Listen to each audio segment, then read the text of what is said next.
Hello everybody and welcome to the stream. Gotta scroll up and say hi to everybody. Hello Mercy, glad to hear your stream went well. Hey Sock, welcome.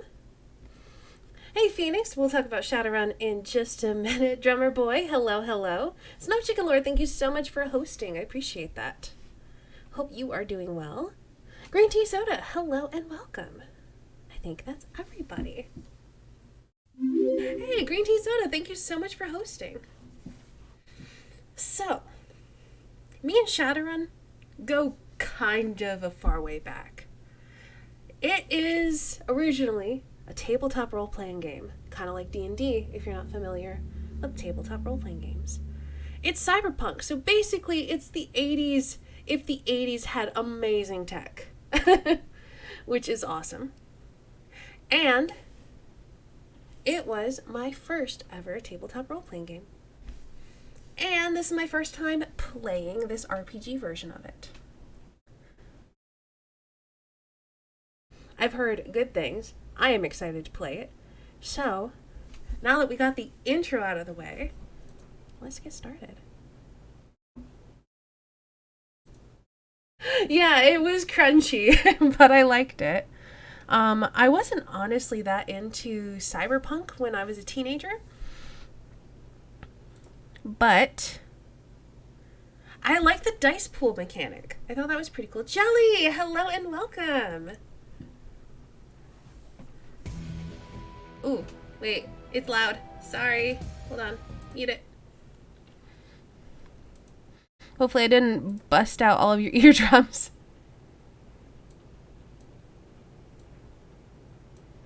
Okay, where are you on here? Let's drop... Alright, we're dropping it down to 0. I'm gonna unmute. And we're gonna... Doesn't this look so cool, though? Alright, let's slowly bring it up. Where are we at now? 17. Let's go to 20.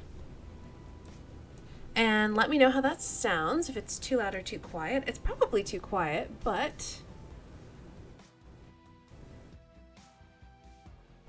Well, I'm back again. What do you mean? Did you leave and come back? It's a little quiet. Okay, thank you. How about this? We're at 26 now. Actually, let's go up to 30. How's this sound? I know, the whole gang's here.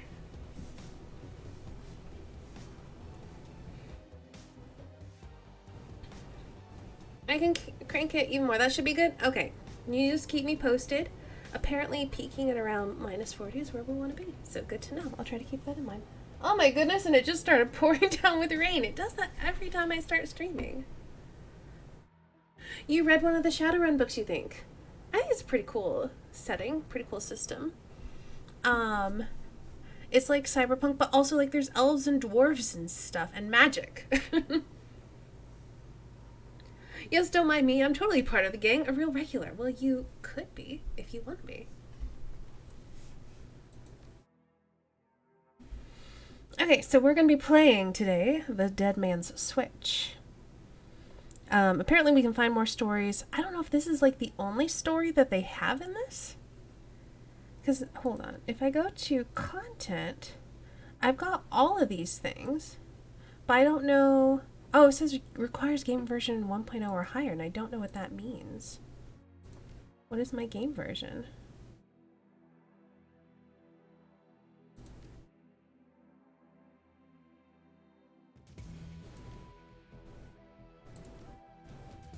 Wait, hold on. Yeah, I don't know what that means. Hey Derek, welcome. You're part of the gang now, there you go. So, anyway, since this is the one that we can play, because I have no idea how to see what game version we have. We may need to update it. I don't know. We're going to play the Dead Man's Switch. Oh, this one also says requires game version 1.0 or higher. I'm confused. Whatever.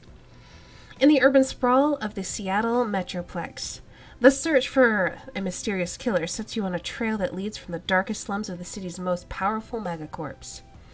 You will need to tread carefully, enlist the aid of other runners, and master powerful forces of technology and magic in order to emerge from the shadows of Seattle unscathed. We're going to play it on normal.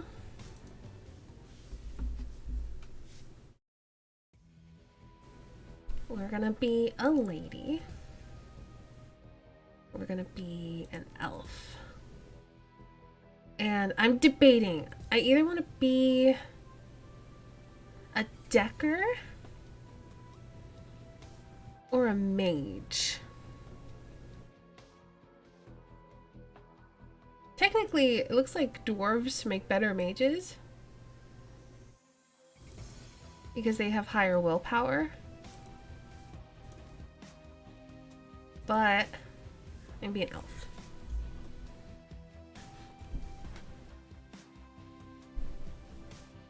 I think it might be telling you that it's because the game has the Dragonfall DLC. Maybe. Let's see all the classes? Okay. So we could be a street samurai. I don't feel like being that one. They're a freelance operative who follows a code of street honor. They are learned in the ways of the traditional samurai warrior and in the practices of modern combat. Samurai sell their skills for profit and work to take out the dishonorable scum that seem to breed in the urban sprawl. So they need to be tough, strong, and fast. And they're good at weapons shit. You're a hairy wizard. Hey, Uni, welcome, welcome. Also, hi, Derek. I don't know if I said hello. So hello to you. Mage. Mages specialize in the casting of spells, but that doesn't mean they can't shoot guns as well. Rather, magic is the center of their life. Their spells reflect a pure balance of the manosphere and cover a wide range of magical effects from offensive damage attacks to character augmentation or degradation spells to healing spells. They need to be good at willpower and spellcasting. Deckers use a cyber deck to jack into the matrix. That basically means they have like a computer thing and they plug shit into their head, and it's pretty cool. The worldwide information grid and computer network. By projecting their minds into the electronic world, Deckers can find secrets others keep hidden away. They use programs and expert systems to fight off the protections that megacorporations place in their way. They need to be smart, they need to know how to hack, and they need to have knowledge of expert systems. Deckers do sound fun. Hey, Bob Flanders, welcome, welcome. My first character in Shadowrun was a Decker. I like Deckers and I like mages. Shaman. Shamans believe that their magic comes from a great totem spirit that guides their life path. Bear, cat, coyote, eagle, or raccoon. Shaman relationships with their totems allow them to summon spirits and command them to do their bidding. Shamans have the skill to conjure spells that mages cannot. They need charisma, so actually an elf shaman would be pretty powerful. And they do spirit summoning, which is cool, and conjuration. That sounds cool. So I'm going to casually start a Baldur's Gate 2 run as a ranger dual class into a clerical watching on second screen. Didn't me tell you about Baldur's Gate make you want to play? You've done Decker and Rigger. I've also played a Rigger. I've played... I think... Like, it wasn't really any archetype. It was just something I cobbled together. I don't even know what it was. I don't tend to do a lot of combat classes, though. Like, classes that focus on, like, weapons and guns and stuff. I find that kind of dull. Rigger. Rigger uses a cyber tech to jack their minds into and control small robot-like vehicles called drones. Riggers use their rigging abilities to provide surveillance, support, and extra firepower when required. They need to be smart, they need to know how to control drones, and they need to know how to fight with drones. And then, physical adept. Adepts are magically active characters who focus their magic internally to develop to their utmost potential, physically, mentally, and spiritually. As adepts unlock new abilities, they become more honed as physical machines, using their magic to enhance their closed combat abilities. They need to be strong, tough, and have willpower, and they use cheat casting, or key casting. So you can be an elf hacker, you can.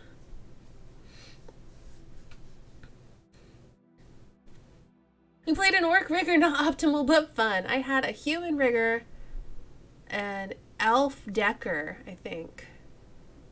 I don't really remember. I'm going to go with a shaman. I was originally going to be a mage, but I think shaman's cooler. Look at these portraits!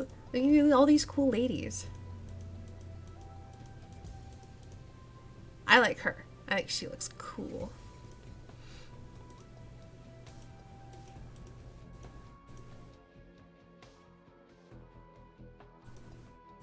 Oh, so we can only change her hair color. Okay. Then we'll just do that. I thought I could change her outfit colors, but I can't.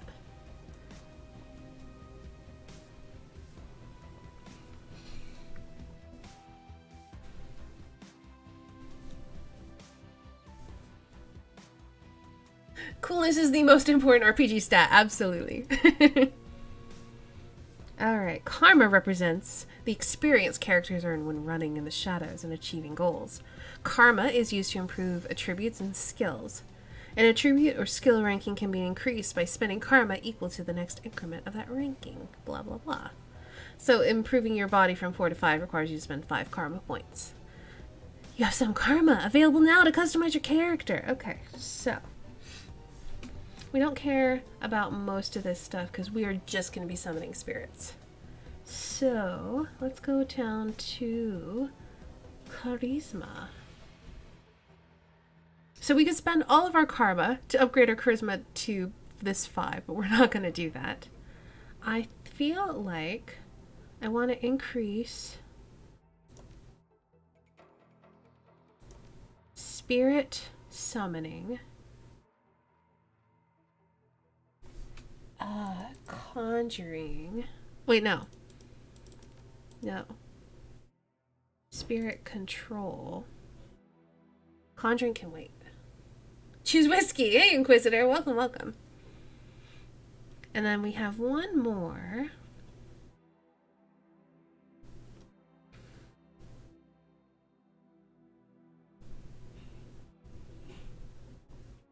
We could put it into either ranged combat or we could put it into dodge. Because our quickness is pretty decent because we're an elf. Actually, no, it's not that good, is it? It's better than our strength, so we don't want to focus on close combat. What's about this? Alright, let's see. Let's do dodge. Yeah, that's what I was thinking too, Phoenix. Gun skills are useful, I know, but we only have 1 point and I want both. At least we can summon stuff. The game was in German on my gaming PC for some reason. Huh. Didn't that... Was it you that happened to before? Someone else was talking about their game being in German. Okay. Etiquette is about knowing how to behave in various social situations. The right etiquette can give you an edge in certain conversations. Choose an etiquette from the list below.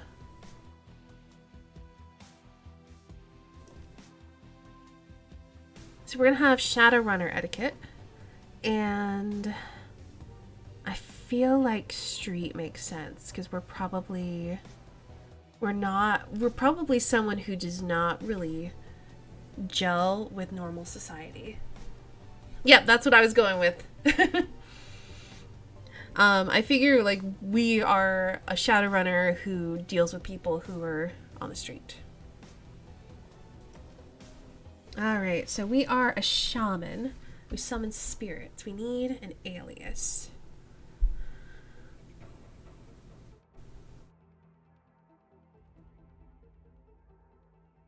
This is always the hardest part.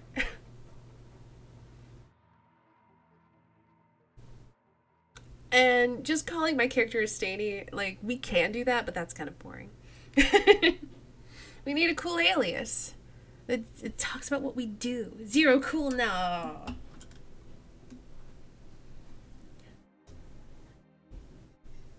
No. No.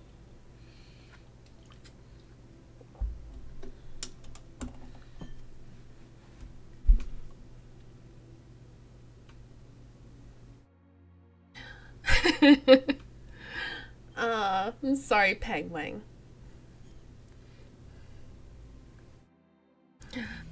Immediately, and this is terrible, my thought was FriendZone because I summon a lot of friends.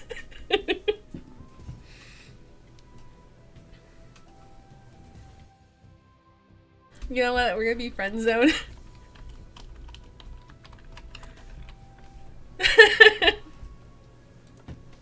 Confirmed.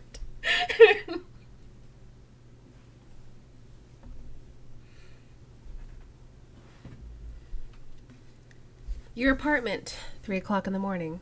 It's got 4 walls, a roof, and it isn't on fire. Even the cockroaches have fled in search for better accommodations. Not exactly a runner's dream pad, but right now it's about all you have left.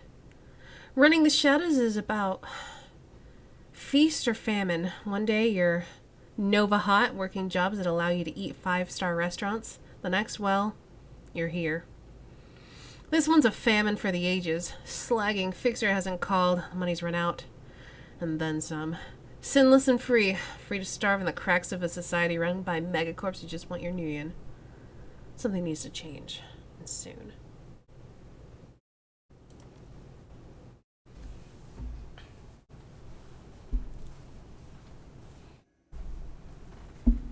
Your apartment, 2054, is 3 a.m. and you've got nothing. You got shit. Your computer, state of the art in 2050, broken since 2051. Aw. A slip of paper with your bank balance, enough to cover you through the end of the week. Ooh. Your notebook, calendar, contacts, that kind of thing. Let's see your list of contacts. The list is sad, dried up. Carter Detroit, fixer, no response to messages. Dowd, runner, dead. Felton Nash, fixer, missing since Feb. New Larry, runner, dead. Sam Watts, runner, probably in a gutter somewhere. Sangoma, runner, dead. Halfjack, dealer, retired, or dead. The list goes on, all either dead ends or just plain dead.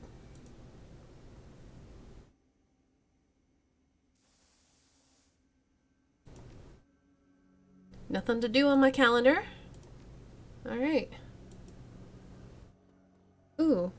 Your vid phone rings, jarring you. Who's calling at 3 a.m.? How do I answer my vid phone? Ooh. Oh, look, it's me!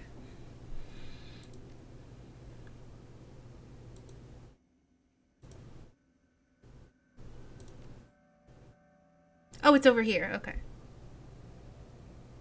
That's a cool mural of President Dragon in your room, though.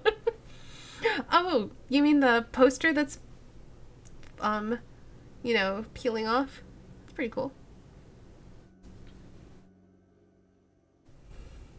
The screen leaps to life, making you squint against its brightness. The face on the screen is laughing. Sam Watts. Hey, buddy. Hope I didn't catch you at a bad time. He giggles. He's drunk again. Or worse. Where you been, Sam? Haven't heard from you in months. Another giggle. Oh, don't bother with your side of the conversation. I'm not really here. Just one reason for the vid. Someone finally geeked me. I'm dead. You probably had it coming. When you're an unsavory character like myself, you tend to associate with other unsavories who often partake in unsavory business. Like you, for example. So why am I dead? Who knows? Probably my fault. Zoned! Missed opportunity, yeah, because we're FriendZone. Oh, that would have been great. I didn't even make that connection. I forgot we were FriendZone. He called us unsavory? Well, we do live in a slum. We have no ID, and we do basically illegal work. We're savory. We're delicious. Hey, April. Welcome, welcome. I wonder where you are right now. I bet you hit a big payday. Now you're living high on the hog somewhere. Some of us are born winners and some of us are me. Hey, you remember that Renraku run when things went to hell and we lost Dowd? Or that makeshift saloon on the docks afterwards? Really had your back that night, didn't I? Dowd, that's a name you haven't heard in a long time.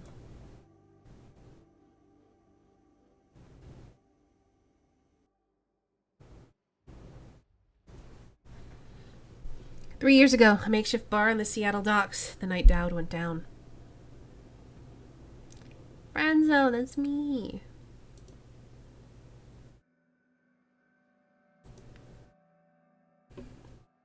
You've been running with New Larry for about 6 months now. He's a combat mage with a bad tattoo and a bad attitude. He knew Dowd almost as well as you did. Dowd, never saw anybody die like that before. Idiot. He shakes his head. I hate this fragging city, FriendZone. It's wet and the rain feels like acid and I want out of here.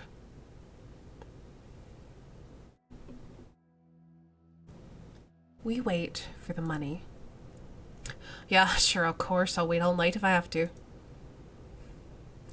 I don't know, FriendZone. Sam is a good guy, and he can hold his own in a fight. But he's been hitting the bottle pretty good lately. Never on a run so far, but he needs watching. I haven't heard about Dowd since Dishonored. I'm not familiar. I haven't played Dishonored. He shakes his head. That run went sideways 9 ways to Sunday. Now the fixer's late. Does it smell funny to you? Hell yeah, it smells funny. Look at where he set the meeting. It was supposed to be a public place. Cut the direct, Sam. We both know why Dowd went down and it wasn't the fixer or some other paranoid chip dream of yours. Sam smiles, a toothy smile. I've been waiting for this all night. New Larry has something he wants to say. Don't you, Larry? Go ahead and spill it. You were sloppy. He laughs. Sloppy. You think I was sloppy? You've been twitchy all day, son. Look at your hands. They're shaking.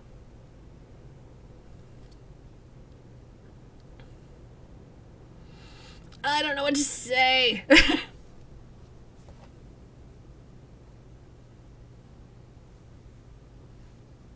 Oh, that guy. Yeah, I've seen the intro. I don't want to call him on his drinking. I'm just going to be upfront with him. Own up, Sam. If you screwed up, admit it. I'd admit it if there was something to admit. I was on point. New Larry was supposed to cover Dowd. Something dawns on him. He leans into New Larry, amused and dangerous. We were set up.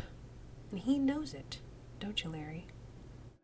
What was that call you made before we hit Renraku? How come you couldn't geek that guy before he unloaded on Dowd? I've seen you fling a lightning bolt, son. He should have been burnt toast before his gun cleared the holster. New Larry checks his watch, licks his lips, looks over his shoulder at the darkness. He's looking for someone, and it's not the fixer. Okay, I can see where this is going. You chummers are damaged. I'm out. Hands where I can see them, asshole. He stops and a smile slowly appears on his face. What? You gonna take my gun away, FriendZone? You know I don't need one. We've got incoming! New Larry relaxes and throws you a Drek-eating grin. Looks like my new Renraku friends are finally here. They're gonna take that hard drive off your corpse, buddy. You should choose our friends more carefully, FriendZone. That guy was never my friend. Mine either. I think I'll shoot him. Alright! Combat starts! Leave the mage! Kill the others! Ah, fuck you.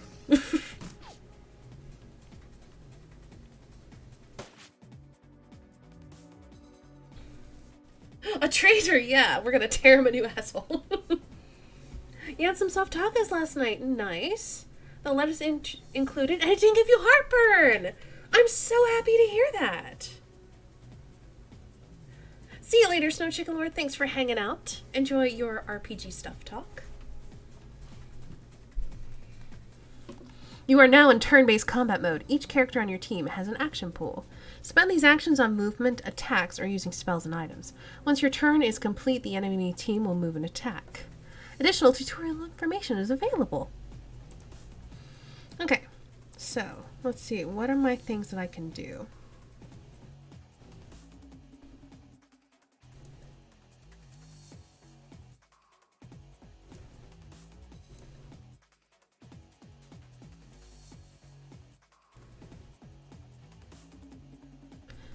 Oh, so I have one fetish, so I could summon one elemental.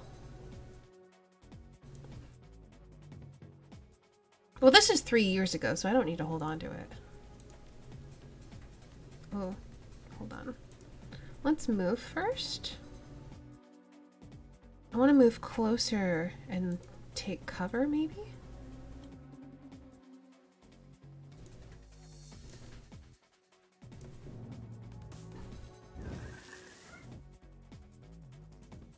It's a wind dancer. I'll stay just a bit more to see the fight, and it really is your kind of game. You totally get it. Nice. I'm really glad to hear that you're doing better, April. I'm so happy for you. Okay, so I want this guy to move. Oh, it can just attack, I guess? Alright, cool. Oh, right. New Larry's a thing. Well, fine. Sam, you're gonna move here. Fucking kill that guy.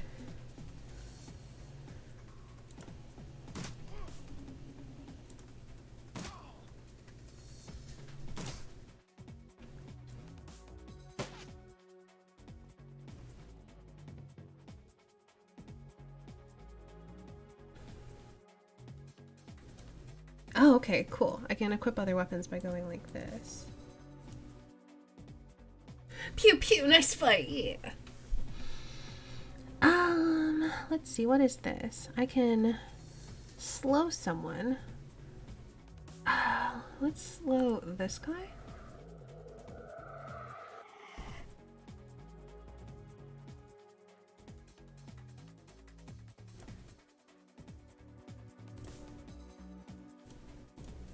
What does escape chance mean?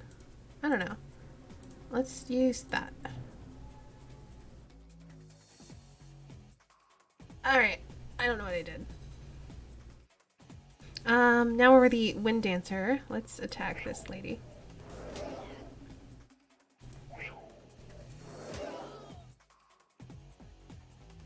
Oh wow, you are like OP.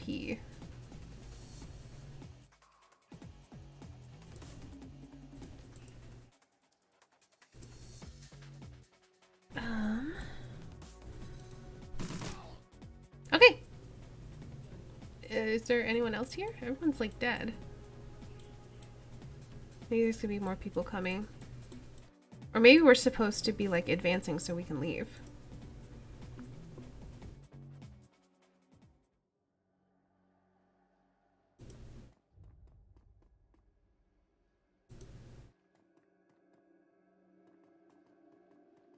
Aha!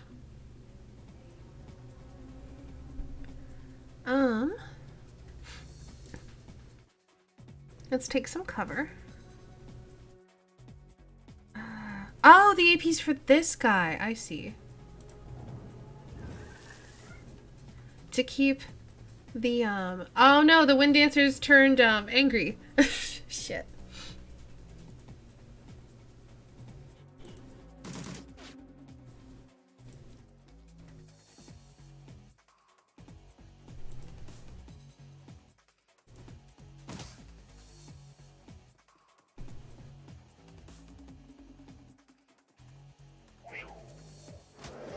Ow.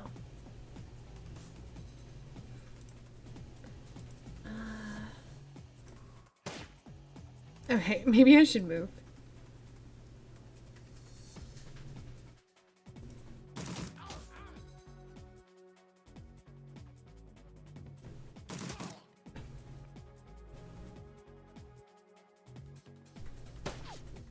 Oh, she didn't get a turn? Or did we just run out of AP? Oh.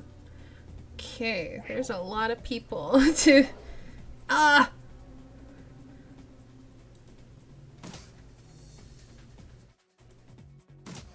Okay, it's gone. Ow.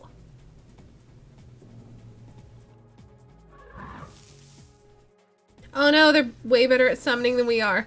Shit.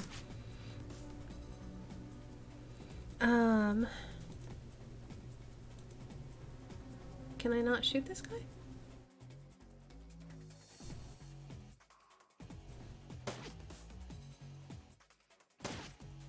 I'm so good at this. Oh, I have to reload.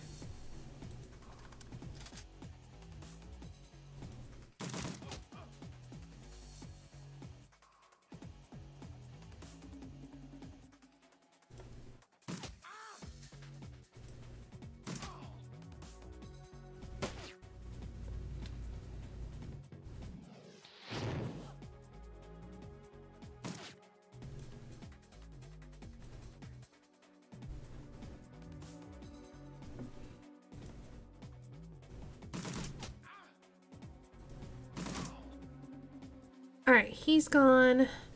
I can't reach them. So I'm gonna run up this way.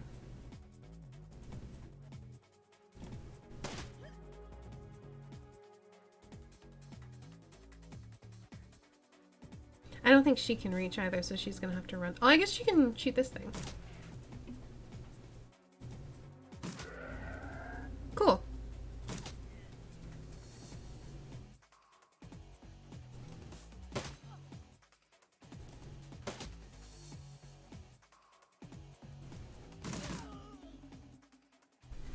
Sangoma lowers her gun. Eyes Sam. You okay, Sam? Sam's breathing is heavy and he looks shaken. That was a hell of a thing. You did good. You were born for this, kid, FriendZone. Me, not so much. I think I'm gonna hang it up. Find a nice brothel somewhere, stay drunk till I croak. How about you?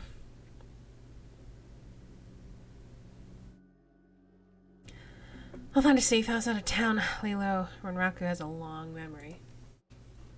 You're going home, your back hurts like hell. Anta, hello. I'm sorry that you are hurting. You think I can environmental summon another thing from that puddle? Oh. Did not know that. I'm learning things.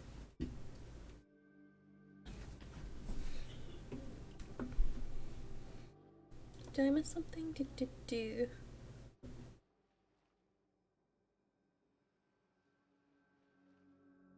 Gotta love RPG logic. Let me stand here while you decide if you're gonna shoot me or not. Yeah, it's turn-based, so it's all good. You didn't make it through your shift. Oh. I'm sorry, Anta. It's hard working 2 jobs, though. I do too. I don't forget my friends.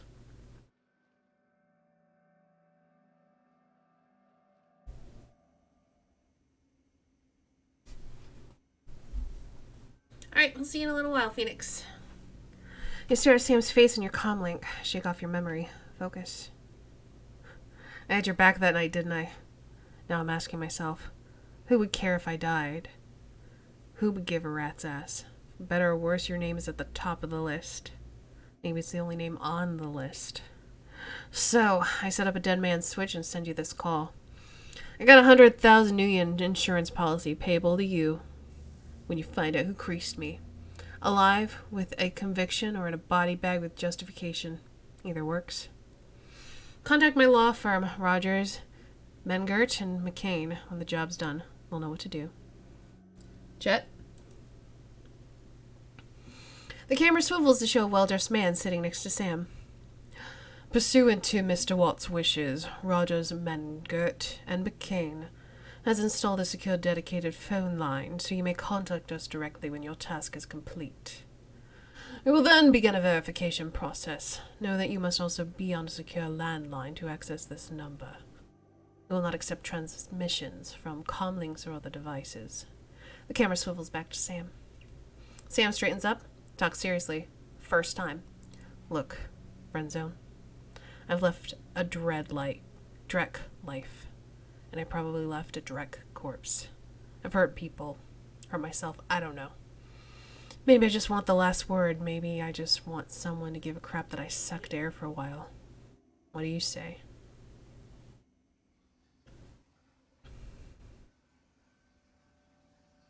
I feel like I shouldn't say any of this because you can't hear me.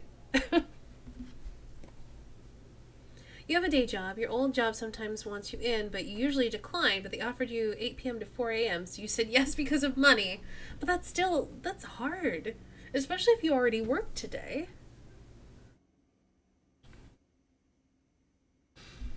I'd say my schedule's pretty clear right now. And before he's alive and pranking you, I wouldn't put it past him. I hope he just said yes. I've got a locator chip slotted in my head these days. When my heart stops, it'll activate. That's how you'll find me. See you on the slab. Well, I guess I'm heading back to Seattle.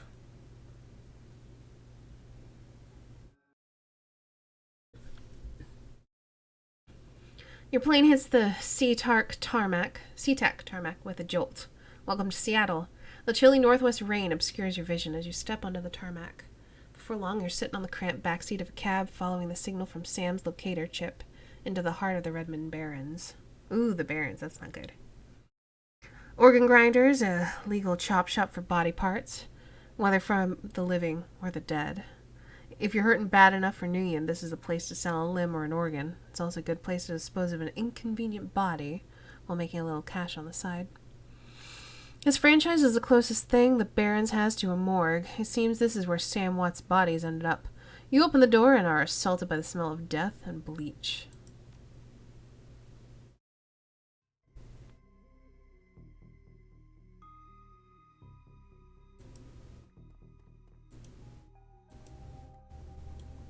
I'm in the back! Okay. Don't chop me up. The smell of death and decomposition wash over you, only slightly masked by the minty fake fresh of industrial-grade antiseptic. Ah, it's you. Well, hello. What should his voice be? Look at that grin. He's got to have a voice. Hovering over the recently departed is a small dwarf whistling a tune. His broad grin says, "I love my job," a little more than you'd want or expect from someone in a chop shop trade. As you approach, he looks up with a lopsided grin. There's something kindly in his eyes, though it may just be the stray reflection of chrome and surgical tools. "Sorry, I didn't expect any visitors at this hour." This is his voice now, sorry. "And some asshole at corporate took my receptionist. What can I do for you, ma'am?" Are you the coroner? "I'm John Dresden, of Organ Grinders branch manager here. So yeah, that makes me this franchise area's coroner too. And you are?" "FriendZone. I'm here about Sam Watts." His grin fades. "And what makes you think I know anything about that?" "Sam had a locator chip embedded in his skull and I followed it here." "I see. Well, you're right. He's here. Not too many people know about the murder yet, though the press haven't caught wind of it yet, what with it being all the way out here in the Barrens." "So who told you he was dead?" "Sam did, when his heart stopped." "Whoa, no, I'm not telling him all that shit." "Sam's digital ghost, when his heart stopped, I sent a recording message asking him to bring me his killer to justice. Guess he had a hunch." The dwarf raises his eyebrows, a smile wiping the suspicion right from his face. "A dead man switch, eh? Fascinating. I was working on him earlier. He's over there." Alrighty, let's go.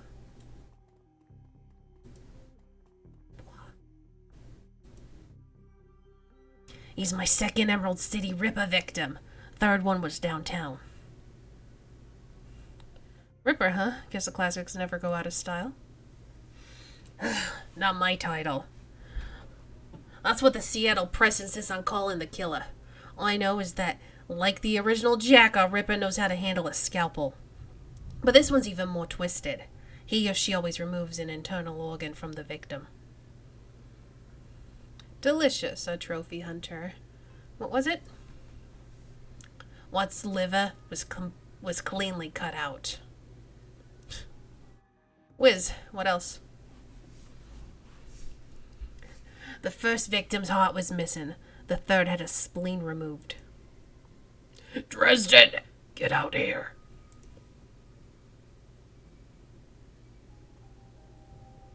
"I'm here about the Ripper Vic, Sam Watts."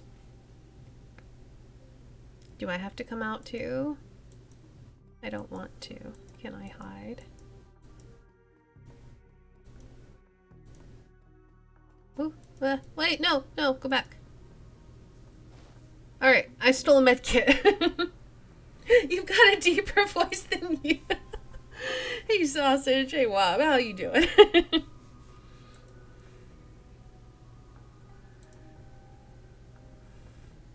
Towering over the diminutive coroner is a homicide detective right out of central casting, if you ignore the tusks, pointed ears, and Neanderthal brow. You can smell his cheap aftershave from a mile away. "So this new Ripper Vic, Watts, his name is familiar. Didn't his mother kill herself a while back?" "We need to start smoking. Don't smoke." The coroner frowns. So you insisted at the time? He chortles. Come on. She offed herself. I had it on very good authority. Now let's go, Dresden. Give me something to work with here. This Ripper case is my ticket to a lieutenant's badge. I've already posted everything I know. The killer stuns the target with a combination of drugs and magic, then removes a single internal organ while they're still alive.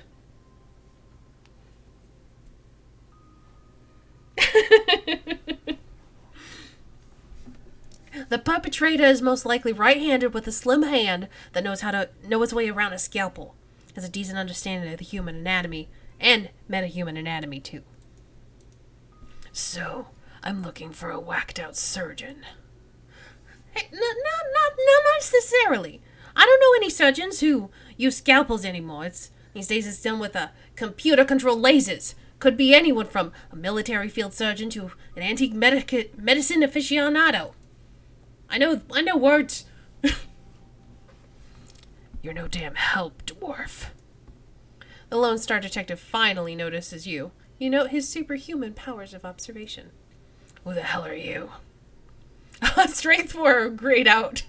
None of your business, Lumpy. I'm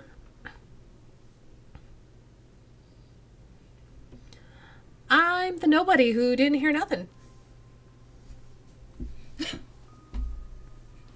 That's right. And if you ever do hear something, I'll knock it right out of your head. He looks back at the dwarf. Dresden, get me more.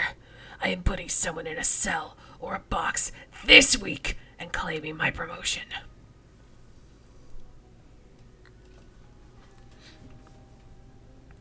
Charming fellow, isn't he? Dresden looks amused. You always make friends that easily. What the fuck did I do to his accent? We're just rolling with it. I'm great at dinner parties, too. He cocks his head to one side. Be straight with me. You really gonna work for the dead man? Sam was there when I needed him. I'm gonna return the favor. We have banned that hydrated bot, so nice try.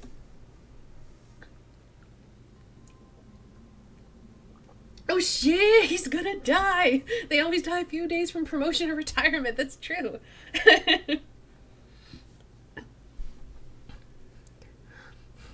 Fascinating again. Detective McCluskey isn't interested in anything but Detective McCluskey. He'd convict his own mother if it meant another 10 million a week on his paycheck. Plus, he's on the take. You have honor, after a fashion. I try to honor the dead in my work, so we have that in common. What can I do to help you? On the take. Who's paying to hold his leash? I don't know, but someone comes with some major pull has been looking out for McCluskey's career and wallet. Alright. And what was it that McCluskey said about Sam's mother? The official report is that she committed suicide about a year ago. Sounds like you disagreed with the findings. My name's on the report, but my actual findings left some doubts. I can't say it wasn't suicide, but there were unusual bruises on her upper arms, and she didn't use her dominant hand to pull the trigger. I was told to drop it, so I dropped it. Alright. Who still uses scalpels? Doctors still learn how to use them in the first year of medical school, as do coroners, but neither profession uses them much anymore. It's possible some sort of similar chop shops use scalpels, I suppose, but I wouldn't know where to look. And what are organs worth these days? A whole healthy body can be worth a bunch of million, but individual organs, not worth so much anymore. With all the synth and cyber stuff on the market these days, organ grinders only deal in the recently deceased. There's plenty of other chop shops that aren't as picky, though, and they don't care where the bodies come from, neither. I just need to know one more thing. Where was Sam killed? Oh, we gained some karma. Dresden looks up at you intently for a moment before speaking. You know, I might be able to do you one better. Why don't you poke around those body lockers in the back and see if you find anything useful? Alright, then I'll go do that. So first, let's poke at the body. Sam's body is half covered by a sterile surgical sheet, his face an ashen white. For the first time without a smirk on it, below the chest there's a small, pencil-thin incision covered in dried blood. Beyond that, the corpse is immaculate. It would seem that the killer knew exactly what they wanted from him, and took it. Poke, poke, yes. Next to Sam are several plastic envelopes containing the evidence found in his body. You can examine the evidence bags without spoiling them. Alright, let's look at his business card. Moving things around, you can make out it's a card from a place called the Seamstresses Union. There's something handwritten on the back, but blood has made it illegible. It's a standard, cheap, unsecured cred stick. No way of knowing what's on it without slotting it.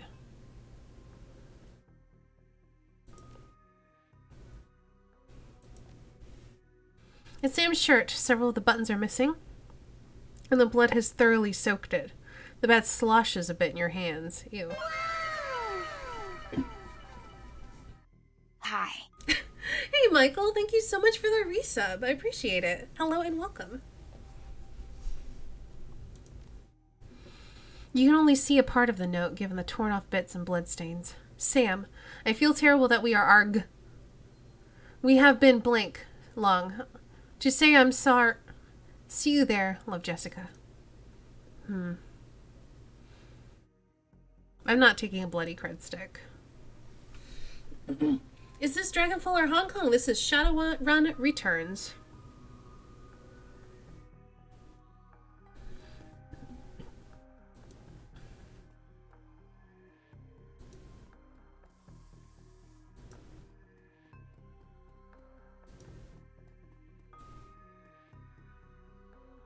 Returns is also good. I'm glad to hear it. I haven't played it.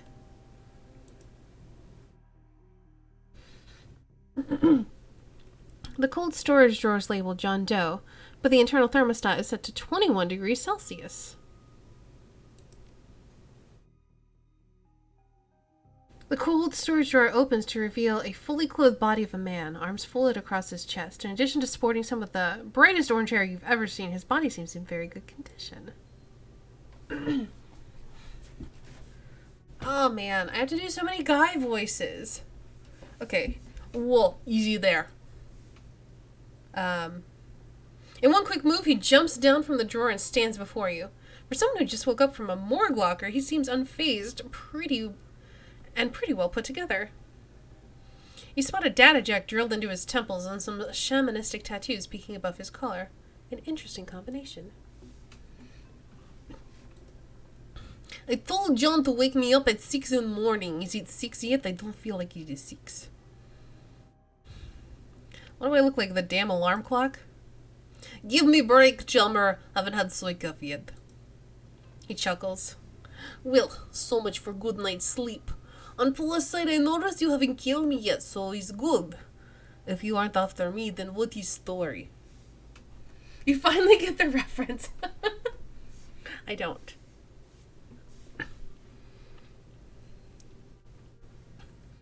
I'm looking into the death of Sam Watts. The coroner seems to think you can help me out. Sam, eh? Glad somebody cared. We used to drink together every now and then over at the Union. Decent enough guy, always in trouble over something or other, though. Oh, it's a Neuromancer reference. I haven't read Neuromancer. Jake yells towards the other side of the room. Johnny's lady cool! Yes, she's on the level. Working for Sam, believe it or not. Some sort of dead man switch. Thought you could help her out. Maybe even stop moping around the shop all day. Thank you for volunteering me. He pauses. Might be sizing you up, but it's hard to tell behind those shades. Alright then. Name is Jake, and you are? Nice to meet you, Jake. I'm FriendZone. And the well-mannered too, such a rare thing in this city.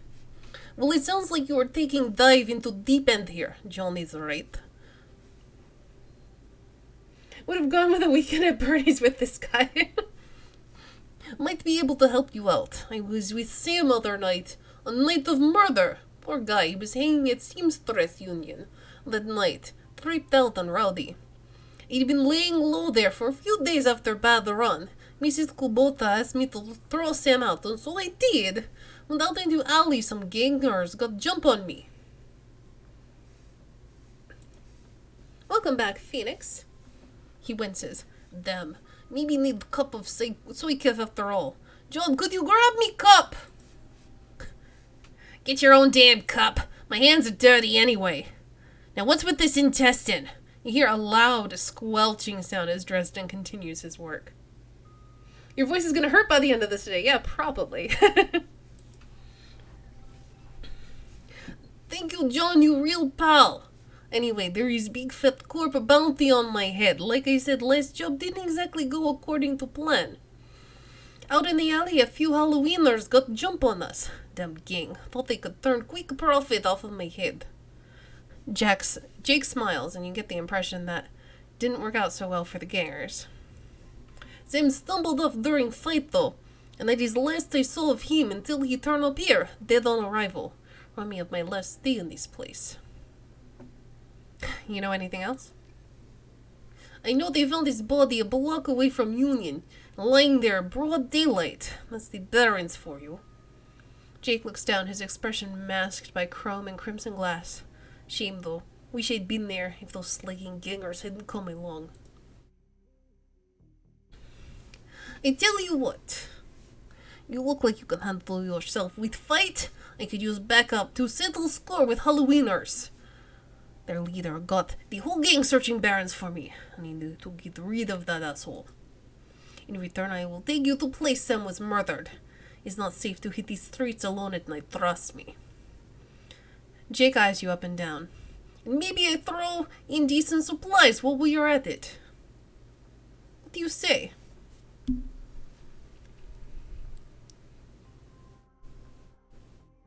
I do like a bit of street justice every now and then. Alright, Jake, count me in. Great! I've been hiding out there ever since running with those Halloweeners, whiny bunch of gangers, but these threats of the Barrens is their turf. Hell, I am surprised you even made it into this morgue in one piece without picking up some heat. He yells over his shoulder. Very funny, Jake. You can sleep in the dumpster tomorrow. So you need a weapon?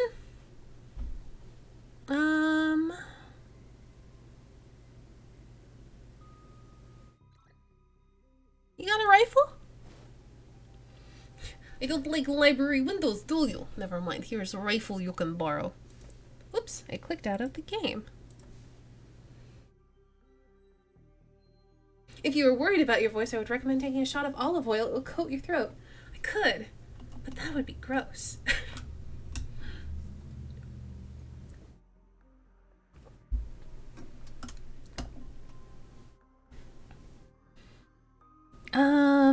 I'm ready because, I don't want to read your voice anymore.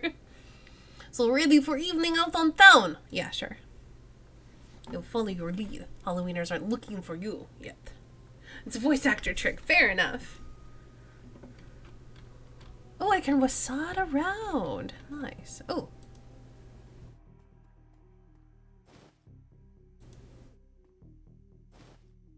Stealing all your shit. Ah, I could still take that cred stick. Do I have any money?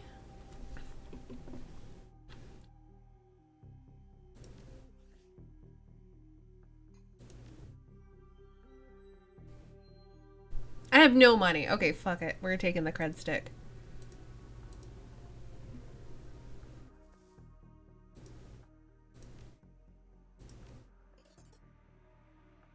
You slot the cred stick into your PDA.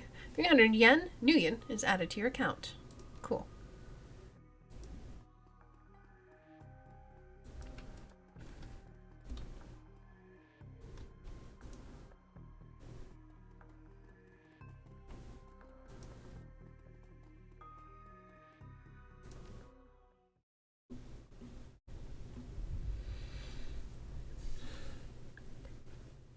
The run in Seattle sprawl, and run in Seattle sprawl, and sooner or later you'll find yourself in the Redmond Barrens. It doesn't matter your business, the Barrens doesn't like you. Take 1 part radioactive wasteland, 3 parts dog-eat-dog slum, and a dash of tourist trap, and you've got a recipe for mean as hell. You leave the sanitized death and formaldehyde of organ grinders behind, entering the anarchy and desperation of the streets. Jake stops a moment to breathe deeply, filling his lungs with motorcycle exhaust, radioactive dust, cordite, and who knows what else. He exhales with an expression of wry contentment. The stench and grime tell him he's home. You've been playing so much Conan Exiles recently, it's bad? Why is it bad? Just because you've been too addicted to it? My station's just around corner in alley. Okay.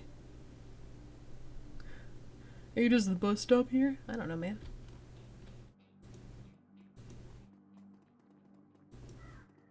Looking for a date? Elves are my favorite. No, I'm good, thanks.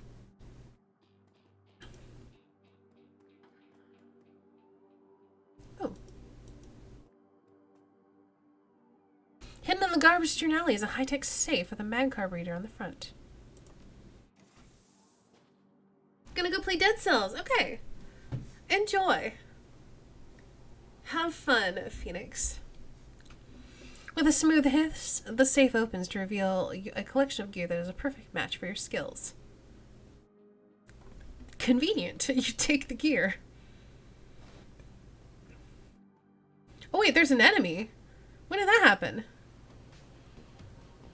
Hand over the loot, bozos! Hey, ow, don't hit me.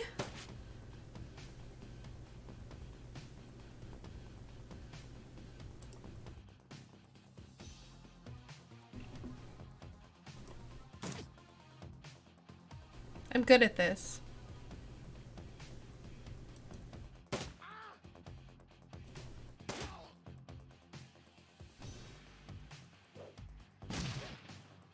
Ow. Asshole.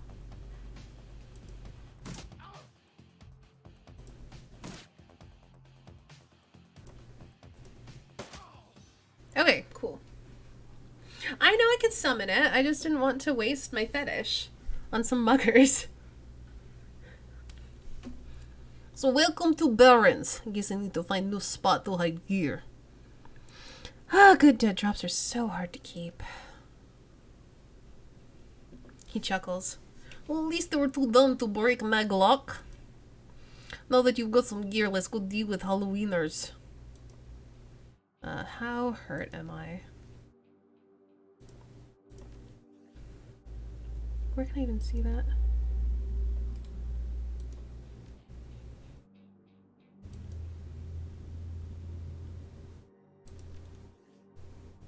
Gotta get that skill to summon them without the fetish. Is that a thing? Yeah, we do need that then. Oh,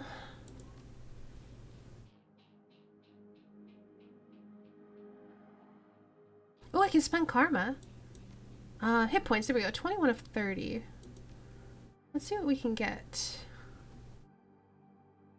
Probably nothing. I mean, I guess we could get like an actual gun skill. Because we can't afford... or we could get Conjuring 2. What's this? Totem choice available. Okay. Oh, maximum for trolls, maximum for orcs. Maximum for elves. Okay. Yeah, I am a shaman. I'm a spirit summoner, which is why my name is FriendZone. So I could either do 2 in ranged combat, or I could do 1 in ranged combat and like 1 in rifle. I think I'm gonna do 2. Oh, I have to buy 1. And then I can't afford the other one, so let's put 1 in rifle.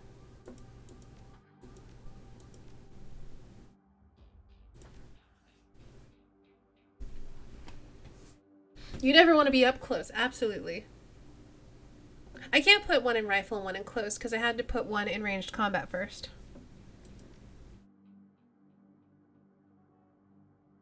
Let's see. Basic med kit. Heals you for 10 HP.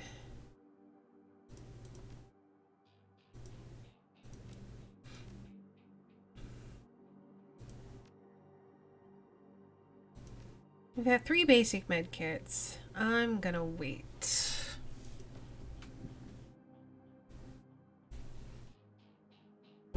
If you are, it means something has gone wrong. Yep. Alright. Let's go. Oh, who are you? Worried man. The man before you appears well-mannered but nervous. Excuse me, ma'am. I don't know you, but you look like you can handle yourself in a fight, and we need some help. What's your problem? Go all sprint sniper, summon Garbo Elemental from 6 blocks away. I want to. Some thugs are shaking down the market we set up here, and it's been getting worse lately, and I don't think we can afford to pay them anymore, but no, we'll stand up to them, and Lone Star isn't about to get involved. If it's on my way, maybe I can help. Oh, thank you. It's just down the street, ma'am. Please, our livelihoods depend on the market. Whatever. Oh, it must be this way, then. I'm gonna avoid that for a minute. Okay. Oh, wait, no, this is the market. Well, then.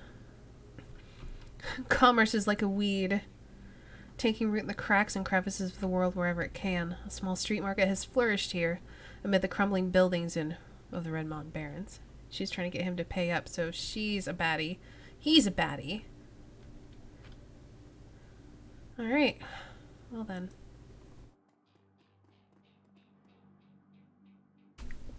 The thug attempts to use his bulk and hideous breath to intimidate the shopkeeper. The old woman is holding fast and firm, but you can see the thug's patience is fading, and he looks like he's about to start breaking things. Huh, who the hell are you? I've heard about you. Why don't you piss off? You ain't a Halloweener. Why don't you buzz off? Business, and dusting you is gonna get me paid. I knew you were just looking to cut stack. Dash, ice this lady. You missed.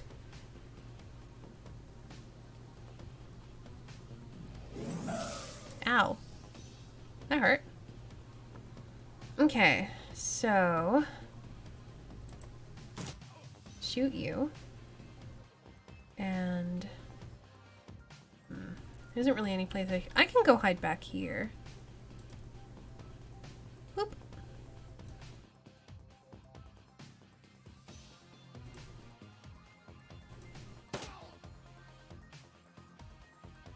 Ow! You missed! Fuck you!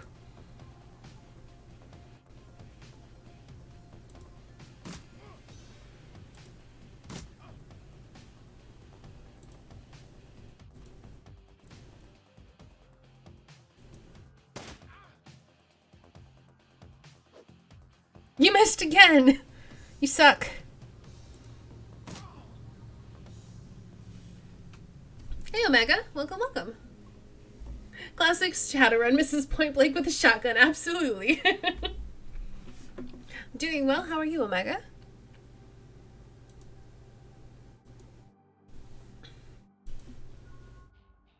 Karma gain +1, nice. I can't thank you enough. I hate to see such bloodshed, but those men wouldn't take no for an answer. We simply want to make our way in the world. The shopkeeper holds out a few nuyen. Please, it's the least you can do. Yeah, I'll take it. Thanks. You're pissed off because Google's being a bitch. Sorry to hear that. Steal those Akira bikes. I don't think I can. They're cool, though. Looks like there's nothing for sale here. Why am I collecting nuyen if I can't buy anything?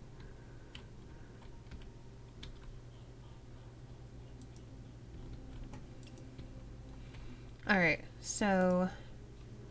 now I'm at... oh, I'm still at 21 of 30. I thought I got hit by something. I guess not. Oh, maybe that was stun damage. I bet that was stun damage.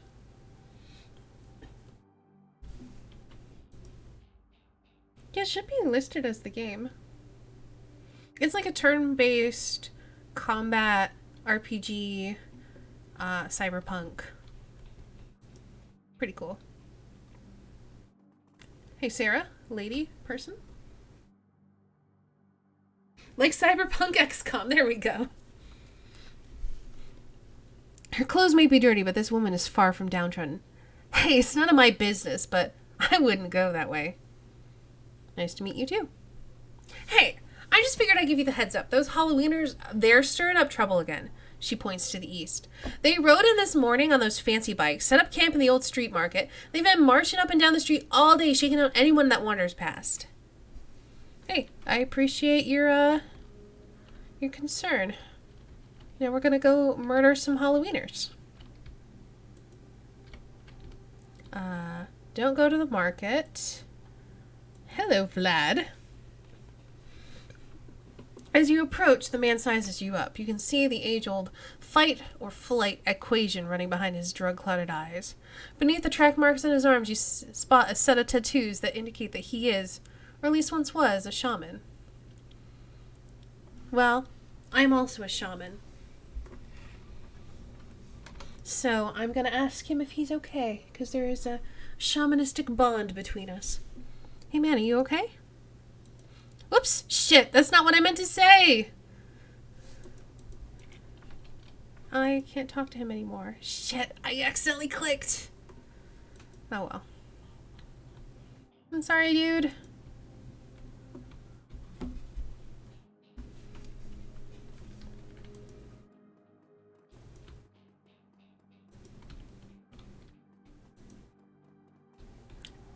I'm a lady, I'm not gonna be king. If anything, I'd be the shaman queen.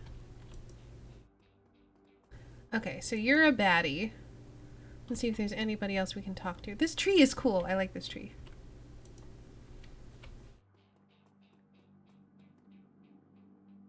Shaman King is an anime. I have not seen it. Oh. The asswipe's take another step forward, and we are gonna paint you right there. This is Halloweener property right now. This is one of two that got away. If I hadn't missed my shot, these idiots would have given up and moved on by now. Wait a minute. You're rolling with Jake? Bad idea, chummer. The Halloweeners are collecting that bounty. And killing you? Well, that'd be a nice bonus. Well then.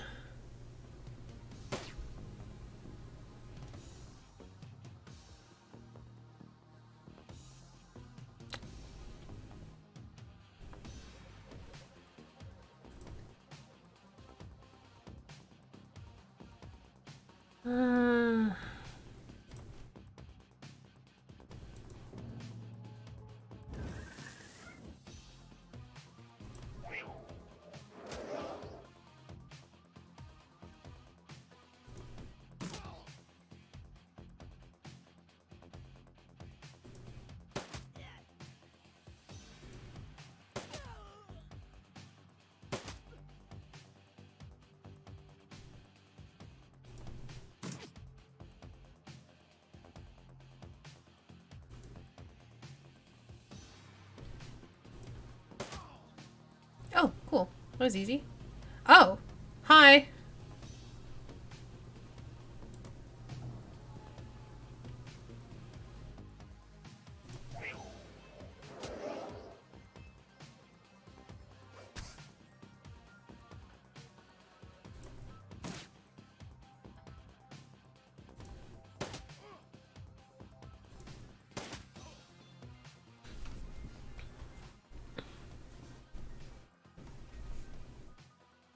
You really want to make a miniature of a tree like that? That would be really cool.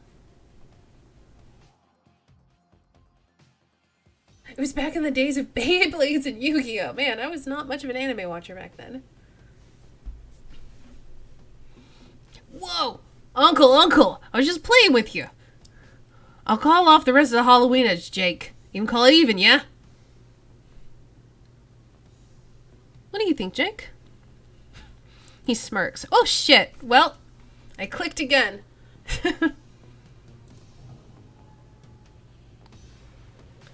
He wants to dust him, and we're like, okay, sure.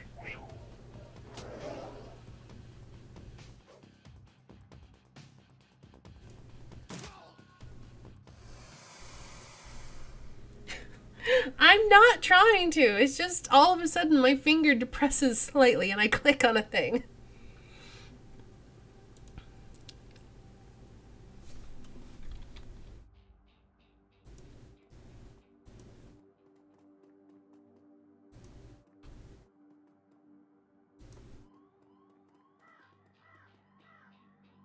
All of a sudden, totally by accident, unintentionally, absolutely. Your new house is betraying you, it is. It's okay, though. I'm used to having to put more effort into clicking than this. Alright, is there anything else to loot? Oh, there's a dude to talk to. Dan the Donut Man! Bobby. Alright, let's talk to Dan the Donut Man. He looks awesome. The smell of fried food, powdered sugar, and slightly burned soy calf is almost enough to overpower the dusty sewage stench of Redmond's streets. The troll working the stand is covered with food stains older than he is.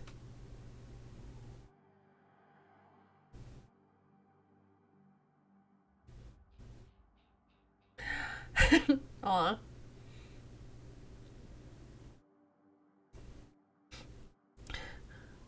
What can I get you, Chama? Oh my goodness, that's his voice now.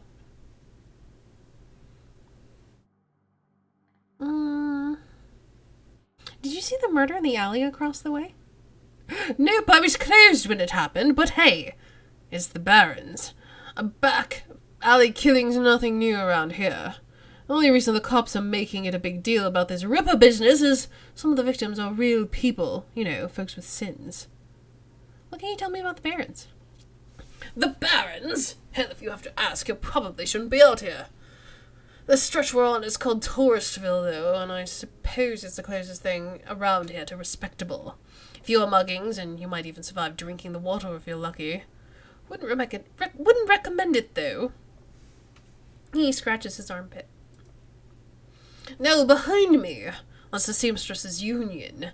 You want drinks, drugs, favors, or information around here? The Union's your spot. Hell, that place is the reason I'm in business. Folks get the munchies when they party. Mrs. Kubota owns the joint, and she's quality.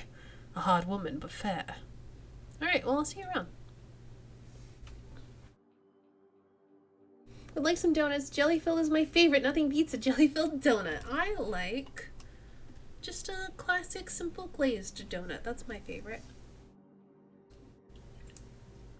A glazed donut that's like the yeasty donut. Not the cake style donut, but the yeast risen donut with just a glaze on it. It's really delicious.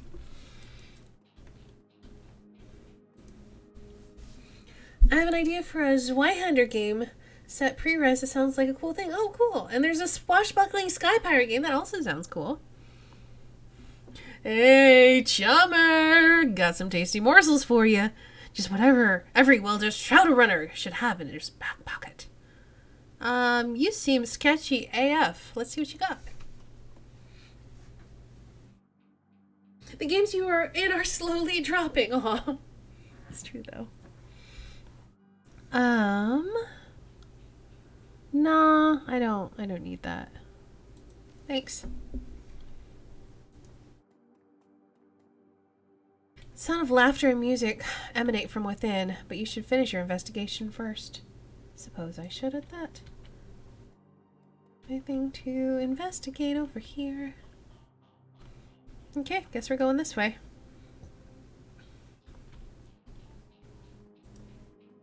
Ooh, Sally. I like her. She looks like a little firecracker. The dwarf merchant is packing up her stand for the night. I'm closed! Come back tomorrow! You've got a great view of the alley across the street. Don't suppose you saw the murder that happened there? She grunts. Sure. I was closing up when I heard a series of explosions from behind the Union. A couple of seconds later, this guy comes out, runs across the street. Didn't get a good look at him. And all the lights in the alley exploded all of a sudden, and things got pretty quiet after that.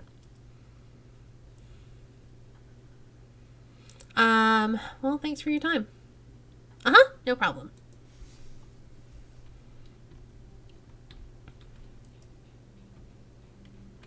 So, it's just over here we need to go. I'm gonna keep exploring this way just for a minute. Okay, that's the end of the map.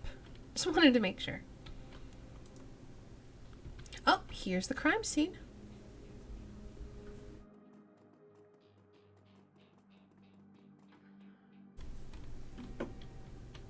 Oh.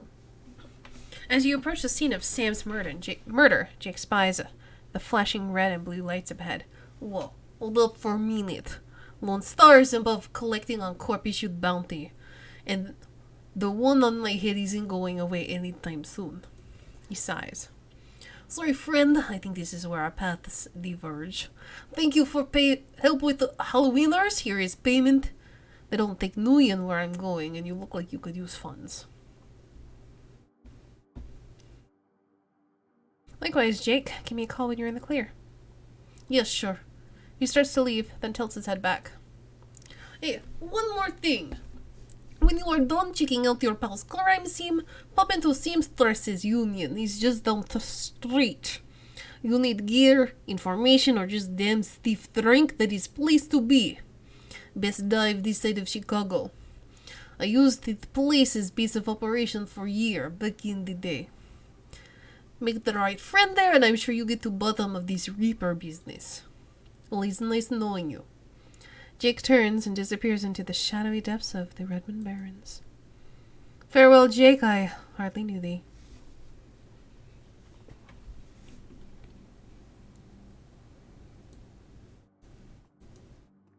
.5e isn't too complicated.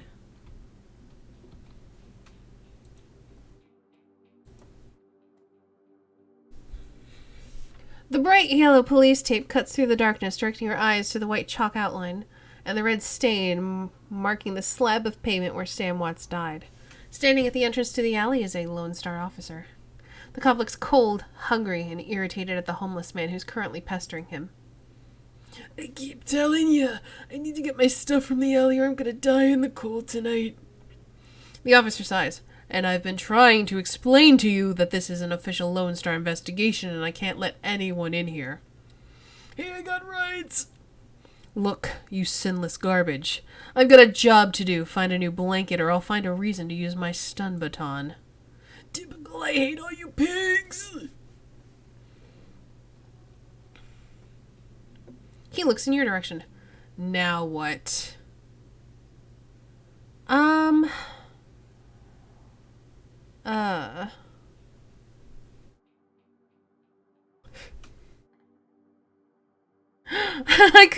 I wonder if I could go back and, man, I should have bought that doina and soy calf.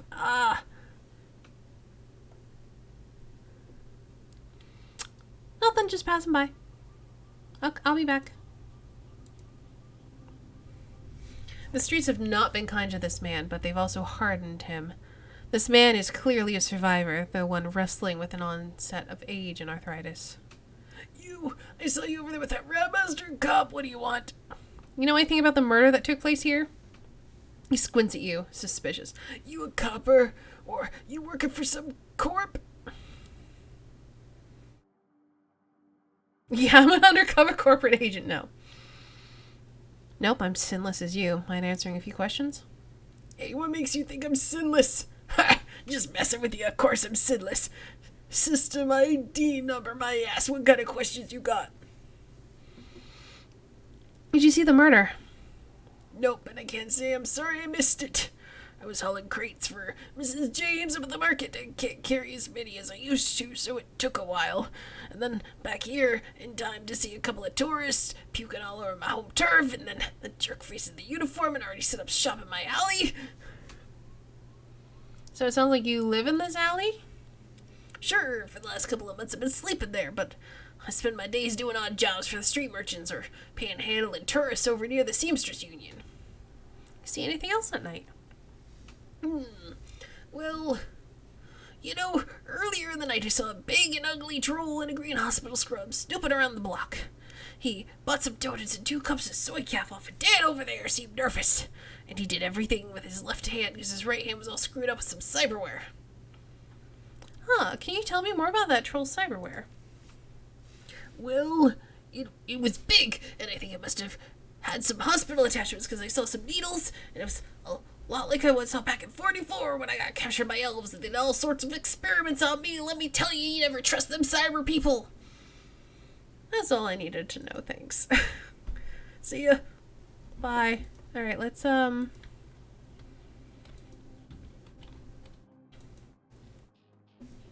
buy some food. Hi. I need a jelly donut and a soy calf, please. Thank you. Hey, did you sell some donuts to a troll wearing scrubs last night?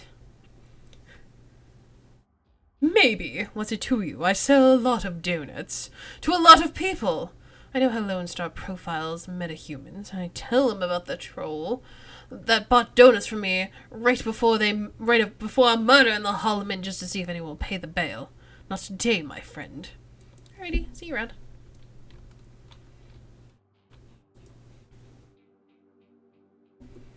Boop, boop, boop, boop. You again? What? Hey, long night, eh? You look cold, so I picked up a donut and some soy calf for you. Hey, thanks. The officer's face lights up as he takes a sip. He seems pretty trusting for an officer of the law. You know, when my dad was a cop, this was back when cops actually worked for the government. He said folks would buy him a coffee all the time, but I ain't see it till now. So what can I do for you?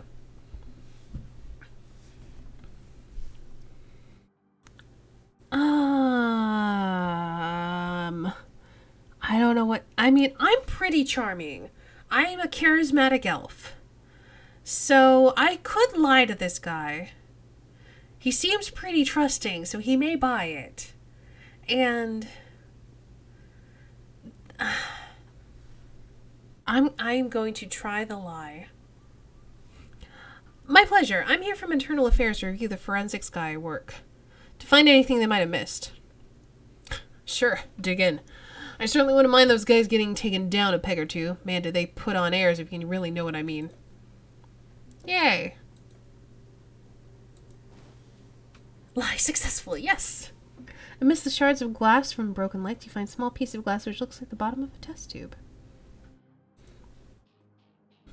The work light is new. You can see all of the alley's normal lights have been ruined. Upon closer inspection, it seems that they've all imploded, as if some force shattered them all at the same time. There are two distinct sets of footprints, a human's ending at the chalk outline, a larger set, possibly orc or troll, following just behind the first. This looks like the coat and blankets that the old man was trying to get back. As you shuffle the bundle of cloth from side to side, a printed receipt falls out beneath the folds of the blanket. It's a bar tab receipt from the Seamstresses Union, dated 2 days ago at 3:02 a.m., right around the coroner's reported time of death. Customer, Sam Watts. The server's name is listed as Coyote.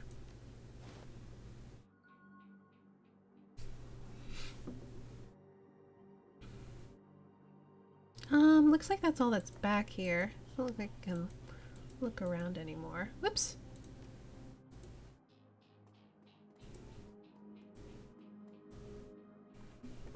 Hey there, youngin'. I think this coat and blankets belong to you. My stuff! Mighty decent of you. Don't see Kai thing around here too often. I wasn't trying to talk to you. I was trying to leave. Thanks. Bye. So I wonder if the bar up this way is the Seamstresses Union. Yeah, that's right here. Gotta squeeze out some work. Might be back later. If yesterday zapped all my skills for the week. Well, you did a good job. You did good work yesterday. You're about to leave the Barrens and enters the Seamstresses Union. Would you like to proceed? Yes. Good luck, drummer boy. Hope work goes well. Relative to the rest of the Barrens, Touristville is a neon-clothed oasis. At its heart is the Seamstresses Union. Housed in an old brownstone building on the corner of Illegal and Opportunity, bums huddle together, gangers strut the streets, and the occasional salaryman comes slumming. The Union building has been retrofitted, rebuilt, and restored so many times that it's like an aging starlet wearing too much makeup in an attempt to stay young. The wild ivy growing out of the gutters adds to this effect.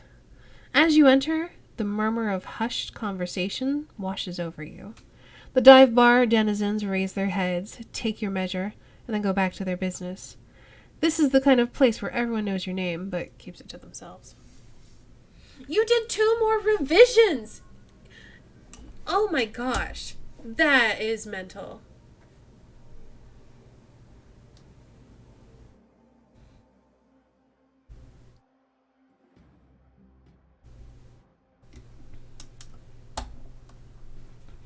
This is why I put a cap on revisions when I do commissions. If you want more revisions, you gotta pay for that.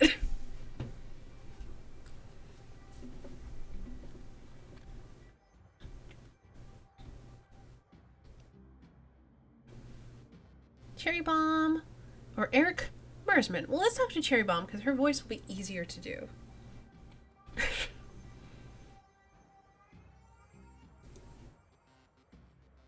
The bartender is a striking elf sporting a perfectly toned body, perfectly pouty lips, and perfectly tapered ears. Her eyes harmonize save me and take me in equal measure, hitting just the right notes for the maximum extraction of tips. She looks at you, sees another elf, and smiles big. Hey there, I haven't seen you here before. What can I get you? From the looks of this place, I can probably get anything I want. She eyes you up and down. I just sling booze, but the union is known for its diverse clientele. Ask around and you'll probably find someone who can get you what you're looking for. Now, how about a drink? You would have charged more, but it was through another person that you didn't want to screw over, and the whole thing was a mess, but it's over. Well, I hope so. It's Dorothy incarnate, basically. Good luck on the new thing, drummer boy. I hope it all goes well, and I do hope that the commission is over. Because, yeah, that's just a hot mess. You know what? Fuck it. Whiskey straight up. She starts to turn away when a man with the face of a survivor and the zeal of a convert tugs at her arm. Hard. It's clear the two have a history. They try to keep their voices low, but the intensity of their conversation makes them easy to overhear. Cherry, you have to listen to me. If you stick around here, you could end up dead, or worse. The Ripper is out there, and he's real. The last killing happened just down the block. Now Coyote's missing. They'll probably find her tomorrow in a dumpster without her head. Come on, Cherry Bomb, think. I think plenty, Shane. I am getting freakinged from UW in neuroprosthetics stuttering under Ojimans. And now, how am I paying for it? Bartending tips. And there are faster ways for a Baron's girl to earn that kind of scratch, but I am not taking them. So, like, what do you want from me? I want what you want. A better life. A better world for everyone. The Universal Brotherhood can give you that. I have, like, heard all of this before, okay? This isn't some trick to get us back together. Things are different now. I'm different now. The Brotherhood. Cherry Bomb's pretty face is hard, armored in lipstick and low expectations. The Universal Brotherhood is for other people, Shane. Rich Bellevue types who can afford their membership fees and voluntary donations. This isn't about the money. It's about binding the world together. Brotherhood. Come with me. Attend a discovery meeting. Get to the core of who you are. I heard Lind Telestrian give a talk last night called The New Family of the Sixth World. I've got a family right here, Shane. They're drunks and lowlifes and whores, and I would choose them over any of your Brotherhood members. Now, buzz. I need to get back to work. With body language that leaves no question that the conversation is over, Cherry Bomb turns her back on him. Sorry, I got interrupted.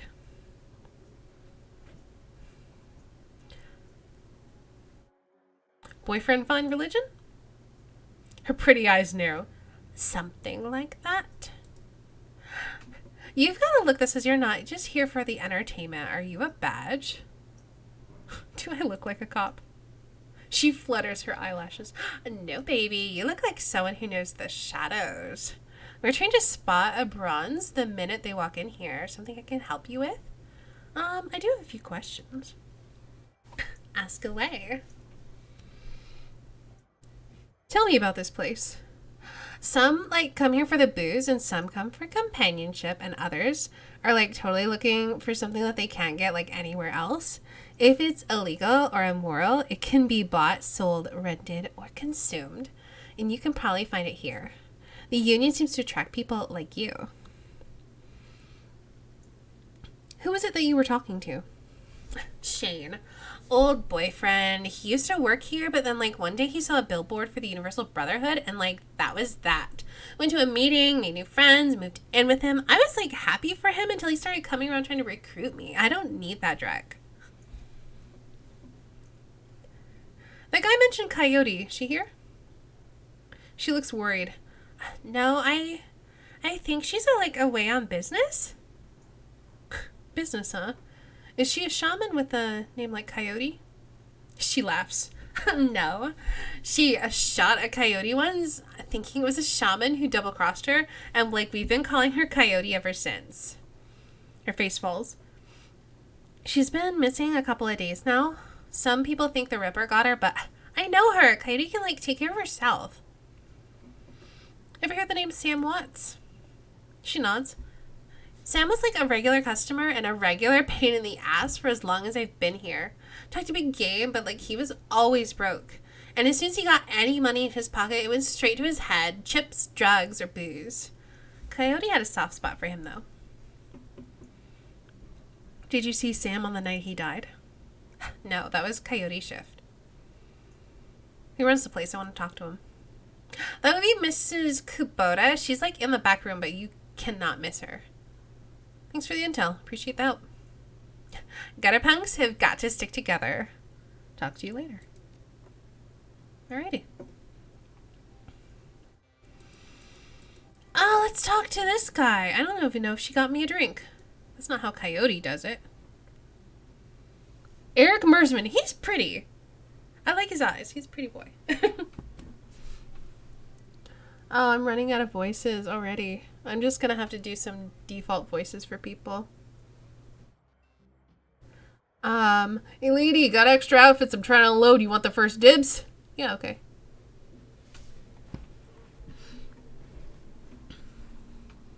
I got some money. I can take a look at outfits.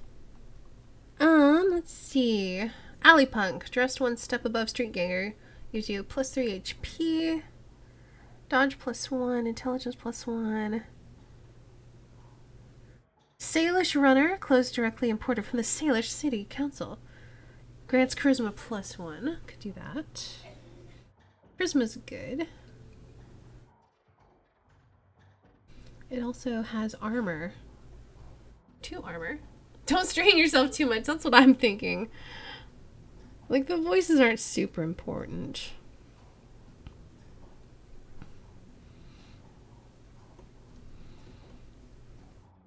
Black hat. The coolest hat in the shadows that grants intelligence plus 1. I think I'm gonna get Salish Runner armor. This? There we go.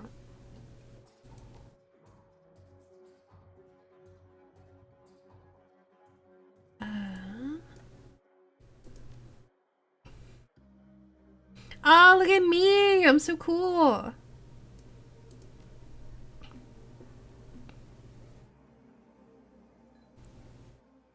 Oh, okay. Can I sell anything? Yeah, let's sell that for 37. Because I'm never going to use it. Okay, cool. I mean, at least it's Friday, so I don't have to do much talking over the weekend. But still. Nerps! Okay, that cracks me up.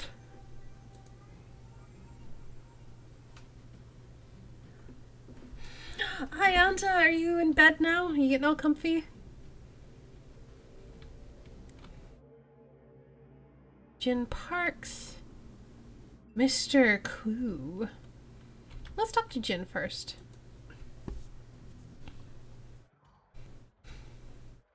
The Asian woman's expression reads open for business, but her demeanor reads dealer rather than companion.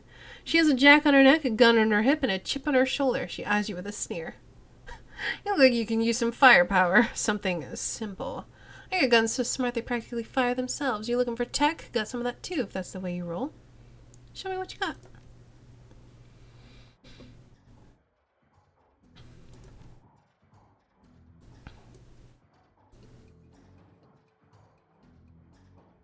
No shaman stuff.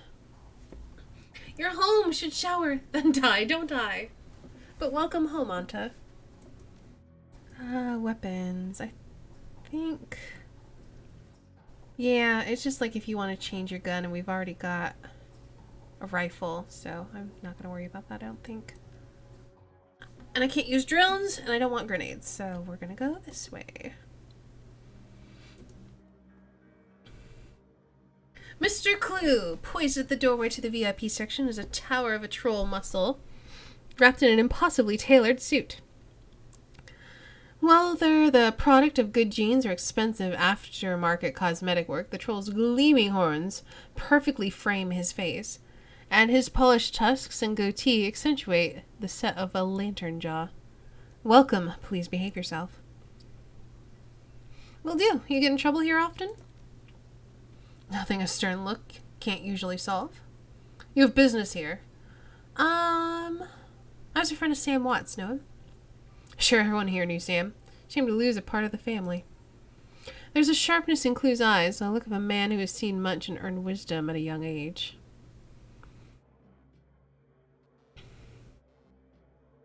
In your role here, I suppose you often escorted Sam to the door. Yes, albeit gently.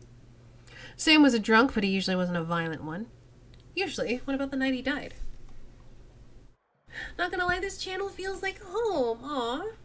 Well, I'm glad you feel that way.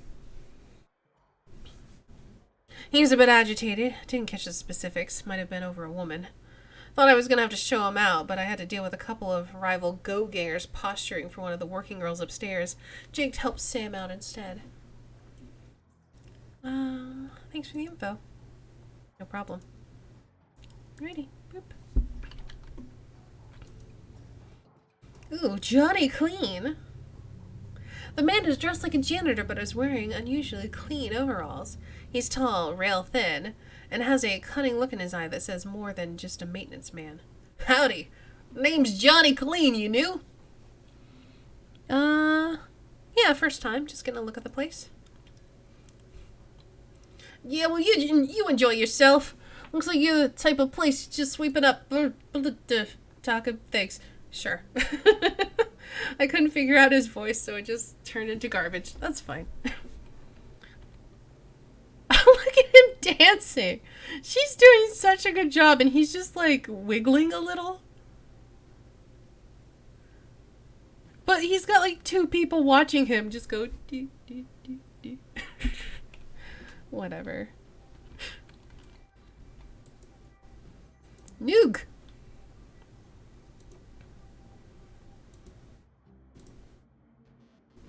Covered in glowing magical talismans and fetishes, this troll does not seem fully of this world.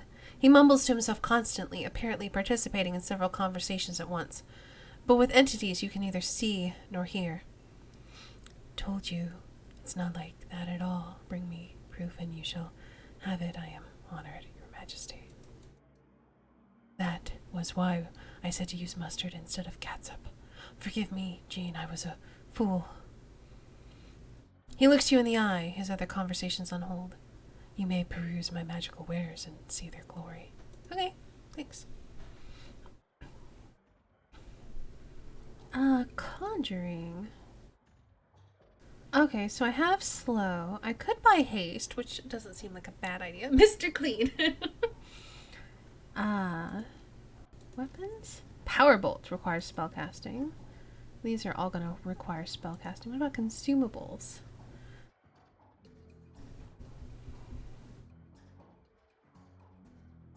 Well, let's get a couple more of these. And then I also want to pick up this. 500, that's not that much. Yeah.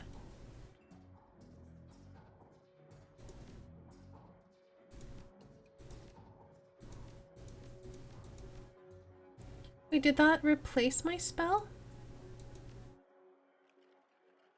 I know thought for sure I had a slow spell. Well, that's fine. I prefer to have haste anyway. Johnny cleaned by shouting the words bleach on. He has the power to coat himself in a protective barrier of bleach, promptly blinding himself, destroying most of his nerve endings, and also suffocating him in a matter of minutes. Alright, let's talk to this lady. Mrs. Kubota watches you cross the room, sizing you up as you approach. As you get closer, you can see that she's of mixed race, African and Japanese. Her demeanor says, "This is my house, mess with it at your peril," but her eyes twinkle with a playful light when she speaks. "Konbawa!" Good evening. "My, but aren't you a pretty little elf? Are you enjoying the Seamstresses' Union? There should be plenty for a woman like you to enjoy." She eyes you closely. "Or is this business?" "Business." "I suspected as much when you walked in, oh my. What business do you have with me?" "I'm looking for information." She eyes you suspiciously. "Of course you are. Knowledge is power, ne?" "So I've been told." "So, and why should I help you?" "Because I'm hunting the Ripper." Her face clouds when you mention the Ripper. "Keep your voice down when you mention the Ripper. Oh my. He isn't good for business. Besides, I'm worried about my girl Coyote. She's missing, and I'm worried she may end up his next victim." "So what do you want to know?" "How well did you know Sam?" "I knew him. We all did. Sam was a regular here whenever he could beg or borrow enough Nuyen to become altered in some way. Drugs, chips, alcohol. It didn't matter to Sam as long as he was bent. He was always looking for his next fix. He clung to the place like it was his lifeline, and we treated him as part of the family, even if none of us truly liked him, except Coyote." "And did you see Sam on the night of his death?" "He was here, quite inebriated, as he often was. Coyote was working bar that night, and she informed me that Sam was getting rowdy and belligerent with other customers. When I requested he leave, he refused. My bouncer, Mr. Clue, was off dealing with another issue, so I requested that Jake escort Sam out the back door to the alley. That was the last we saw either of them." "Why is this place called the Seamstresses' Union?"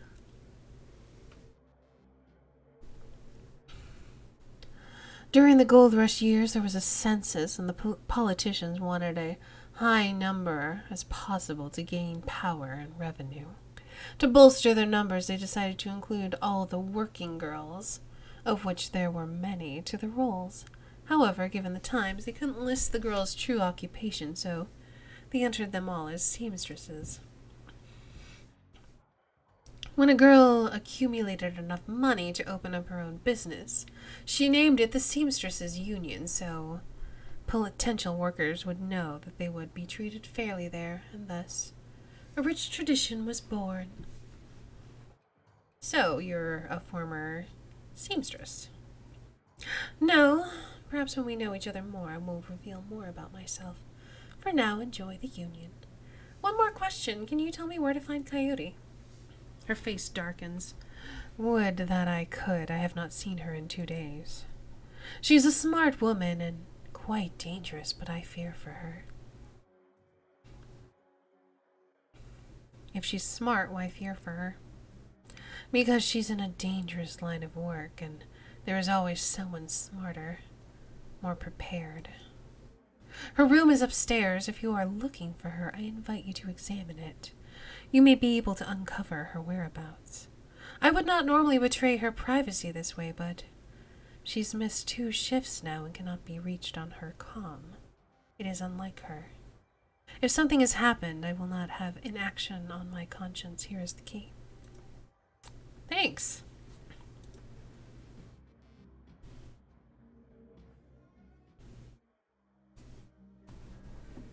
I can also shout bleach on because hairdressing, nice.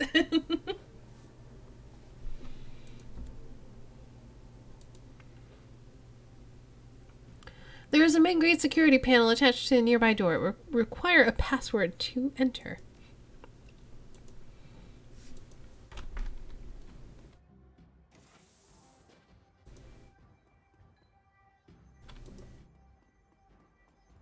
Is this not her room? I think this is just a random room.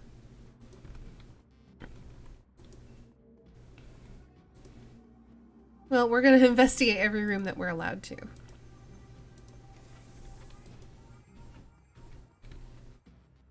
Ooh, this might be her room then.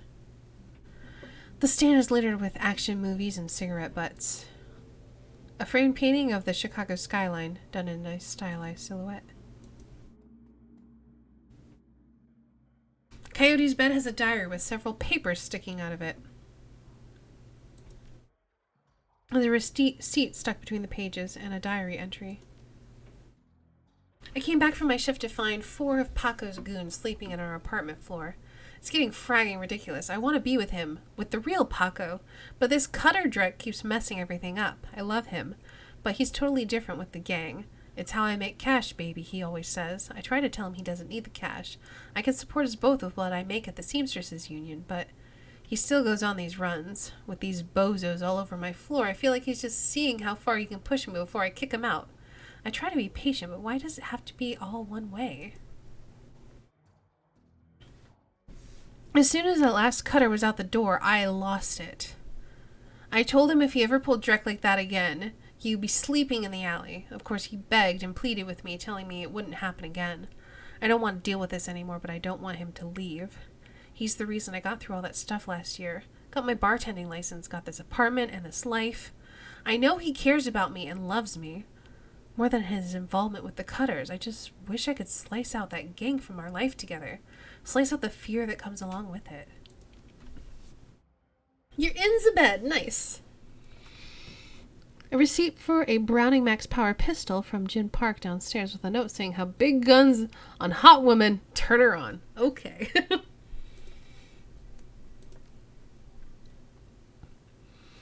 This paper has a handwritten poem on it and a diary entry. Sometimes it seems like Paco reads my mind or my diary. Maybe he does the latter. I wouldn't be surprised. Hi, Paco!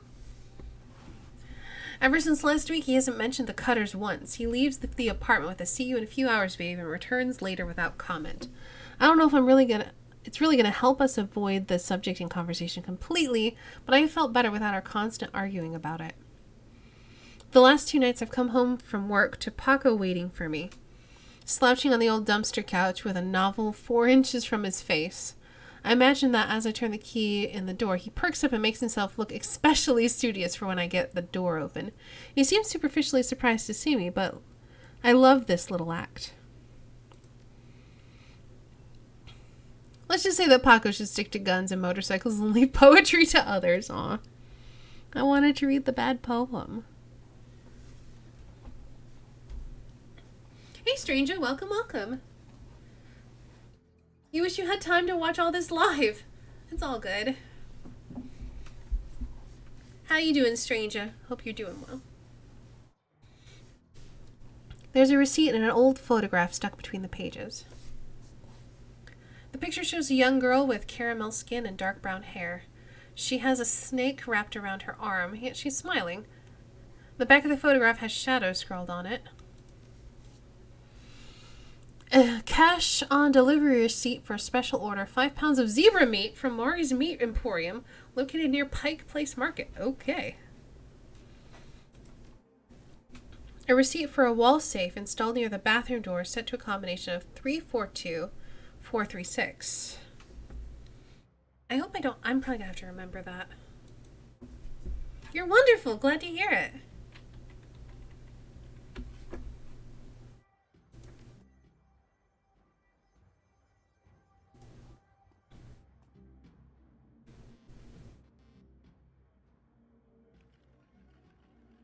We are not a decker. I'm doing pretty good. My voice is a little bit strained from a bunch of voices that I did earlier, so I'm trying to take it a little bit easy. There's a lot of reading in this, though.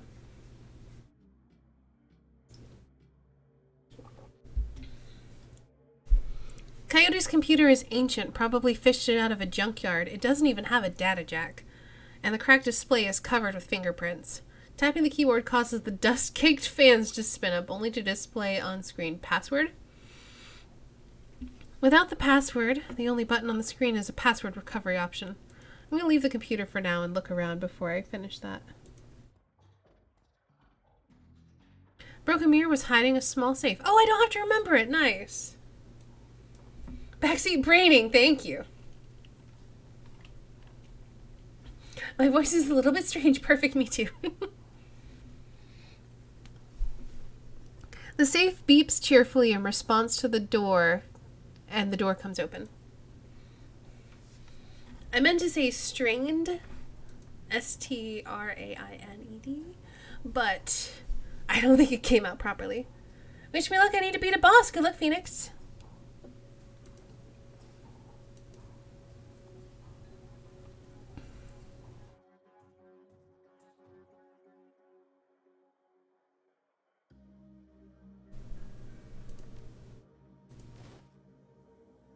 So there's just a grenade in there. Let's inspect this first.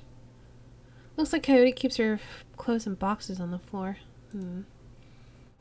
Let's try password recovery then. Please answer 3 security questions to reset the password. What was your first childhood pet? Shadow. Favorite musical act? Shit. I don't know.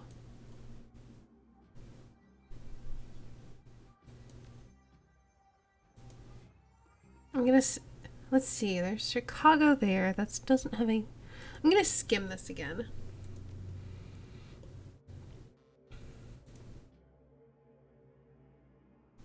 Hey Tigger, welcome, welcome.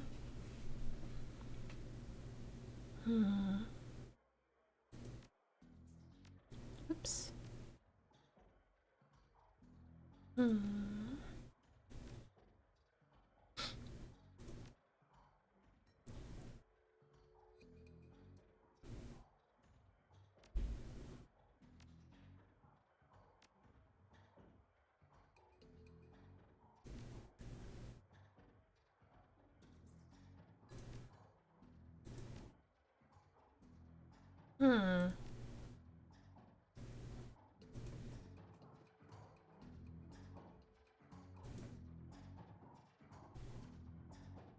I don't know what else her favorite movie could be. I don't see any information here. I guess I could take a guess.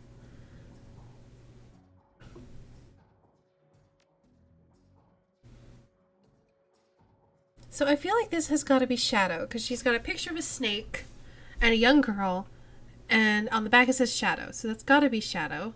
Favorite musical act? I don't remember anything about that.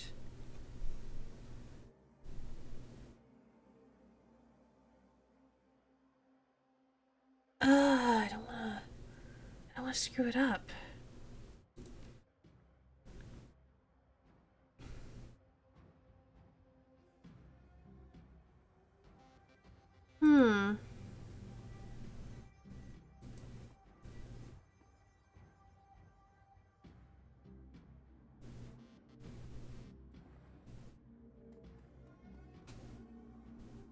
You like the sub icon thing? Thank you.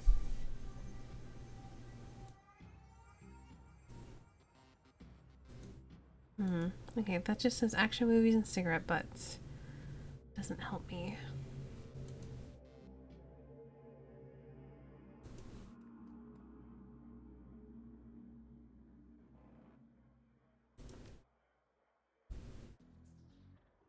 Happy little squares, yep. I had no idea what else to do for them. You think you're due a resub soon? Cool. I thought you just resubbed though. Maybe I'm wrong.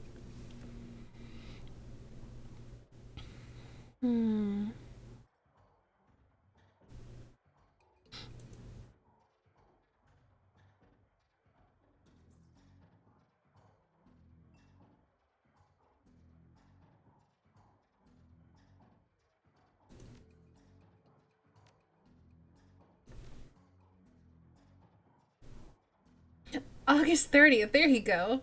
I thought you I thought it was not too long ago. It's mushy in 4 days. Gotcha. I feel like I set myself up for a copyright lawsuit with my username and having a channel theme if I ever go that far.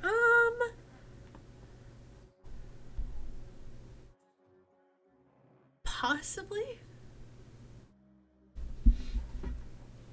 Time feels really long lately, but in a good way. Well, that's cool.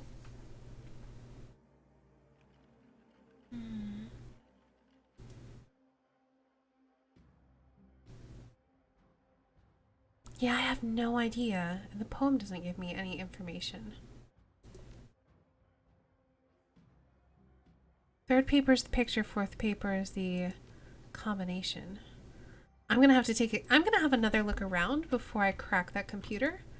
I might find some information somewhere else, possibly.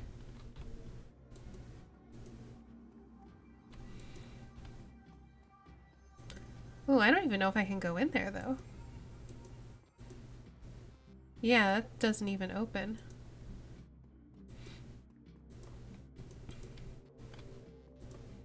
And there was nothing to inspect in here. So I'm gonna have to take a guess, I think.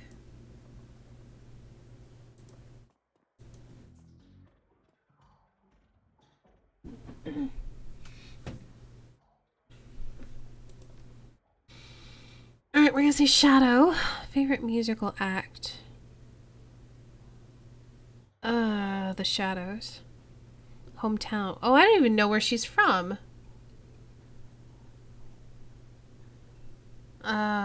Portland. Okay, maybe I can ask her boss and come back? Thanks for the luck. You're welcome. Did it work? You've been called Tigger IRL for most of your life since you were 13. Really? How can I help you? Do you know if Coyote had a favorite band?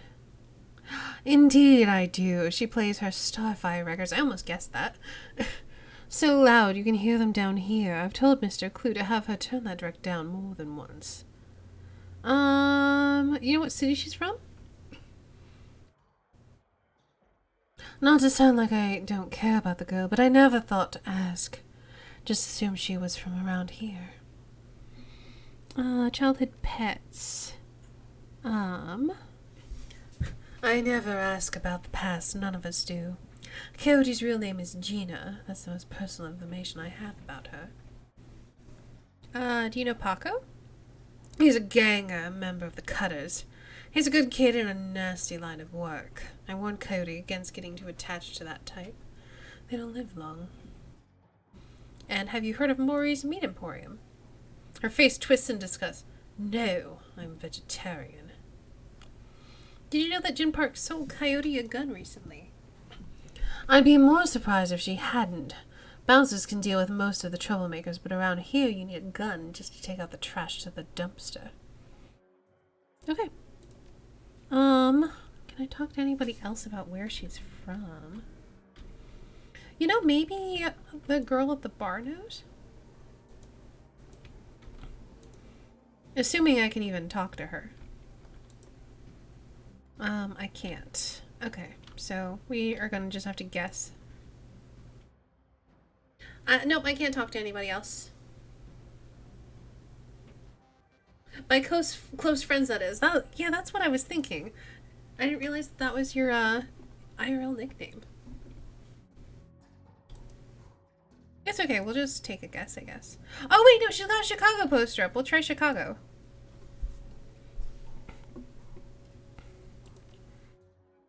Shadow. Starfire. Chicago. Your password has been reset to this. For your security, never write down your password. Shadow hide you. Alright. This computer has a basic list of applications. Let's check the calendar. 3 days ago, meet with Delilah about gig. Today, meet Paco for date at Pike Place Market, due in 30 minutes. Coyote's contact list has exactly one entry, someone named Paco. There's no comlink number or other contact information for him available. This does not seem like a very useful list of contacts. A quick scan of her recent searches shows that Coyote has been reading a great deal about hellhounds. It also suggests more than a casual interest in vintage action figures. Okay.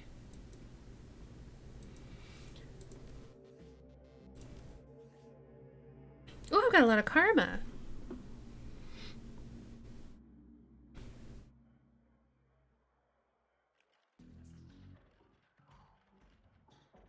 Let's see.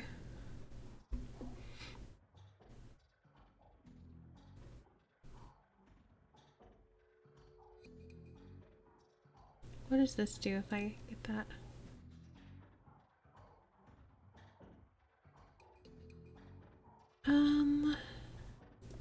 Let's get that. And then 3. Ooh. Bear is powerful, gentle, and wise, and a protector of the natural world. The power of the bear heals all friends within 3 of the damage from the most recent attack. What? Maybe within 3 spaces of the damage from the most recent attack? Cat is secretive, sly, and stealthy, and very hard to trap. Cat grants dodge +1 for 3 rounds to all allies in the area around the shaman. Coyote is unpredictable, never changing. He is a trickster. Coyote grants all friends within range of 3 with quickness +1. Eagle. Eagle is proud and king-sighted. He sees all. The power of Eagle boosts all friends within 3 with a plus 15% chance to hit.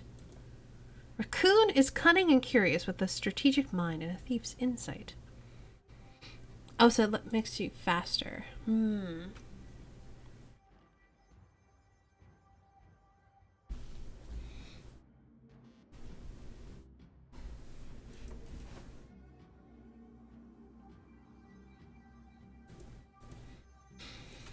I'm leaning towards cat or eagle.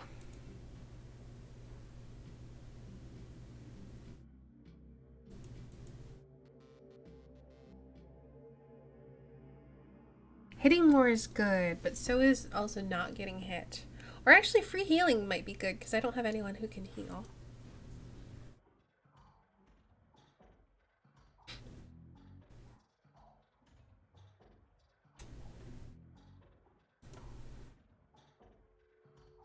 Pick Tigger as your totem. I can't. I get the cat, though. A cat is a Tigger. And I've been leaning towards cat. 15% hit. Sounds really good. It does. But so does increasing my dodge.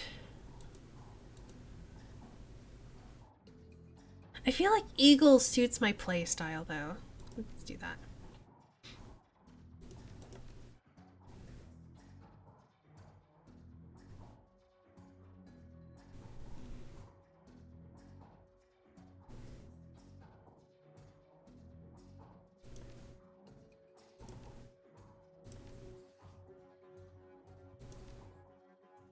Cool.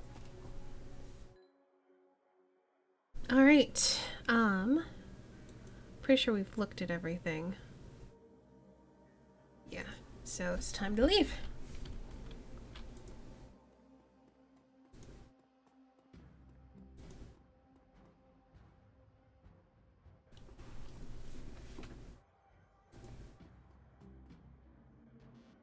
How can I help you? Coyote has a date with Paco at Pike Place Market in the next half hour. If you would go down there, it might bring me peace of mind. I'll call a cab for you. It should be able to get you there in time. Gambate kudasai. Good luck. Alright. Thank you.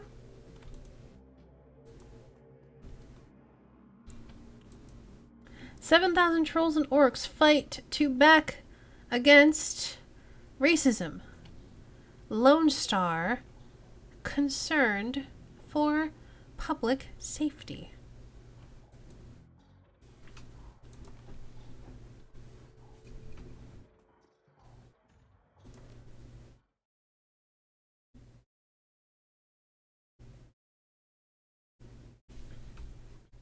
You catch a cab from Touristville to Pike Place Market, an immersively quiet ride that takes you from probably going to be mugged to probably going to pay too much for your drinks. Compared to the urban wasteland of the Barrens, the downtown area is filled with modern buildings, lighted streets, and unbarred shops, all living beneath the shadows of massive corporate arcologies. For many, these arcologies are home. For others, they're a hulking monument to where the world went wrong. Famous for its fishmongers, Pike Place Market has been around since the early 1900s, overlooking the bay. Now, it's a market for all things, legal and illegal. A melting pot of the haves and have-nots. Even though most of the shops are closed, the sights, sounds, and smells of the market hit you from the moment you step out of the cab.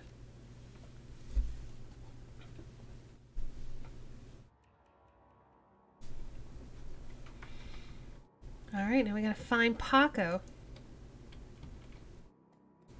Hey, elf in the white, are you Paco?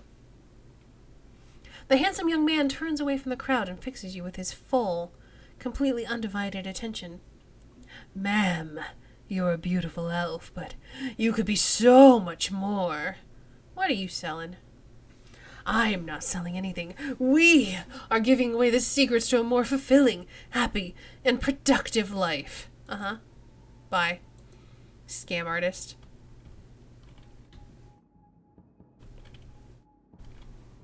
Oh god, it's a pyramid scheme. Run! Yeah, that's why I'm getting out of here.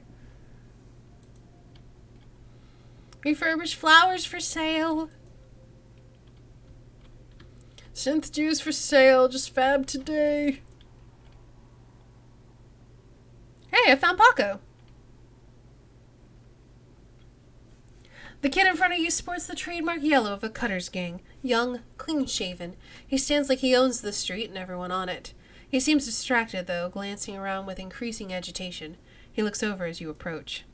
Watch yourself, Dandelion. Ida, what do you want? Careful, kid. You Paco? Who the hell are you? I'm the one who's going to pretend you have better manners. I need to find Coyote. And I need you to tell me why you think that's my problem. I'm not a boss. Find her yourself. I was just at the union. She missed 2 shifts, and Mrs. Kubota hasn't been able to reach her on her comm. The tough guy swagger seems to drain out of Paco. The cutter is gone, and before you stands a kid in a yellow jacket that doesn't quite fit. Coyote's missing. Oh man, that would explain. She was supposed to meet me here over an hour ago. Look, I'm sorry for getting in your face like that. What else do you know? If she's missing, I need to find her.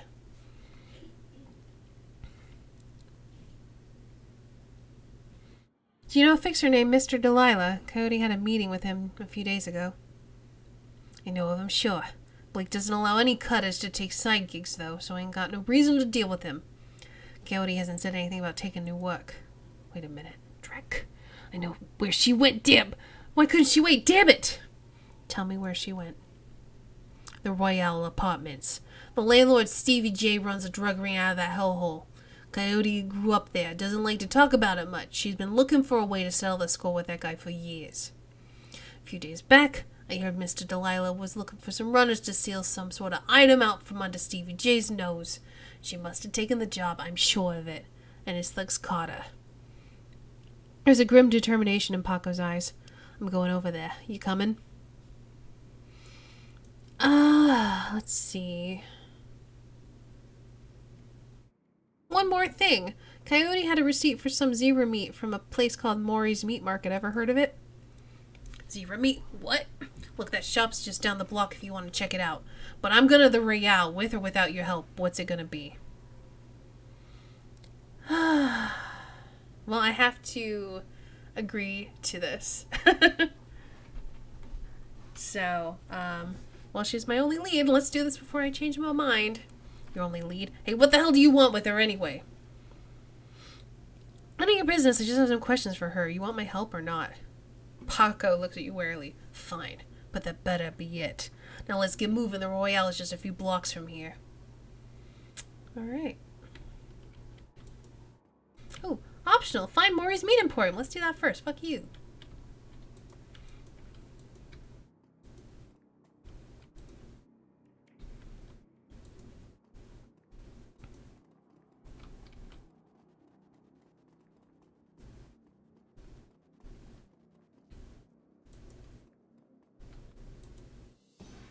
Should be nearby. He said it was just down the street, right?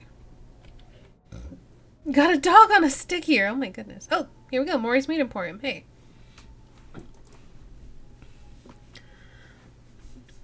The small meat stand presents an enormous diversity of dead animals, from cow and canine to the exotic and paranormal. The pictures on the back of the stand feature a much older version of the man in front of you. As soon as he notices Paco, the proprietor's eyes become hard and angry. What do you want? You know we can't afford more. Relax, man. My friend just has questions. You must be Maury. Do I look like a fat old man to you? I'm Manny! Maury's my dad. Now what do you want? I have this receipt for an order of zebra meat. Still have it for me? Okay, we got some zebra meat. Cool. I'll look it up. Yeah, I got it right here. 2 days past the pickup time. Didn't think anyone was going to come for it. Here, it's all yours now. You know someone named Coyote? Nope, don't got much for that shaman stuff. What would someone want to buy zebra meat for, by the way? Some people eat it, but I wouldn't recommend that. Tough as nails. Mostly sell it to corp security teams who use it to reward their hellhounds. Well, flamers go crazy for that stuff for some reason. Good to know. Oh, Drek. That's why Coyote wanted the zebra meat. Everyone talks about that pet hellhound that Stevie keeps locked up in the Royale if she never picked it up. That's all good. Bye. I know what your problem with Paco is. He shakes you down for money. Clearly.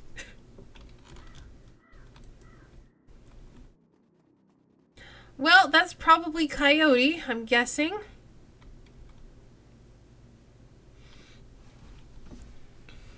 As your eyes adjust to the flashing lights, you spot the body of a woman dead on the pavement behind the police line. Panic spreads across Paco's face. Oh no, is that Coyote? This isn't happening. God damn it! Pull yourself together, take a look. Is that her? Paco steps forward and breathes a huge sigh of relief. No, it's not her, thank God. Look, let's not hang around here too long, alright? Too many Lone Star pigs around. Paco looks over at the victim again. It's too bad whatever happened here. I'm not gonna let anything like this happen to Coyote.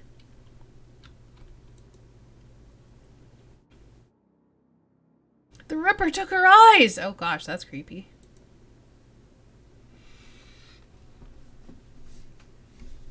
A tall, emotionless Lone Star officer blocks the entry to the crime scene. Behind her, you spot a lively face of the organ grinder's coroner, Dresden. This is an active Lone Star investigation. Please step away from the barrier.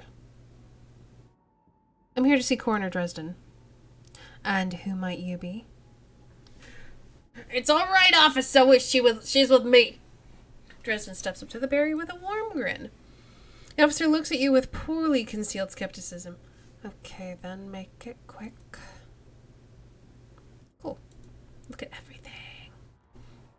Lying on the pavement is the body of a young human female. Her eyes have been gouged cleanly out, and you notice a string of bite marks along her left arm.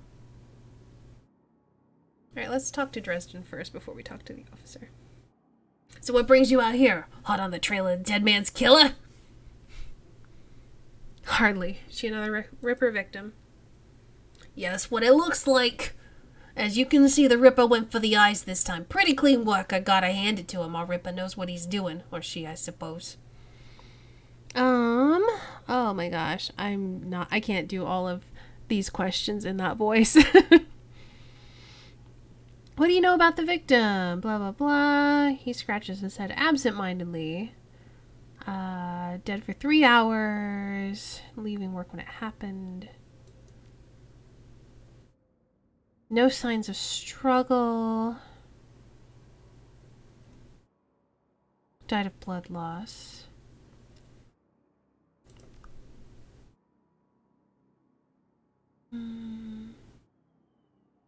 Oh, the coroner for the downtown is out on maternity leave, and he wants to stick a caught bite marks on the arm. Wild dogs dragged the body out here from the alley. Okay.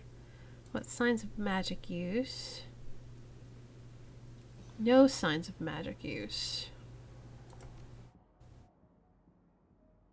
He thinks they're trophies. Hey, I figure if I can help you out, there's a better chance we get this scumbag off the streets a little sooner. McCluskey wants the Ripper in a cell, sure, but he couldn't care less if it takes another dozen murders. Good luck out there, eh? Dresden starts to turn back to the body, then stops. Speaking of McCluskey, you'll probably get going soon before he shows up. Sure. Hey, elf. The elf standing before you may quite possibly be the ugliest elf you've ever seen. His meticulously clean lab coat, format jacket, and old-fashioned bow tie give him the look of an undertaker from centuries past. He notices you approach and locks eyes with you, smiling a thin, unnerving smile. Hello there, stranger, might I inquire? Do you know which organ grinder's facility this body will be removed to? Why would you want to know something like that? The elf giggles, a strange, high-pitched warble you would not expect to emerge from his misshapen face. Oh, just a hobby. Never mind that, though. A good evening to you and your friend the coroner. Creepy.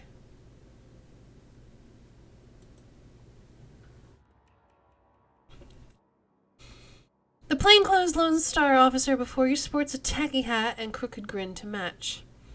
So you're the one who's working for the dead man, eh? McCluskey warned us you might be sniffing around after the Ripper. Lucky for you, I got here before McCluskey. I'm Officer Aguirre. Pleased to meet you. Now, seeing as this is a crime scene is going nowhere fast, what can I do for you? What can you tell me about the murder that took place here? Not much, really. We know it was about 3 hours ago, and we know that our eyes have been surgically removed. Don't need Dresden to figure that much out. He's been looking at the body, though, so he might have been scanning the rest of the scene and looking for witnesses. No luck so far. Damn Ripper might as well be a ghost. I take it you and McCluskey don't exactly see eye to eye. Let's just say McCluskey and I have conflicting interests. You have any leads on the Ripper I should know about? Plenty. If you ask McCluskey, but the truth is we're as clueless as you probably are. Well, thanks for your time. Hey, hold on a minute there. You haven't put a donation in the Lonely Orphans Fund. The Lonely Orphans Fund? Yeah. You see, you make a contribution to the fund, I put you on a list, and let you know the next time we find any orphans you might be interested in. Oh, gosh. He wants a bribe. Well, I'm always interested in finding out about any new orphans you discover.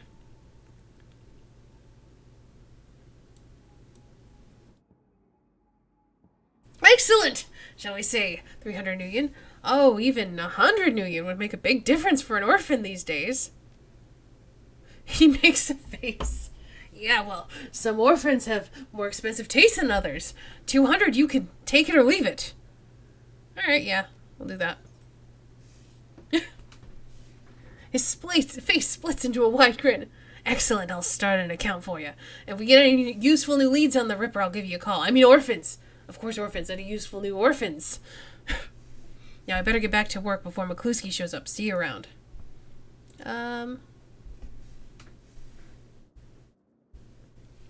You need anything else? Any fascinating new leads? Did you notice a particularly ugly elf standing over there in the crowd earlier? Huh? Where? Well, he's gone now, but he was asking about the body, wondering which organ grinder's facility it would be taken to. Interested? Well, there's those who might be interested in purchasing some of our parts, sure, but that's pretty poor form to inquire at the site of the murder.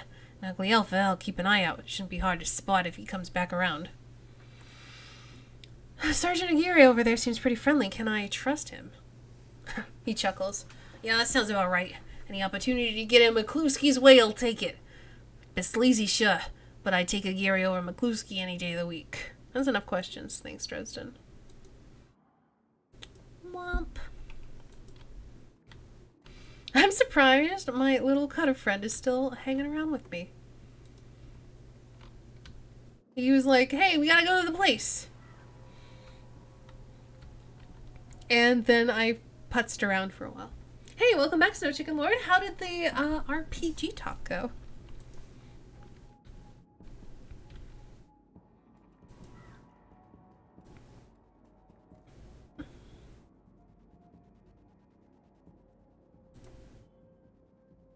The orc before you wears the standard Stuffer Shack employee getup.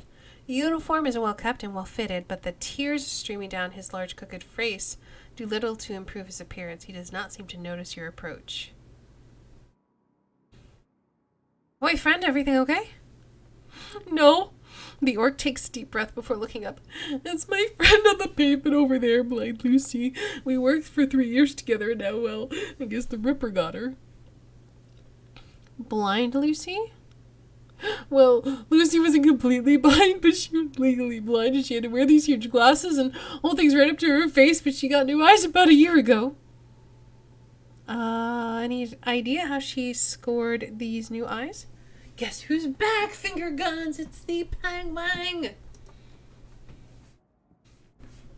No, she wouldn't talk much about it, just called it a stroke of good luck, and I guess her luck ran out. You see anyone in the store lately? I see weird stuff every day. It's a Stuffer Shack, but no, nothing stranger than usual. She got enemies? I'm not sure. She knows she had an ugly breakup with her boyfriend after getting those new eyes put in. I was pretty upset for some reason and wouldn't leave Lucy be until she filed for a restraining order. And then it all seems to die down a while ago, though. And when was the last time you saw Lucy? You were at the shack earlier today. I think she was headed to the market to meet a friend. Well, I was going to join her on my way home, but then we got last-minute customers and...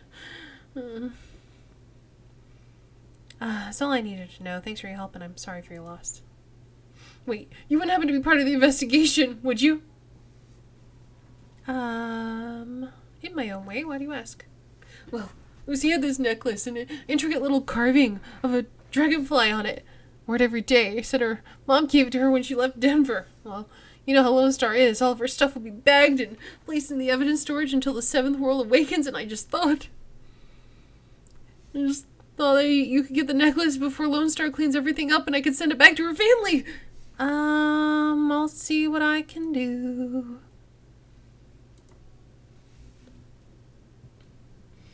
RPG talk went well, and I now know more about my character for next week's game. Nice. And his brother. We are a wandering storyteller. And start off as the idea of the Grimm brothers. And Russian accent. Cool. Cool. Alright, let's run back and see if we can swipe a necklace for this dude.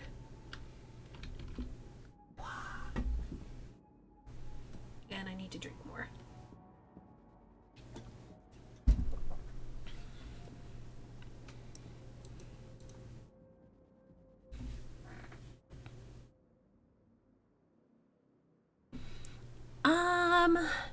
You scan the ground near Lucy's body and spot a small wooden object, mostly hidden beneath the dead woman's hair.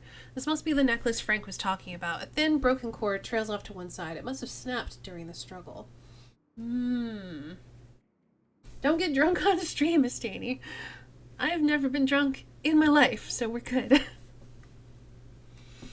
I can't just pick up the necklace, because I'm not quick enough to, just pocket it. So I'm gonna talk to the officer. Hello again, can I help you? I need to take the victim's necklace with me. It may help with my investigation. Yeah, we befriended him and bribed him and he gives us the necklace. Cool. Pocket the locket. I can't. I'm not fast enough. High fives for sober peeps. Nice. Oh, you got sneaky snuggled. Well, if it'll help you, it means it won't be helping McCluskey. Nice, thanks.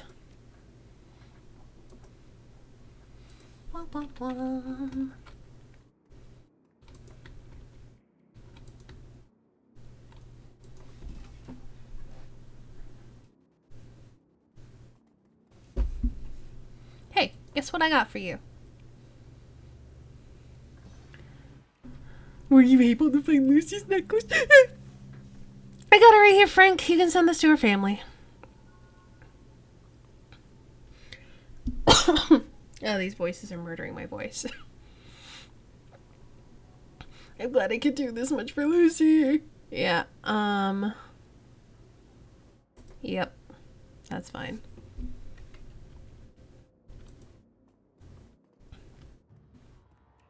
Oh, where's a dude to talk to? It's a junkie. Hey, junkie. Hey, lady, you have any extra new yin? I just need some Sick resume from the shack over there.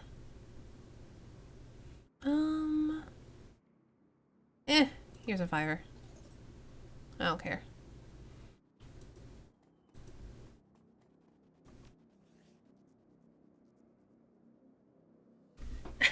Stacey said she wasn't drunk, but she didn't say she wasn't sober. Could be tripping balls right now while streaming. Do I seem that way?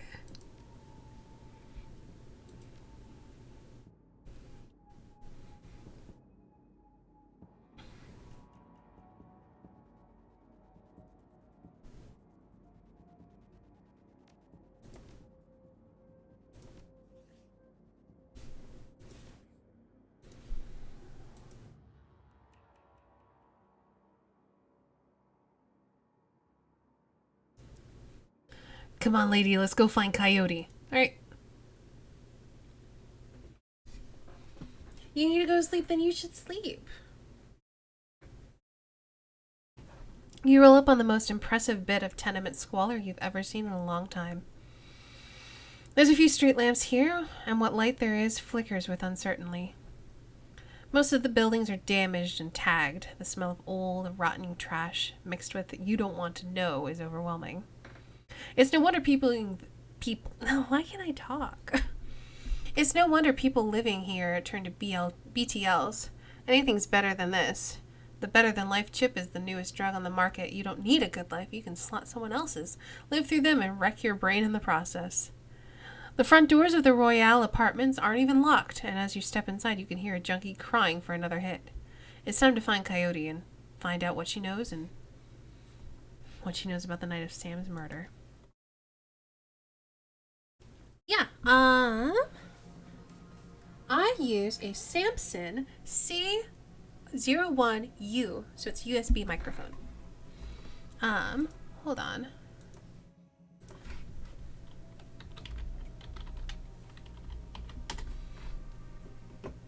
I will link you what I use.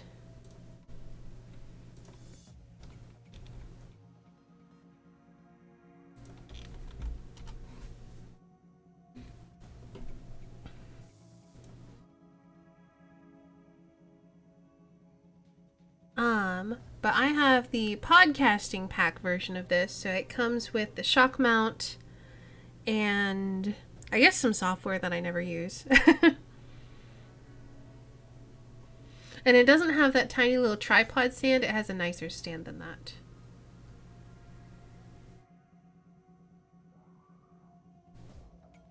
You're welcome. But yeah, I think it's a pretty nice microphone.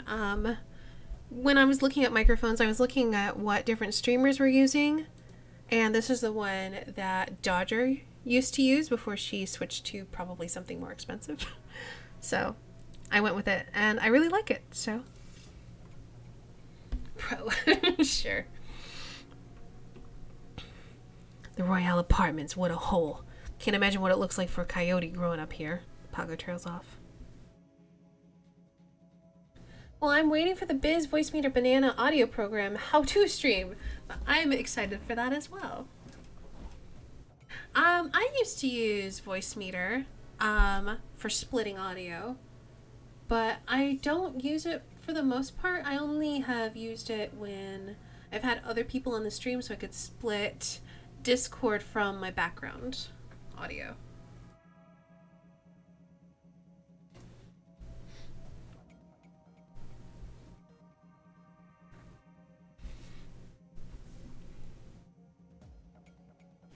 I'm here to take care of business. Let's get to it. If Coyote's here, we'll have to hurry. She's good, but, well, these BTL boys pay to stay well informed. May have known she was coming. You objective, keep Paco alive. Oh god, that's not gonna happen. This is a bit of a tech PC geek after all. He is. He likes all the new shiny things. I got it ages ago. Again, for trying to split Discord audio from background audio. So I could adjust stuff independently and all that fun jazz. Alright, well. There's a tweaker. I don't think we can talk to this tweaker. And a sad old man. Alright. The woman scratches herself like a cat at a couch leg. Please, can you spare some Nuyen?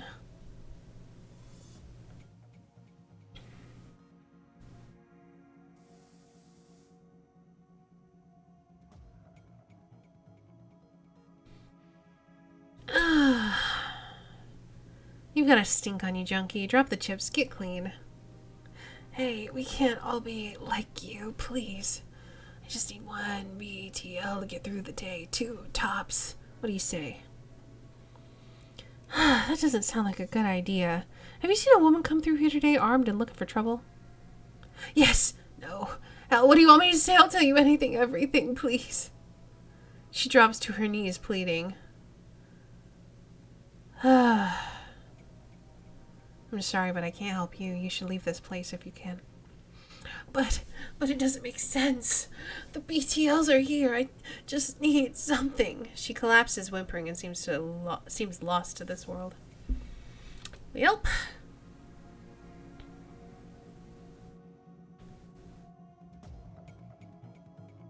Shit, he's here. Run, hey, Biz. Alright, let's talk to this sad old man. More of them. Alright. Like a lazy pigeon, he watches your approach. You're not from around here, are you? I don't want any trouble. Easy, Gramps. Just looking for information, then I'm gone. Bad day to come around here unexpected. Bit of a commotion upstairs. Steve's men are twitchy. This pretty young thing came through here earlier, snooping around like you two are. I could tell she weren't here for the BTLs. Don't know how she got upstairs, but there was a lot more gunfire than there usually is this time of day. What happened next? A couple of Stevie's men came around asking what anyone saw, and I kept my mouth shut. I did. Where's Stevie holed up? He's got the whole top floor to himself. Fancy he's the king around here. Great, now this is an extraction. Hey, old man, you know how to get upstairs? You've been right friendly, but I can't get on the wrong side of Stevie J. I'm sure you understand. Ooh, I've got charisma. Look, we're here to save her. Do you really want that girl's fate on your conscience? Damn it, you're right. You can go through my place. Yeah! Awesome. I'm guessing his place is through here. Maybe. Womp. The wall is crumbling here. Through a hole you can see a rickety stairwell leading up, but it seems it can only be accessed through the locked apartment next door. This locked apartment? Yeah, it's gotta be this. Ooh, what's that?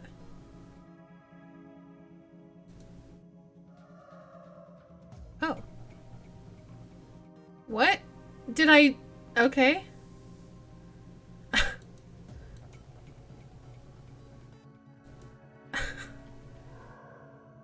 Okay, I spooked her. That's fine.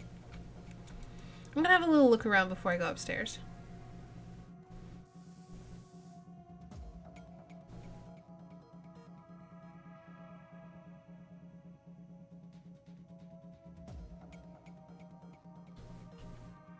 I have to keep reminding him to use simple English when he speaks tech. Aw. Oh, who are you?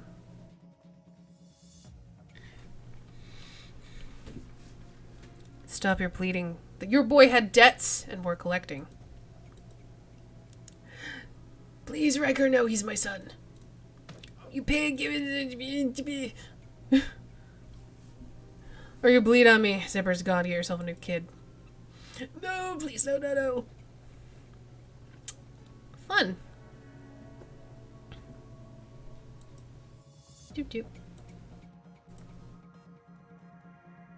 Hey, don't touch that. Hey, sorry, dude. I haven't seen you here before, lady. Looking to go somewhere special. Oh, he's a BTL merchant. You have to pack next week. Aw. Is it because... Wait. Because apartments? Or stuff? A scream echoes through the pipes of the rotten walls. Hard to tell where it came from. Oh, I think I'll have a look around and think about it. Listen, slut, this isn't a stuffer shack. Buy something or get out. BTL junkies twitch in the throes of their sordid dreams. One bored man stands ready to administer another chip if the creds are good.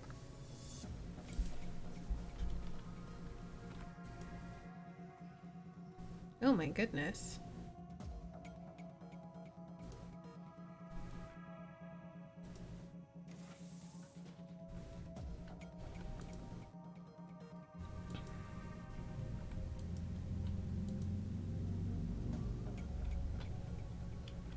Oh god, make it stop. Heh, not yet, kid. Uh-oh. I don't know if I can get in there.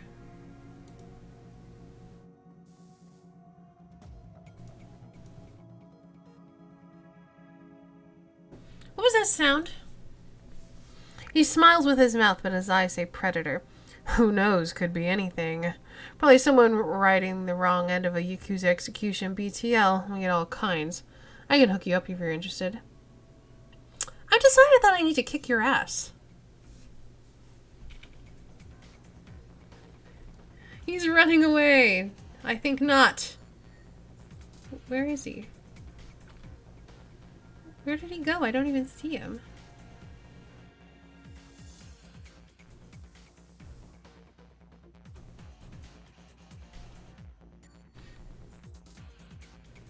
I doubt he went this way. He probably went this way? Well. Oh, there he is. Why didn't I see him?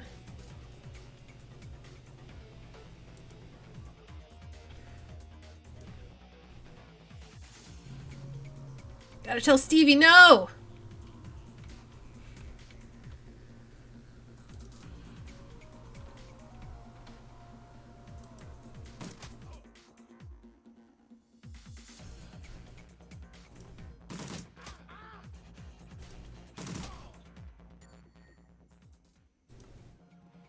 Can I search his body? His body's gone, so... oh, I think he may have hit a thing.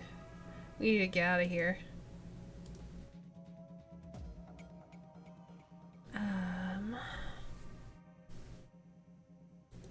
Recording studio.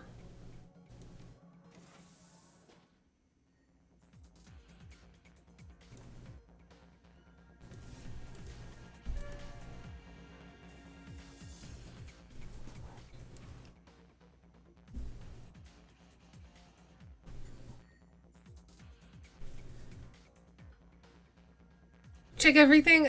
There's a guy like screaming in here, so I was trying to save him. Who are you? Get out. Can you see I'm working here?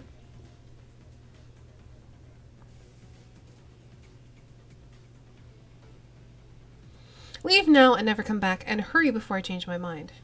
Okay, lady, I'm gone. Well then.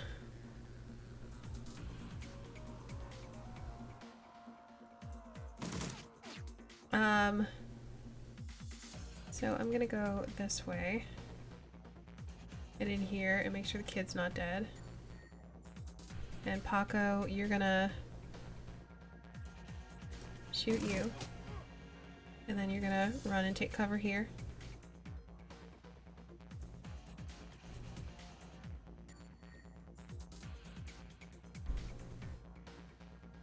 Well, I guess I have to deal with this, don't I? Well, let's talk to this kid.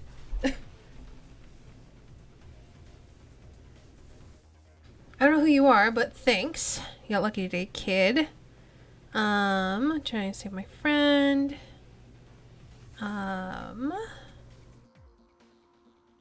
Play it safe from now on. You don't get lucky twice. I don't think I can move. Can you at least tell my dad? Sure.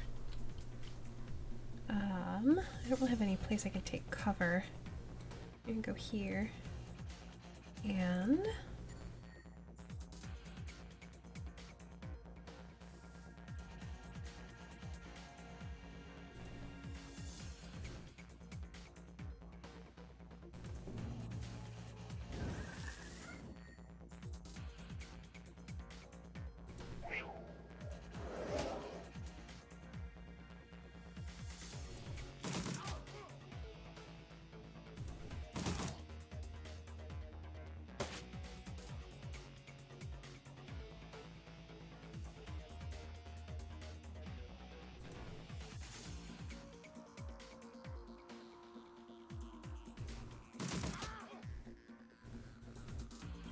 He's gotta reload.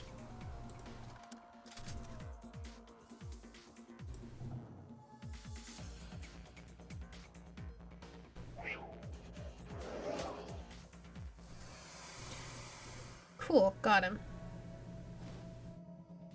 Find a paper with some numbers on it. We got their passcode. Cool. Well, the elemental's gone now, but literally it's what I do, so I kind of have to.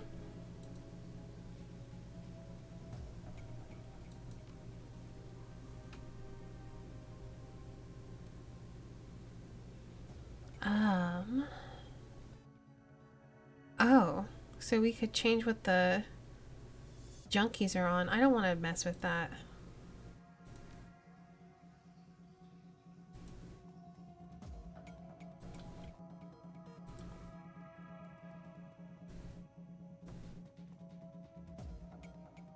This is my home, get out. Kula, I saved your son from those thugs across the hall. I don't know how to thank you. Well, just go get your kid. I'm gonna loot your place.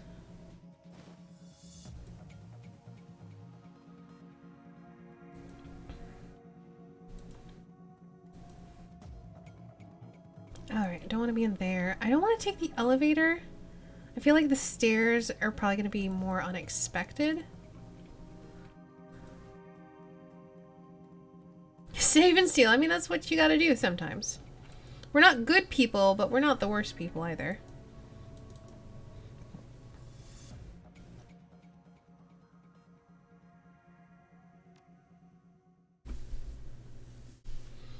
I mean, we saved his kid, so save and steal.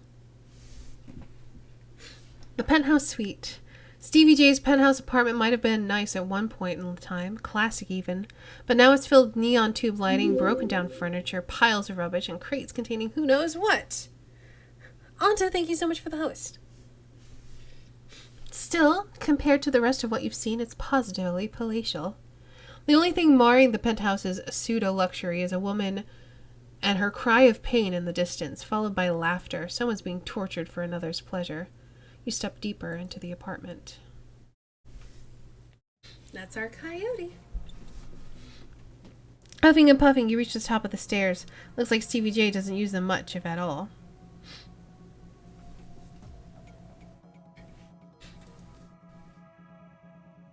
Only 4 karma. That's not really enough to do anything.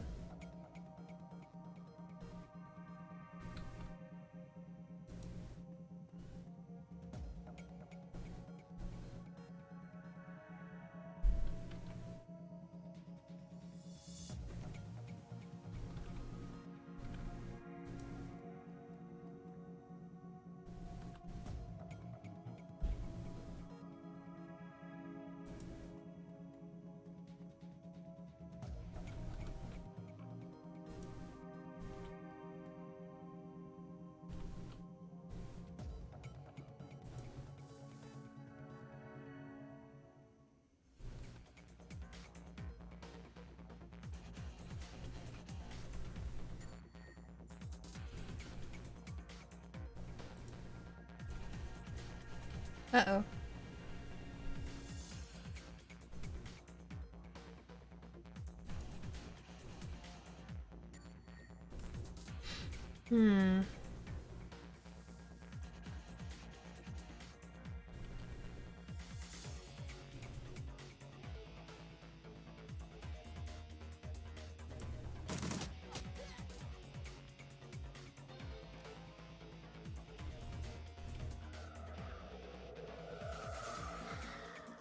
Well then.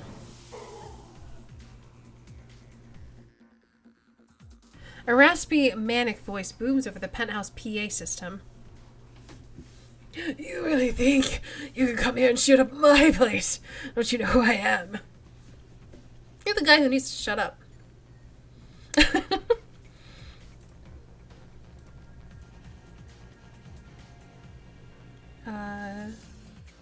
Then what do I do? This? What? Okay, I click B.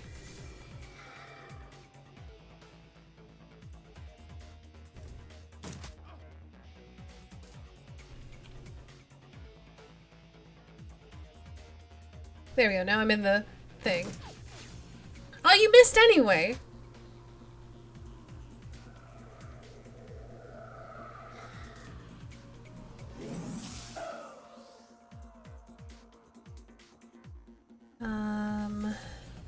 Alright then. It's spirit time.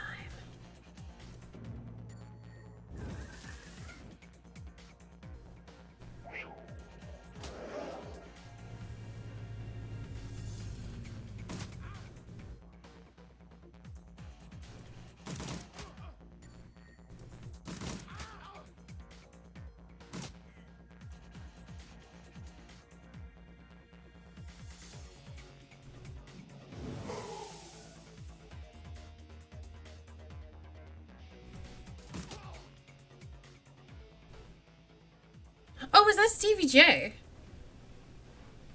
But no, again. And with a bloody gurgle, Stevie J is no more. Cool.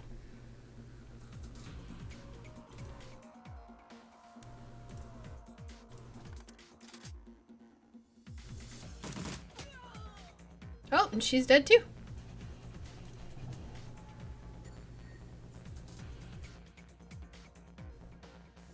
I don't know if the spirit can do anything, so let's just send it in this way. There's probably going to be dudes to fight.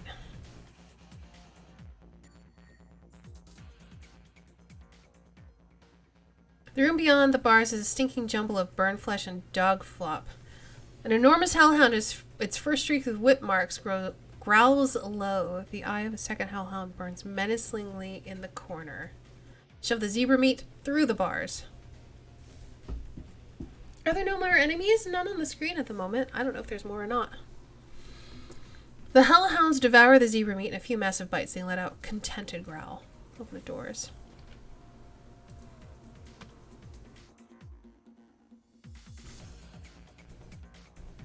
It doesn't look like there's anything down that way. Can't go that way, so we're gonna go this way.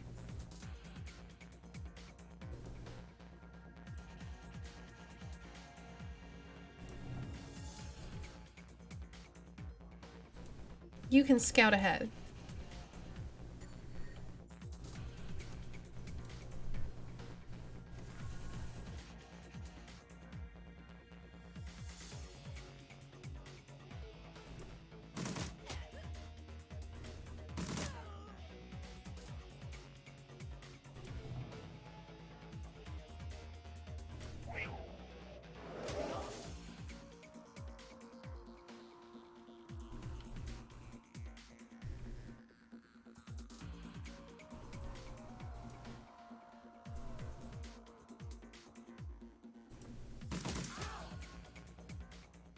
Okay, now there's no more enemies.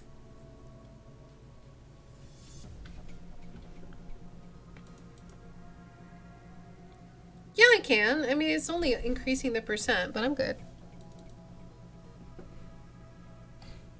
About time you got here, Paco. Who's your friend? Just another professional. I need to ask you some questions. Paco glares. Not now. Coyote, we need to get you back to the Union. Mrs. Kabata had that med lab in the basement. No. No, I need to finish the other thing that I came here for. I need to find something for Mr. Delilah first. A stash of gems. Delilah? I thought you said you never knew another deal with that man. Look, Paco. I needed an excuse to come back here and settle some debts. Figured I might as well get paid for it. Her voice is strong still, but her body's beginning to shake. Paco, help her back to the Union. I'll find those gems for you and meet you there. Coyote looks like she's about to argue, but she says nothing. Come on, Coyote, let's go. Alrighty. Ooh, I healed! Hooray!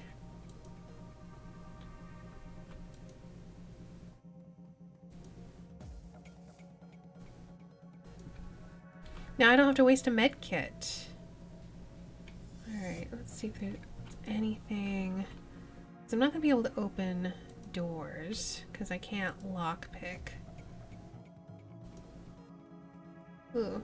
Stinky gross kitchen. Nothing in that. I'm assuming this is the elevator. Yeah, I'm not going down there yet.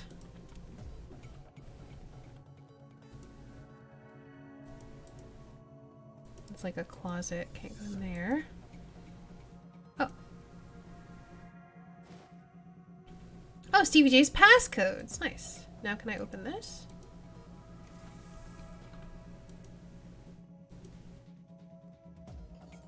Some loose new units lying on a crate. Nice. Old junk.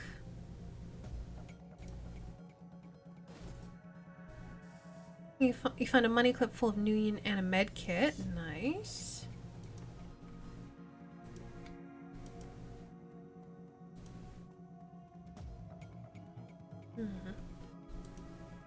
Purge all the metahumans. Huh.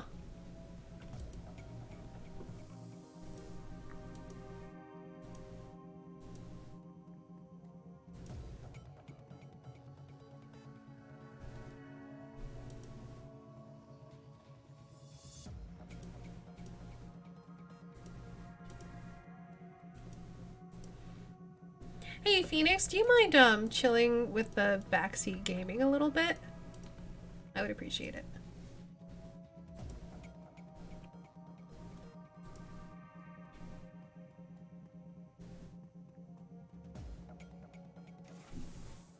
Oh, hi.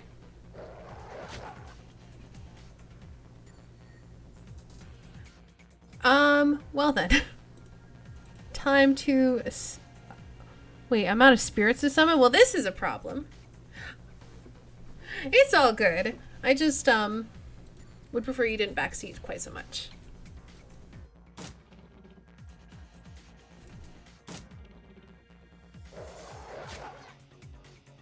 I think I'm gonna die.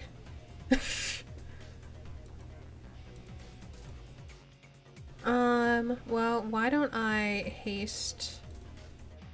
Oh, can I not? I cannot haste. I don't have the AP for it. Well then.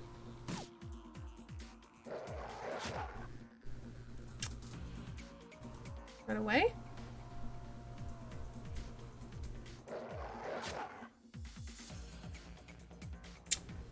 Yeah, I don't have anything I can cast.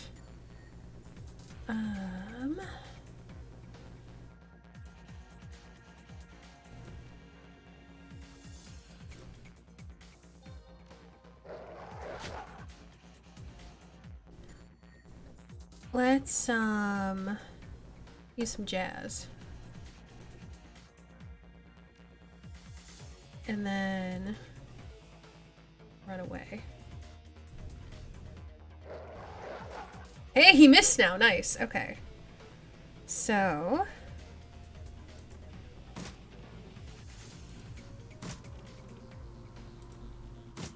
There we go. Whew. That was a little scary. Should have saved some of that zebra meat.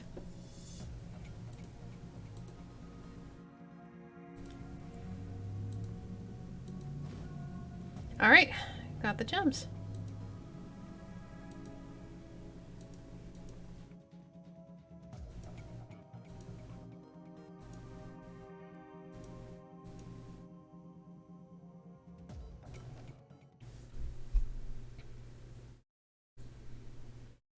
Despite Coyote's clear desire to stand on her own 2 feet, Paco needs to help her through the door into the seamstresses' union. Heads raised, and the front of the room of the bar falls strangely silent. Paco stands by her side now, not speaking, his dark eyes flat with fury. Coyote presses a rag to her clawed-up face. She winces but manages to keep control as she breathes in slow, deep breaths to manage the pain. Taking a closer look, you see her arm isn't much more than shreds of meat and broken bone held together by tendons and burned skin. It'll be a miracle if she still has it by the end of the night. Alright, we'll see you later, Phoenix. Thanks for hanging out. As Mrs. Cabada is tending bar herself... Oh, Mrs. Cabada is tending bar herself when Paco carries the mangled and bleeding Coyote into the union. As soon as the boss lady lays eyes on her missing bartender, the place gets quiet. Fast. By the time she rounds the bar to meet you, Coyote is the color of wet spackle, and there's something new in her eye. Fear. This woman has faced down hellhounds, but the sight of Mrs. Kubata has her staring at the floor and mumbling. Woman, how dare you miss 2 shifts and then come back and bleed on my floor? I'm sorry, Mrs. Kubata. I had a run that went bad. So, I can see that. Your arm is a mess. Was this your crusade again? Do not answer. It will only upset me further. You caused me to worry about you, Coyote, and that distracted me from my business. Hi, Mrs. Kubata. My apologies again. Cherry, take her downstairs to Dr. Castle. Yes, ma'am. And tell Castle to put something new and shiny where that arm used to be. Mrs. Kubata can't afford a cyber arm. I am aware of your financial situation. When you are healed, we will discuss the concept of Giri, the debt of honor. Now go bleed elsewhere. Yes, ma'am. Alrighty. Alright. Oh, I wanted to check my karma, but I gotta apparently do things. Her anger at Coyote's rashness slowly washes from her eyes and is replaced by tears. She sniffs, wipes them away, and inclines her head towards you. Domo arigato, FriendZone. That girl is precious to me. It is not often that we see acts like these in the Barrens. You have performed a great service for my little family, and I welcome you into my home. Consider it yours while your work keeps you here. But we both know that words are mere air beyond my thanks. I offer you this remuneration. Please take it as a show of respect. I am honored, Mrs. Kubota. Thank you. You are most welcome, and I offer more than simple lodging. You will find that there is more to the Union than meets the eye. Below us is a small facility, available exclusively for discriminating independent operatives like yourself. In it you will find vendors selling the best gear the black market has to offer, a fully equipped cyber dock, and a secure place to rest when the direct hits the fans, as they say. My, you are quite the entrepreneur. Indeed, normally I require a percentage of the runner's income for the use of this facility, but as I said, you are a family now. Consider this on the house. To gain entrance, play GAFFC on the piano. Oh, nice. I didn't even know they had a piano.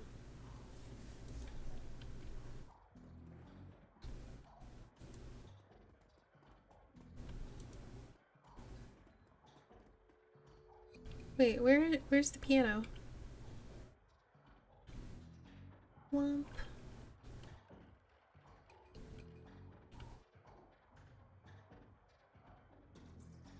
Maybe it's in the... Oh, maybe it's back here. In, like, the VIP area. Aha! It is. Again, he's just doing a little shimmy. Whatever.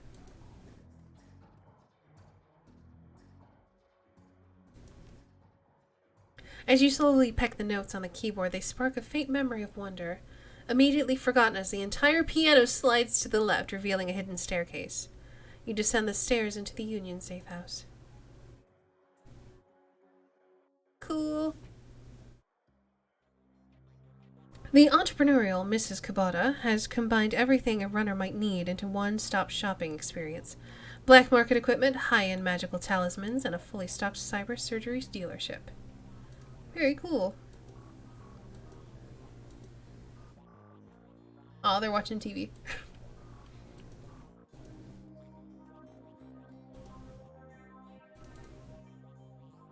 Dr. Sarah Castle, make it quick, I need to operate. Thanks for helping me out back there. Tell me about the night Sam Watts died. Sam's dead. Geez, lady, do you really think this is the time? How did he die? This is going to have to wait. This woman needs surgery now. Okay, folks, I'm gonna have to ask you to sit in the waiting area, watch some Tridvid or something. This young lady and I have work to do. Alright, take it easy, Coyote. I'll be here when you wake up. Who said anything about me going to sleep? Just give me something to bite on. You're a tough kid, but you're not that tough. Okay, Coyote, let's take a look at that face. Leave it. Excuse me. Coyote! I earned this face by being stupid. I'm gonna keep it. End of story. Whatever you say, kid. With one swift move, she sinks a syringe into Coyote's thigh. Nighty-night.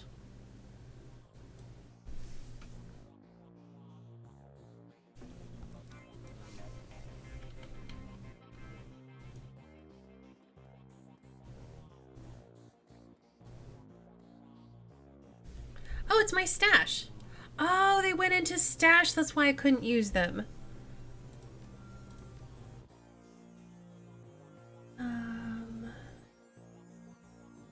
Let's take a med kit out. Whoops. No. F you, Paco. You don't get anything.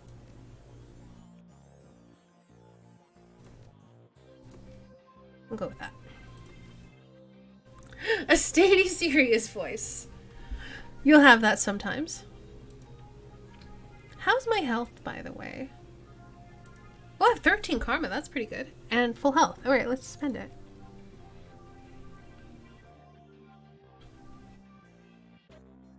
Ooh, increasing my body is not a bad idea. Just so I could, like, take more damage. I'm guessing, yeah, maximum for humans, elves, maximum for trolls.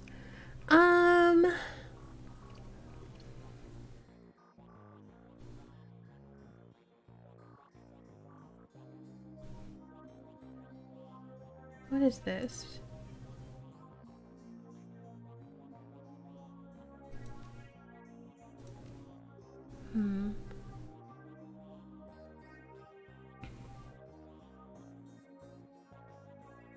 I do think I want more HP.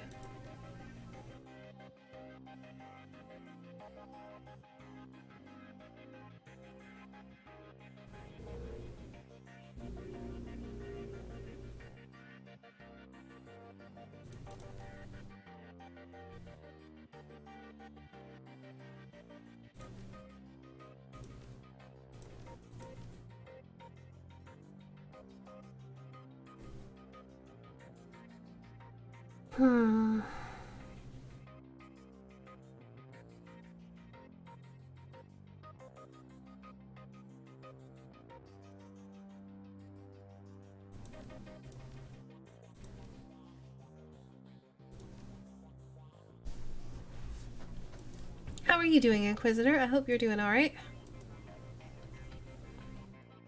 Hey, hi. Ooh, who are you? Algernon. Okay. Past the bar, the edges of the safe house become somewhat indistinct due to the magical haze surrounding a particular elf. The man seems only half of this realm, his mind wandering the far horizons of astral space, while his body peddles his otherworldly wares. Good evening, young elf, and welcome to this humble home we call the Union. I am Algernon, Half-Dream. To ease your way through the sixth world, I offer you the best magical foci, spells, and fetishes for the conjuring of spirits. Let's see what you have.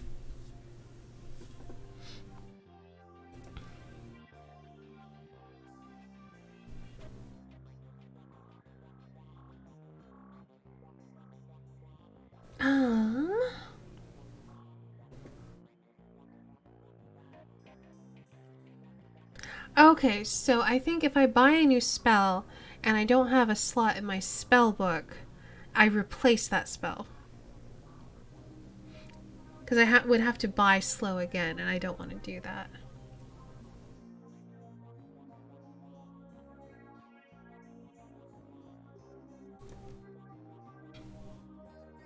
Ooh, he's got force too. Oh, and I could do fire elementals instead of just air. So he does have some force ones, which are the cheap ones. I think I'm gonna wait.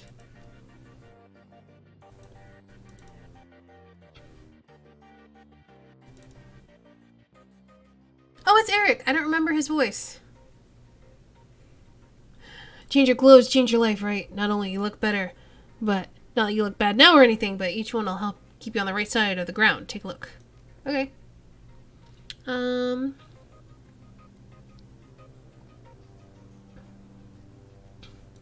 you don't really have anything I want, so that's fine. I think you made his voice super sexy for reasons. I don't remember. I mean, what is a super sexy voice even?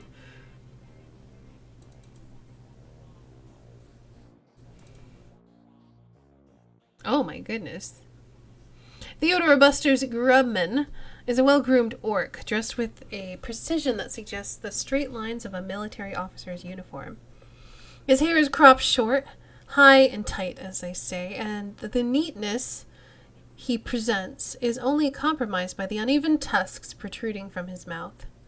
The only other defect in this picture of perfection is the man's cybernetic right arm, which is obvious enough to be noticeable, but not so obvious as to ruin the line of his suit.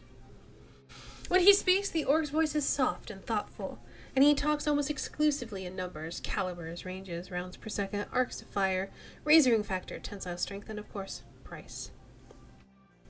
Soft and thoughtful, okay. Bunker Buster Grubman at your service. Friends call me Buster. I also answer to Sergeant Sir, and even Theodore on occasion. Anytime you're in the market for firearms, ammunition, or ordnance, I'm your man. How can I help you? Let me take a look what you got.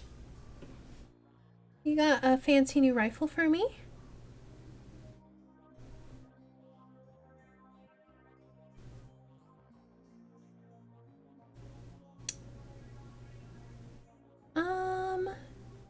Honestly, my AK-97 is not that much worse than this. Yeah, I'm not gonna worry about that then. Thanks. Nothing right now, thanks.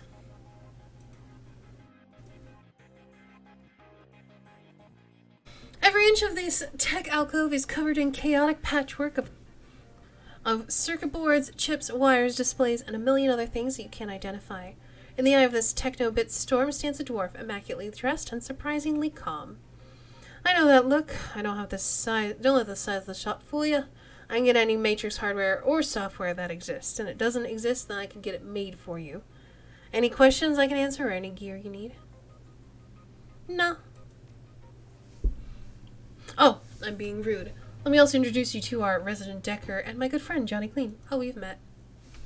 Well, the same overalls that you saw him upstairs, down here, leaning on a workbench crammed with circuit boards, cables, and chips, Johnny Clean seems a totally different person. You get the impression that Johnny was once as hot as an invisible, as most... Wait, what? Was once as hot and as invisible as the most infamous deckers today. Good to see you down here. Happy to be of help if I can be. Yeah, I'm good, because I don't have decking skills.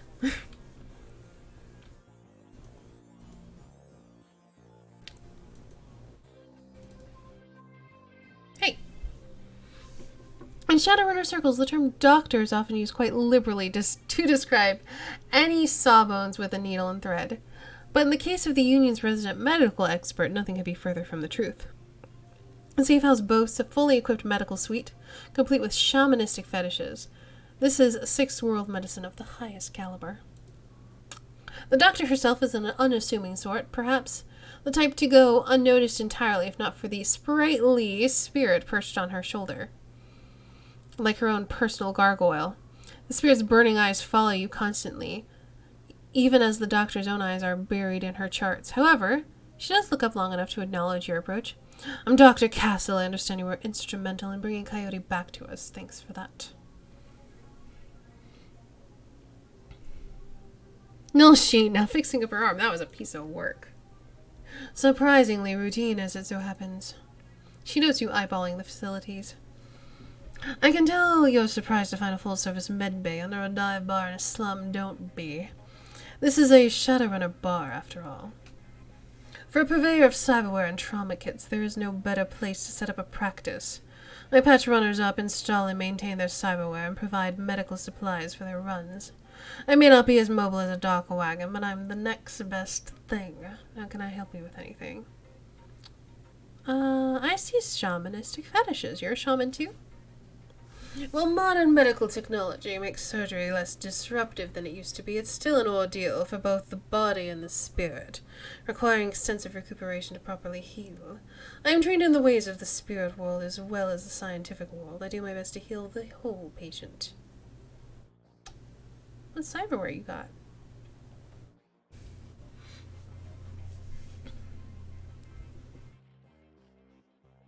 Man, there's a lot of expensive stuff.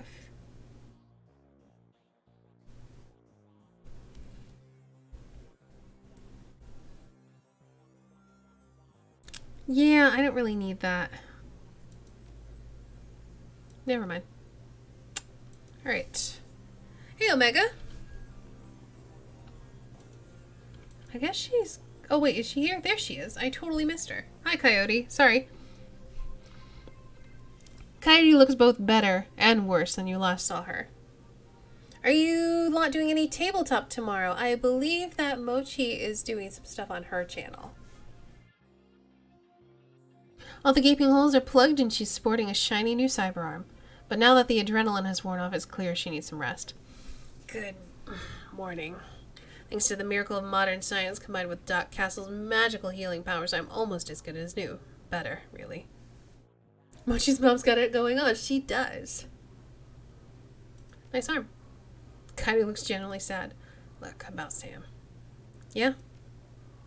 I can't say I'm surprised he's dead. Sam was on a downward spiral for a long time. What can I tell you? You served Sam the night he died. Do you remember... What do you remember about that night? It was a pretty average night. Regular crowd, as I remember. Sam was drinking with a guy named Armitage. Jake Armitage. Yeah, you know him. Met him. He's a charmer, too. She bites her lower lip. I like gingers. Anyway, Jake and Sam were having a few. Well, Jake was having a few. Sam was tossing him back, but good. Eventually he got loud, the way he sometimes did when he mixed a drink with who knows what, and Mrs. Kubota wanted him ejected. Mr. Clue wasn't around. I can't remember why, so she asked Jake to do the honors. Jake dragged him out the back and into the alley, and that's the last time I saw Sam. You said he got loud. Do you remember what he was saying? She thinks. Standard Sam drag. How he grew up rich and didn't deserve this. How he hated his mother. How he loved his mother. Pretty pathetic stuff. Tell me about Sam. I hear you liked him. I did. He made me laugh. No one else seemed to like Sam's jokes, but I did.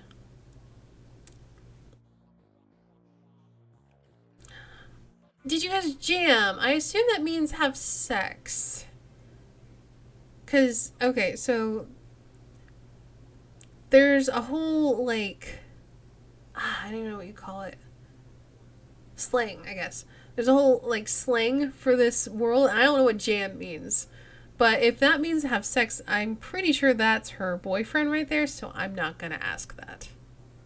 Vernacular. Yeah, that's another good word for that. I'm just going to say me too. Because I'm not going to speak ill of the dead. You were friends? Yeah, that's why I'm here. Got it. Then you know he was a charmer, wasn't he? I guess I knew him the best of everyone here. Sorry that he's gone. Vernacular? I barely know her. What does that even mean?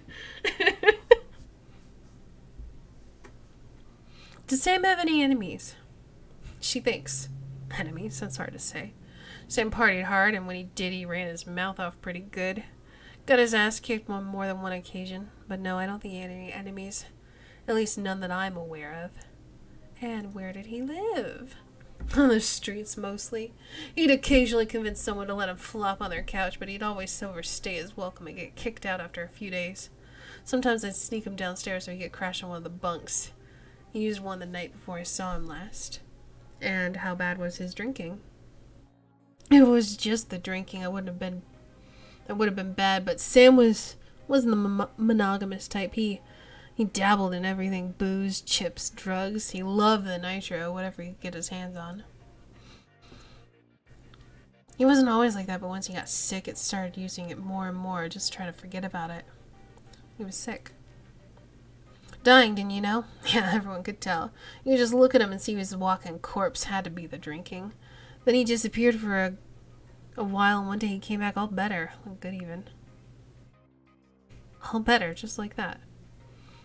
He said his mom helped him out. Never said how, though. Thanks, Coyote. Now I need you two to do something for me. What do you need, babe? I need you to talk to Mr. Delilah about the Royale run. He's usually upstairs. Tell him I didn't get the gems. Maybe I can take another run at it when I recover. I mean, I got the gems. I will.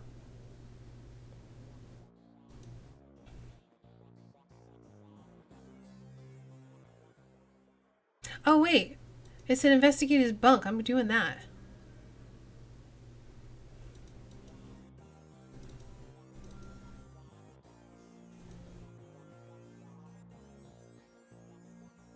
The bunk is a mess and reeks of booze. Searching through the sheets, blankets, and pillow, you find an old photograph that has seen a lot of wear. The pictures of a blonde boy and girl, both about age 14, sitting on a dock at the edge of a lake. They appear to be twins. The boy has his arm tight around the girl's shoulders and is mugging for the camera. The girl is planting a kiss on his cheek while making rabbit ears behind his head with her fingers. Hey, Furman. Welcome, welcome. Written in a woman's hand are the words, Sam and Jessica, Lake Sammamish State Park, summer 2040. Alright, I guess I'm keeping it.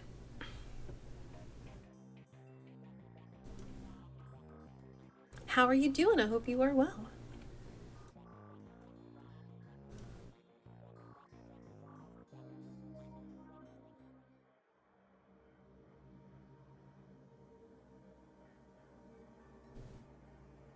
It's Johnny Clean, Mr. Cluey, Mr. Delilah. Alright, let's talk to this guy.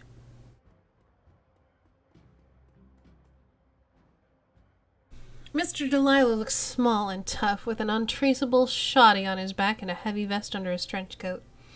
He's got the air of someone who gets things done and occasionally does them himself. He might be an ex-runner or one of the rare ones smart enough to move over to management when he felt his reflexes slowing down. What do you want? Mr. Delilah, we have business to discuss. What business? I got no business with you. We're with Coyote. She's indisposed at the moment. If they mention Coyote, he finally gives you his full attention. Why didn't you say so? Coyote's late and my client is getting anxious. Where is she? She's downstairs in the med bay and got her arm torn off on the job. No kidding. Well, whatever. She's tough, she'll pull through. So who are you two? FriendZone, he's Paco. Great, we're all introduced. Now give me my stones.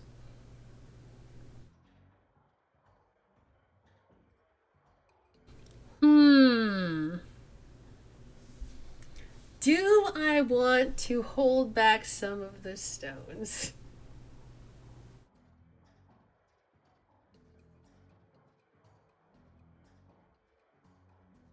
Yeah. Yeah, I'm keeping the one with the rune on it.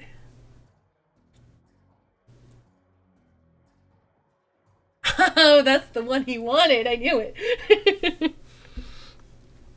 In an instant, there's a jeweler's scope in his eye. Moving quickly through what appear to be the most valuable stones, he stops when he can't find what he's looking for. He glares at you, furious, and throws the rest of the gems in your face. It is not here. What? He exhales and slowly wags his head as he speaks.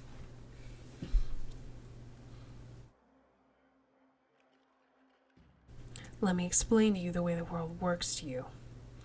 I hire someone to do a job. They do it. Then they get paid and we part happy. Now you have something that I paid Coyote to get for me that makes it mine. So you give me the pebble and we won't have any more, and we won't make any more work for Johnny Clean.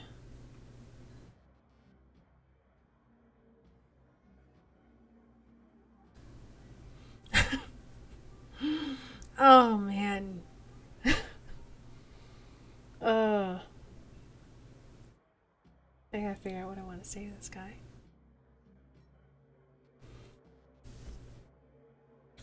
Well, let's get some info. Maybe if you told me more about the pebble, it might jog my memory. Oh, I gotta hand it over. Boo. I'm smart enough not to ask my clients why they want what they want.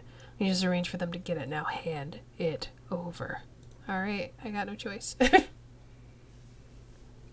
Coyote may not have told you, but the penalty for being late with delivery is no payment. But I'm feeling magnanimous tonight, so you guys can keep the gems I threw in your damn face.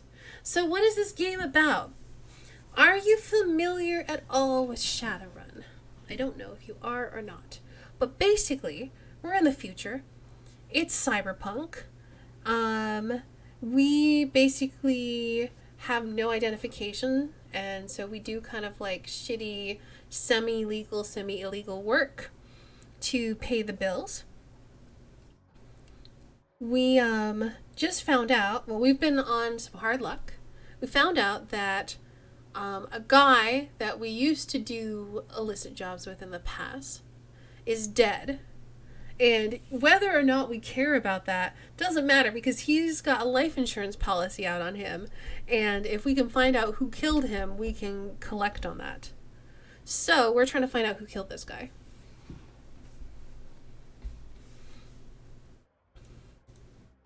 Mr. Delilah looks you up and down, takes you all in, smiles to himself. Listen, you look like the sort of woman who might run up a crew of your own one day. Might need a little talent. When that happens, you come to me, I'll set you up. He dismisses you with a wave. Looks like you impressed him. No offense for those gems. Van Grass, follow me. Alrighty. As far as what the gameplay is like, it's kind of like a turn-based RPG. So like, if I go here, this is our character that we're playing.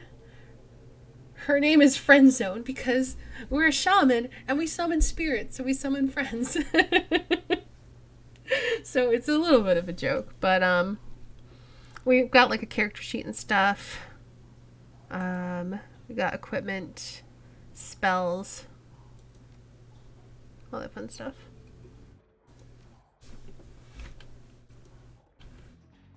Hey, who are you? Van Grass is busy talking on his comlink, checking his heads-up display, and motioning to a runner standing nearby, all at the same time. He's an intense little man. You get the sense that he likes to look busy. I'm Van Grass. Make it quick. Business good. Talk to me. I can see you're a busy man. He nods his head. That's right, Anne. So it wouldn't bother you if I hadn't come into possession of these rare stones. You have his attention. Rare stones, huh? Let's see these rare stones. You hear the servos of Van Grass's cyber eye whir as a magnifying lens slips into position. He bends his head over the stones for 2 seconds, maybe less. Where'd you get this dreck? Gumball machine? I'll give you 1,000 for him.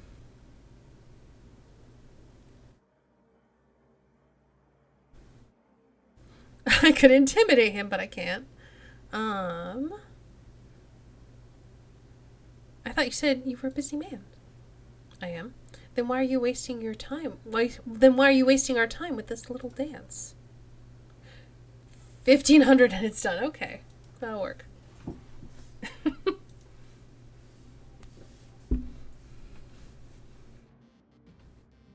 Okay, so we got pay.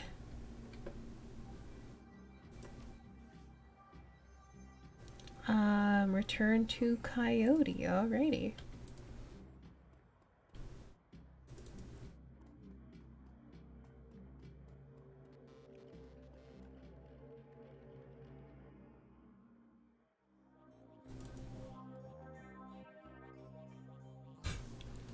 You're back. I think the highlights of the Wolves game will be on soon. Want to take a load off and watch with me? You know someone named Jessica? Her brow furrows. No, why? That's the name of Sam's sister. Jessica Watts. Yeah, he mentioned her once. It didn't sound like they got along that well. Ooh. Your comlink chips. And the screen shows the smiling face of Officer Aguirre. If he's smiling, it must be about money. Officer Aguirre, what a pleasure to hear from you. Yeah, we're buddies. Let's go dancing soon. Listen, the Ripper got another one. The victim worked on the NTSB investigation facility down on the docks. You owe me for this one. Put it on my tab. You there now? Better get here quick before McCluskey arrives.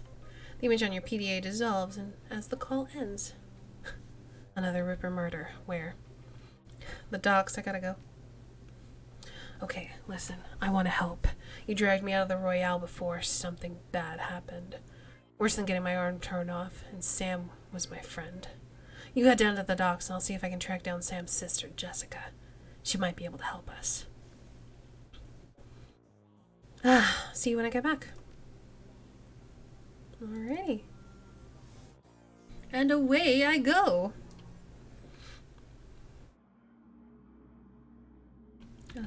This way.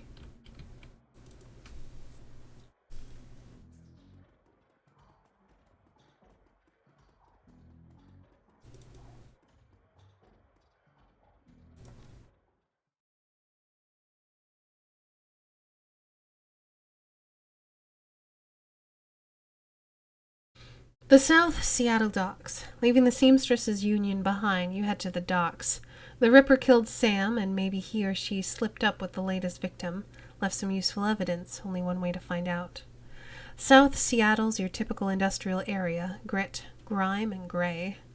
The rain doesn't help matters any. Layers of dirt mix with the abandoned wooden pallets, repurposed into makeshift furniture for the day workers. Garbage collectors in the gutter of the broken down street. Disreputable is this district's middle name. Your destination, the National Transportation Safety Board warehouse, is located on a small strip of dock towards the less maintained end of the waterfront. Despite the presence of those who linger in such places, it's quiet as you approach the gate.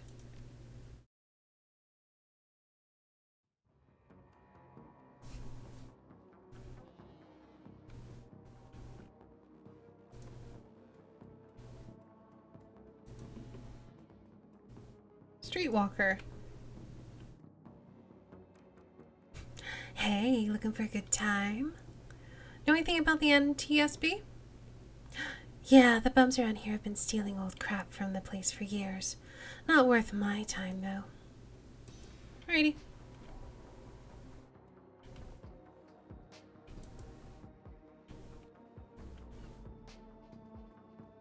Maybe I can talk to the bums?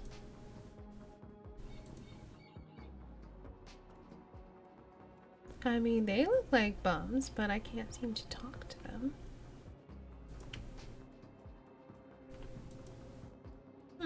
Where am I trying to go, even?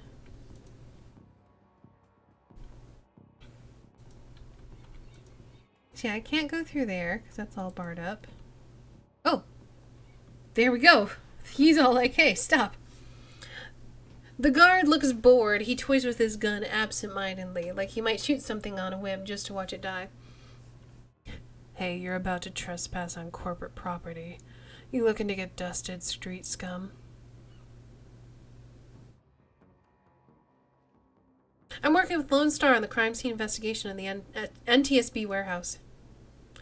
Sure you are, and I'm Loveweir, the King of Dragons beat it. Well then, how am I gonna get in?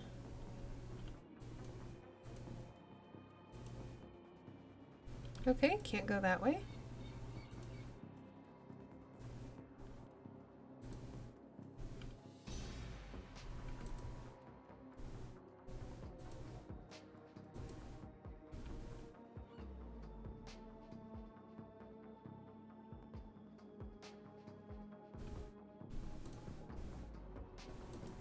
Okay, I've been down here, there's nothing.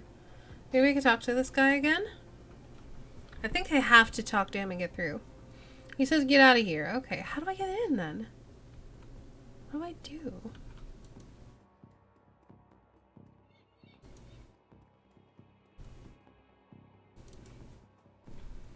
The only other person I can talk to is a streetwalker. Aha! Hey, you're back looking for a good time? Not me, a friend of mine. I need you to have some fun with the guard by the fence around the corner. She looks at you knowingly. Alright, 20 buys you a 5-minute distraction. Then I've got to get back to work and earn some real yen. Okay.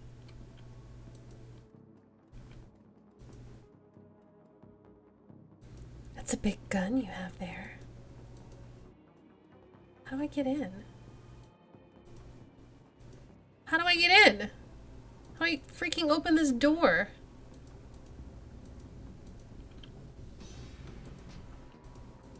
I have 5 minutes. Ah, man.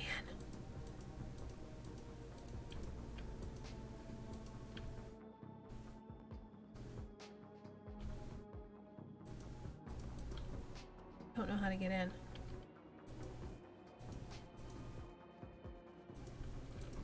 I don't want to. Oh, ladder.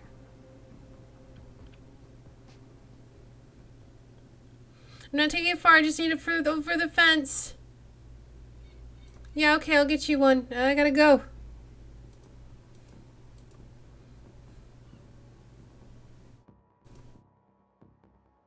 Where's the ladder? Oh, okay.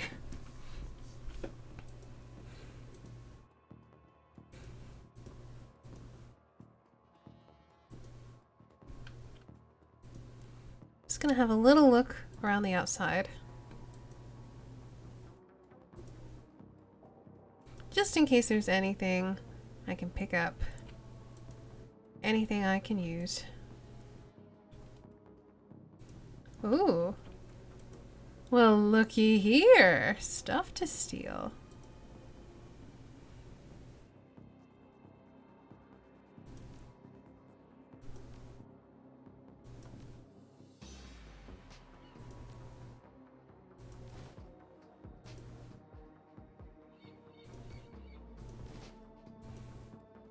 Too bad I can't steal their chopper. I've been playing too much GTA lately.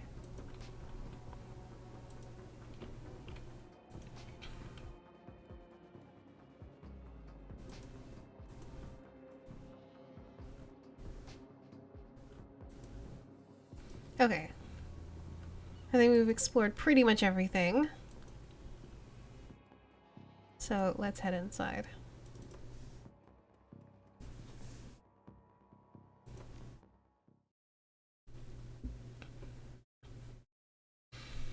Inside, the large gray warehouse is as typical as the outside. High ceilings adorned with girders and rickety catwalks top a huge utilitarian room. Concrete and steel walls meet a concrete floor. This is a place for storing things and nothing more. Despite the quiet on the outside, the inside is a hornet's nest of Lone Star officers going about their business. In the center of the activity is the Emerald City Ripper's latest victim. With uniforms everywhere, no one stops you at the door. It seems this case hasn't leaked to the press yet.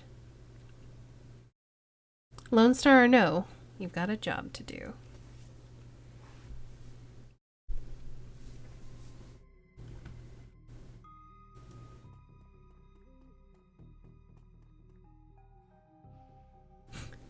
Took your sweet time, didn't you? I'm a busy woman. Who's the corpse? Just a corpse. And one that's not going to do anything for my career, I can tell you that. Left the computer on in the office over there if you want to see it for yourself. The victim worked here at the NTSB warehouse as a black box researcher. What does that mean? It's the National Transportation Safety Board. The warehouse is used to go over the wreckage from plane crashes to try to determine what happened. The Vic was in charge of their highest priority investigation at the moment. I've gone through the victim's computer and his case notes indicate he was selling secrets and he kept records. That'll get you killed real quick. It did. Some runner just like you probably offed him to cover up his core master's involvement in it and tried to make it look like a Ripper killing. Here's the office key. Check it out for yourself if you want. Hey, thank you. Hey, it's Dresden. I have to do your voice now, and you're basically the same as the other guy. FriendZone! Surprised to see you here, let me guess. Officer Aguirre tipped you off? Suppose you must have made an impression on him at the market yesterday. Or your cred stick did at any rate, he chuckles. Anyway, surprise! We got another Ripper victim on our hands.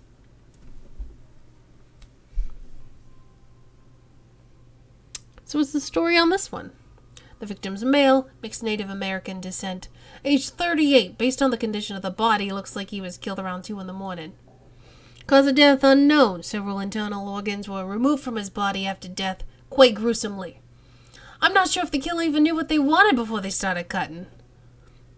Not much else to tell you, really. He doesn't have a lot of the pre-existing scar tissue, so he probably had major surgery at some point recently. Unfortunately, with the organs gone, I can't determine the nature of the surgery.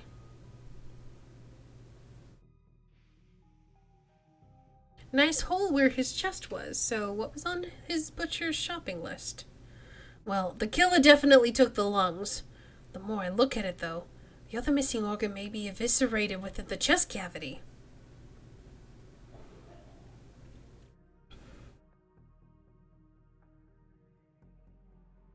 I don't think this is the Ripper from what we're saying. Like, he was just digging around for something. Huh. Sounds like the Ripper's taking different trophy from each victim. Liver, lungs, any theories? Sorry, I don't do theories. I'm just a scientist who happens to prefer dead people. However, while there was massive damage in the chest cavity, I can see the victim's lungs were transplants, which is interesting, since another victim's missing heart was also a transplant. And the eyes. And, okay, these are all going to be transplants, because Sam was dying. He probably had cirrhosis of the liver, got a new liver, fixed him right up. The blind girl got new eyes instead of glasses. Those got taken. Transplanted lungs, transplanted heart. He's taking transplants, but why? Granted, modern medicine has made organ transplants relatively easy, but it's an odd coincidence. But as a scientist, it's just that, a coincidence. This is only the third body I've personally examined. One of our other branch managers handled the other two. If I find more of that victim that had organ transplants, I'll let you know. Who's that woman over there? No clue. She just showed up next to Ken, I think. And how's Officer Aguirre doing on the case? He seems like a real go-getter. Aguirre would love to solve it before McCluskey and get his gold detective shield. Plus, he'd love to see McCluskey suck it in front of his superiors. He's already tried to bribe me to keep information from McCluskey and slip it to him. I'm inspired by their tireless pursuit of justice. You take the money? He grins from ear to ear. You have any idea how much this job pays these days, ma'am? I don't think Aguirre's office salary is going to do much to seduce me into helping him. And is McCluskey getting any closer to a suspect? McCluskey couldn't find him his ass with both hands. Don't tell him I said that, though. Alright, I'm going to look around. Good luck out there. Okay, let's talk to this Shannon Halfsky. You're not a cop. She looks up, watching you warily. I'm independent. What is your relationship to the dead man? The suspicion in her voice and eyes departs almost instantly as the subject turns to the deceased. He's my brother. I've been trying to speak with him, but I'm afraid his spirit is too disoriented by his recent journey to answer me. You're a shaman? Yes, for all the good it's doing me. If I could just make contact, I might be able to deliver justice and allow my brother's spirit to rest. I can tell you're used to shouldering a heavy burden, but maybe there's an easier way. She looks at you, the flattery largely failing to affect her, given the circumstances, but then inspiration dispels the dark clouds surrounding her. Perhaps my brother's spirit is too weak, that's a given. But my brother's spirit may not be alone here this night. She closes her eyes and concentrates, droning a low chant you can barely hear. Yes, there are others. Other spirits who may be of help. Her features harden in frustration, as if she's searching for something that remains elusive. Sighing, she opens her eyes and fixes you with a stare. But I can't do it alone. What do you need? This warehouse contains the spirits of plane crash victims trapped between worlds. They wish to help. They wish to be heard. And I think they have something to say about my brother's murder. Lone Star won't be in there, but you seem to have the run of the place. If you can find personal items that belong to the victims, I believe I can summon a spirit to speak with us. I'll need at least 2 such objects. Can you find them for me? I'll do what I can. Ooh.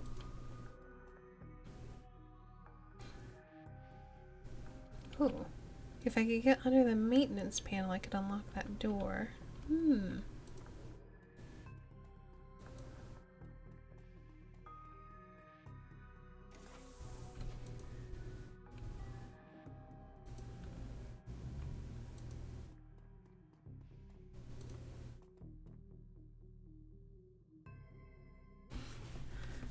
This is a large pile of old shoes on the ground next to the airplane seats. They could be discarded luggage or possibly shoes worn by occupants of the plane at the time of the crash. You find nothing interesting about the shoes in the pile. Darn.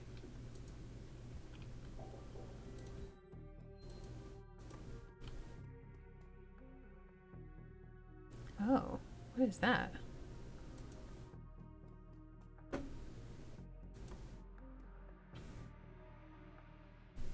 It's hard to say whether this heap of items and refuse recovered from a plane crash or simply trash that hasn't been taken out yet. Let's dig through it. A sticky substance of some sort seems to have seeped through the trash pile, and your hands are quickly covered with this stuff. After searching for a minute, you unearth a handful of interesting items. Earrings.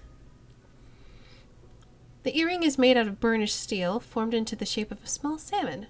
An intense primal fear washes over you as you touch the surface. This must be one of the items the shaman was looking for. The dented lunchbox has seen better days. You can barely make out the face of the grinning troll on the front. Surprisingly, the crit stick is still functional. You slot it into your PDA and 200 nuyen is added to your account. Nice. Let's see. I can't access this, but through the window I can do this. Why would I, though? Oh. You can feel a wild spirit within this object. You only be able to control it for a moment, but it is enough to open the locked door from the other side. Yeah, let's do it.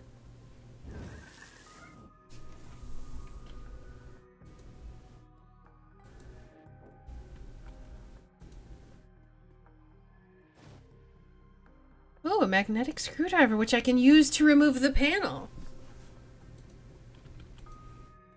Anything else exciting in here? Not seeing anything.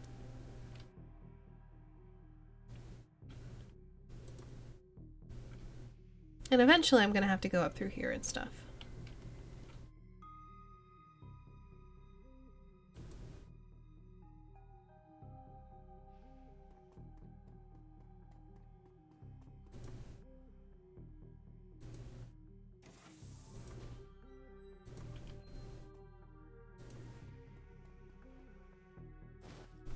Looks like an old diary. Cool. Anything else in here?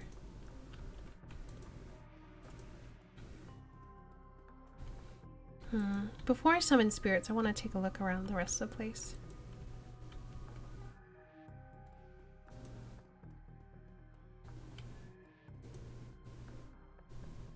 You don't need to go right now. Okay, thanks. The old poster depicts a svelte young woman posing with an assault rifle. I wonder if I could have searched the toilet if I hadn't picked up 2 items already.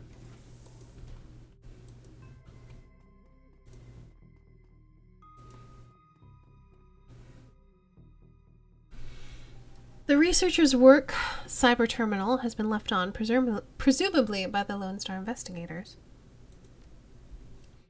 Case file 95, federated Boeing jetliner, blah blah blah. Corporate owner Ares. The plane has several mechanical issues resulting in Mayday at 3:04 a.m. on June 17th, 2053. The pilot reported that the altimeter was reading the negative values. The co-pilot takes over the controls as the pilot leaves the cabin to investigate the rear of the plane. The pilot cannot be contacted or located by a plane steward. The co-pilot radios in a mayday. The plane crashes into an empty field in western North Dakota. Oh. Summary and time log is redacted. Corrupted file. Private notes. The notes that appear on screen pertain to NTSB case file 96, The crash of an Ares jetliner near the UCAS and Sioux Nation border. The crash is reportedly the result of an equipment failure. Reading further into the investigator's notes, however, you find substantial evidence linking the crash to an experimental Renraku research initiative. This information could be worth a great deal to the right buyer. You download the research notes into your PDA. Cool. Yeah, let's steal info. Why not?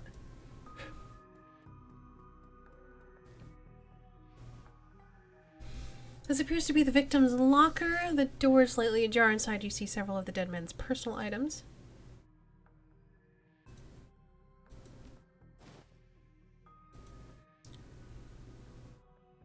Alright, well we got a comb. We got an extra one. She wanted 2, we got her 3.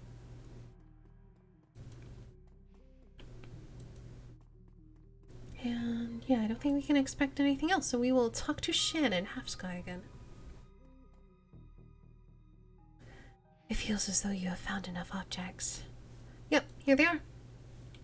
You hand her the objects you found. She closes her eyes and chants over them for a time. When her eyes open again, they are filled with tears. Thank you. These items are all I will need. It shouldn't take me long to. Oh, great. It's McCluskey. What the hell is all this?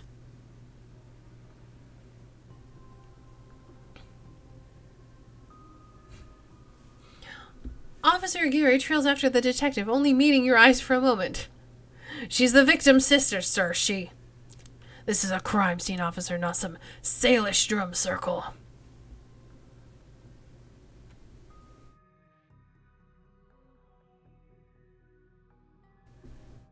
Isn't it standard procedure to contact the next of kin? Ma'am, consider yourself contacted. Now get the hell out. Come on. If we stay much longer, I'm liable to do something I regret. Or worse, something I'd enjoy. Dang it.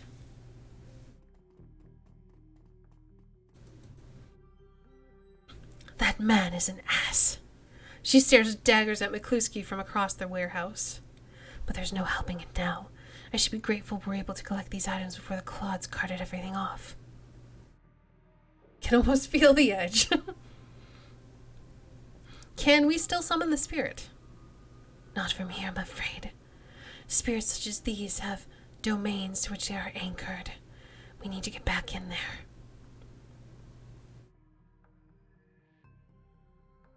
Rent-a-cops like these won't tie up the place for long. Agreed. I expect it'll be clear by nightfall. You sure you're up for this?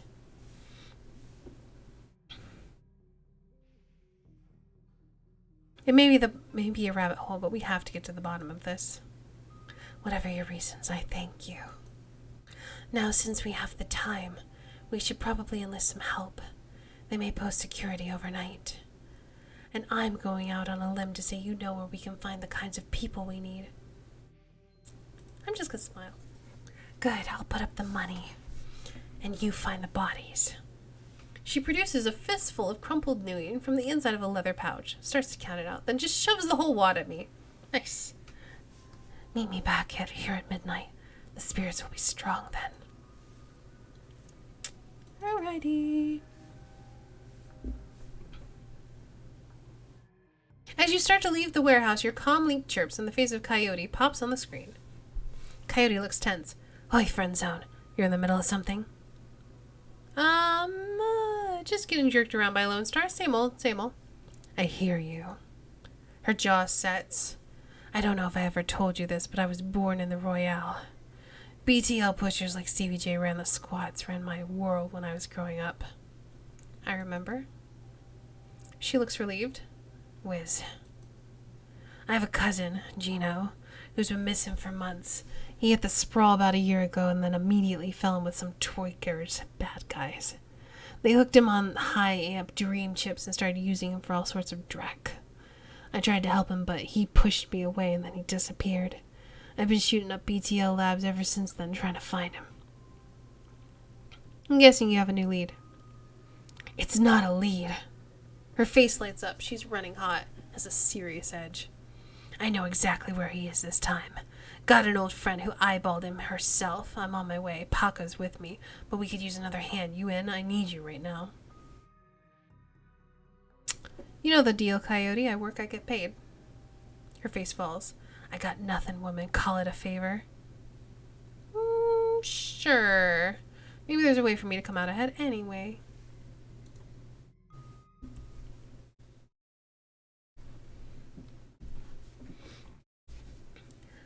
The cluster of dilapidated buildings where Coyote told you to meet her appears to be the remnants of a public housing project. The buildings look like a cesspool filled with human debris. You find her standing with Paco on a street corner, eyeing the roofs, the doorways, the windows. Despite his attempts to engage her, Coyote barely says a word as the three of you weave your way through the tenements. She walks purposefully, her new cyber hand flexing open and closed with each step. It's unclear whether the action is voluntary or not. You circle around the back of the building, and Coyote jumps off, grabs up a bottom rung of a fire escape ladder and pulls it down. Without a signal, she starts climbing towards the roof. Paco looks at you worriedly and starts up the ladder. Well, this might be a problem. I'm sure it'll be fine. Thanks for meeting us, FriendZone. I owe you one. Let's get it done. I have a killer to find. You got it. She brightens. Oh, hey, listen. I got good news for you. You know Sam's sister, Jessica? One of my contacts found her for me while you were on your way here. I called her and asked her to meet you at Union later today. Hope it helps. Good job. Thanks. She looks at you, her scarred face soft. Least I can do. Alright, let's get this done. My cousin Gino should be in there in one of the squats past the door up ahead. I hear there's a whole lab set up there. From my experience, there's usually a lookout watching for cops outside and a guard at the door inside. Like I said, I don't know how much firepower to expect, but these guys are nasty, so stay on guard. I just want to get in, grab Gino, and get out. Right behind you, babe. Let's do this! Alrighty, I guess we are doing this. Hey, buddy. BTL. Clocker. The orc looks twitchy, his eyes rolling in his head. He scans the three of you, looks past to see if there are others, licks his lips, and nods throughout as if going through some sort of internal checklist. Hoi hoi! How you doing? Good day for a trip, ain't it? She leans in, whispers in your ear. This guy's a clocker. Trades work, time for chips. Part salesman, part lookout. Probably has a signal device for the guys inside. You want to go for a ride? Hoi, hoi, hoi!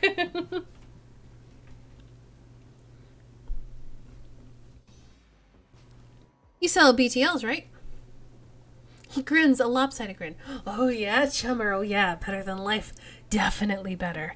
Dream chips, mine better, sim sense without peak limits, high octane intensity. What kind of rides can I go on? We got it all of it. Yeah, we got it all. Yeah, what you want to do? You want to do some crime? You want to be bad? We can hook you up. Don't roll that way. You want to be a hero? Be a hero. You got a fairy tale direct chummers love. You name it.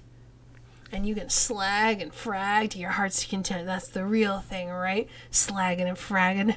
Don't matter what's the trip as long as there's slagging involved, right? Coyote's eyes are hard, her pupils tight, little pinpricks of hate. You do snuff too, don't you? The clocker looks around, more nervous now. Maybe, yeah, maybe, for the right price. You can feel it. What it's like to die, what it's like to kill. How does this place operate? How do I get in? That's the best part. That's the best part. It's a lab. They test the new stuff. You got a hottest track. You can place a special order and they'll make it happen. You can buy a pass card from the guy at the door. Get you in and out anytime you want. You could buy a beetle and slot it right there. Our guys guard you while you're chipping. Safest way, chummer. Safest way. Just let me in. See you around after this. Probably see you lots. Alright, man.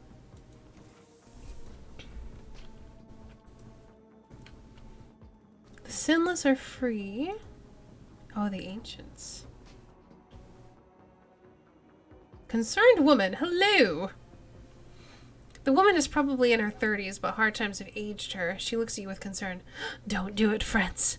Don't slot the direct they're selling. BTLs are killers. Theirs, most of all. Do you have a pass card to get in there? No, but Jamal has my son's card. Took it off him when his brain fried. Jamal's down the hall. Don't know if we'll give it up, but that's between you and him.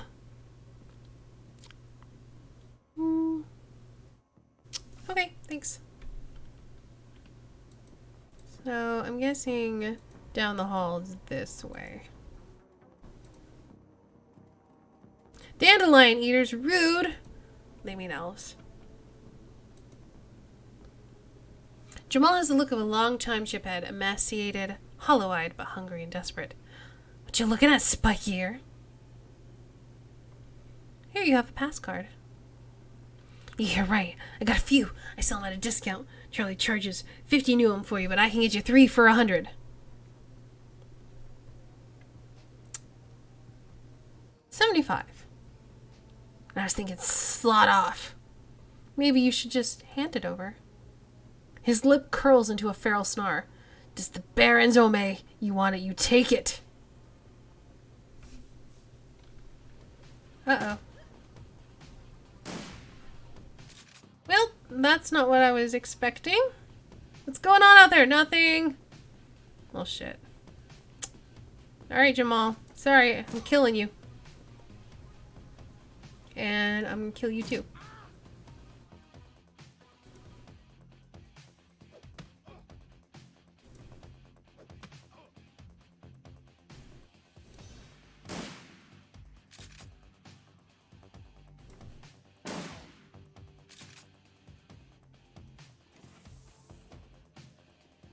Hi.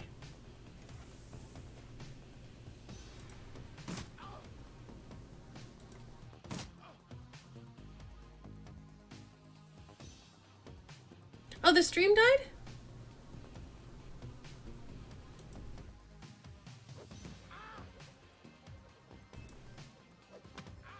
I'm guessing we're back?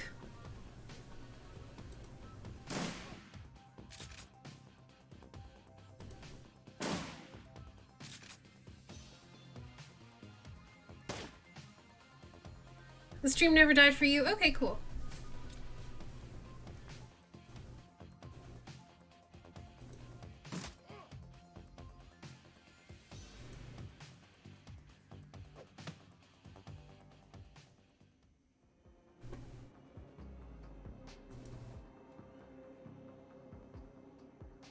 You pick up a worn and mangled notebook. It smells of sweat and alcohol. The notebook contains lists of illegal Simpsons rides and the names of clients who have purchased them. Upon further examination, the client list is more than a simple list of names. It also contains private information about some of the more well-to-do or connected clientele. It may be the syndicate behind this slab is directing certain clients here to secretly extract information from them while they are under the influence. Yeah, I'm taking this notebook. Absolutely. Network error in your favor. Collect $5.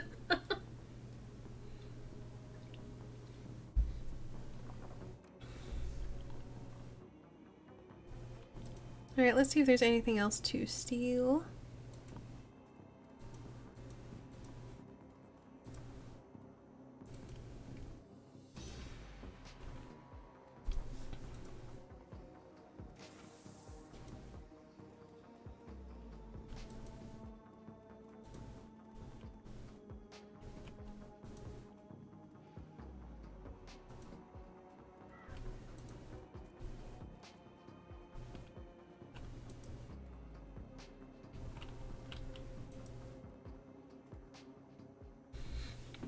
The entire floor of this tenement has been given over to a chaos of technology and squalor. Across the room, a chromed-out Decker argues loudly with an armed thug, abruptly falling silent as they turn towards you. The shotgun-wielding thug squeaks in panic. It's the crew! The Deck has Stevie J's place! I told you it was only a matter of time! Yakuza Decker says. He's the man with the cyber deck, and he calmly speaks with a heavily digitized voice. You messed with the wrong BTL lab, aho. This is a Yakuza operation. With a push of a button, I can make these twerkers into my own personal killer puppets. You're fragged. FriendZone, we don't attack any of the chipheads. They don't know what they're doing, and you can hurt Gino. No civilian casualties. Got it. I got a concussion grenade. Better than fragging the tweakers if they get caught in the middle. Well then.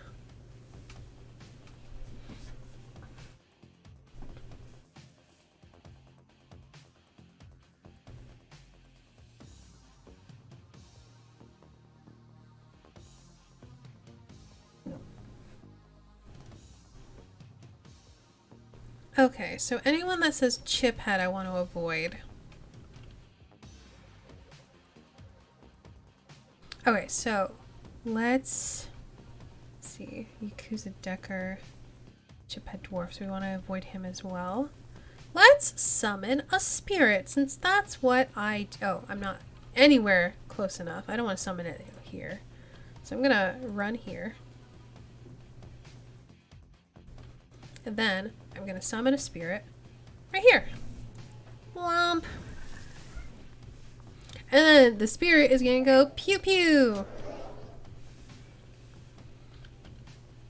Paco is going to switch to his gun. He's going to run up here. And then he is going to take a pot shot at this guy. Coyote. I'm gonna run over here.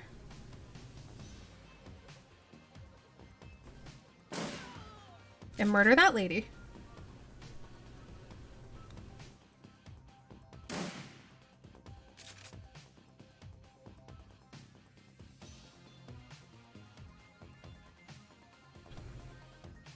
Oh, man, there's so many people. What do you call a fast psychic? A fortune teller. Snowshoe Lord, thank you so much for the bits. I thought you went to bed though.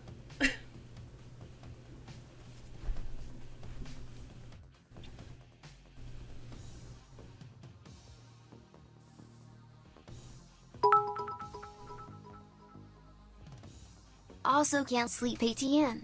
I'm sorry you're not able to sleep. Thank you so much for the bits. Thank you for the dad joke. I like your dad jokes. Appreciate it. Let's give it... Ooh. Let's give it 3 AP. Yeah. Okay, so we're gonna hit you. Hit you again. I missed. Hit you again. Cool. Paco, let's see.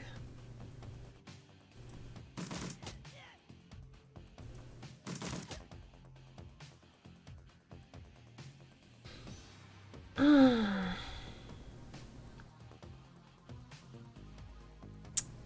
am worried about her shotgun, so I'm going to switch to this Ares Predator because I'm worried it's going to do like splash damage or something.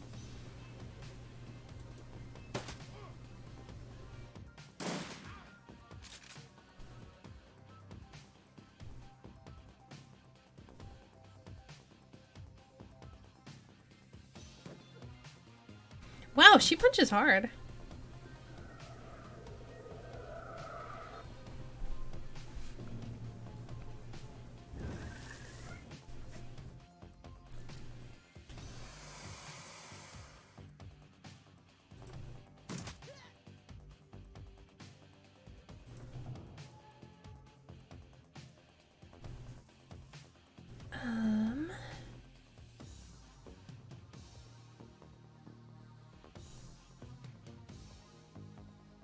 Yeah, I think my line of sight's blocked and everyone except for this guy.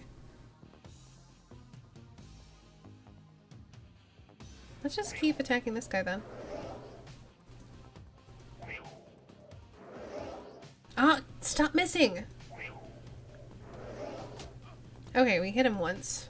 It's better than nothing.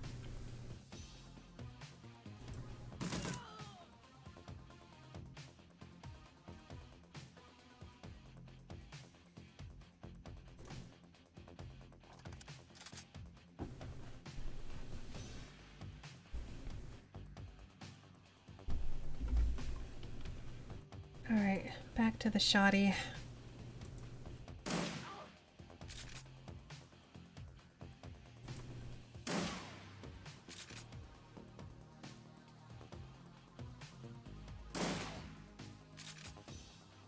Uh-oh. He took a lot of damage. Is he dead? Why did the Scarecrow win an award? Because he was outstanding in his field. I've heard that one before.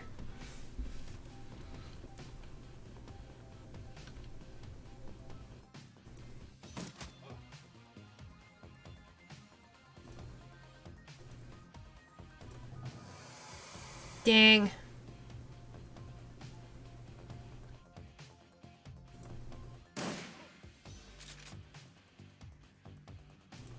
Oh, she's out of ammo, so she's gotta reload. Shave and a haircut. Oh, he is dead. Shit. Or at least unconscious. That's a problem.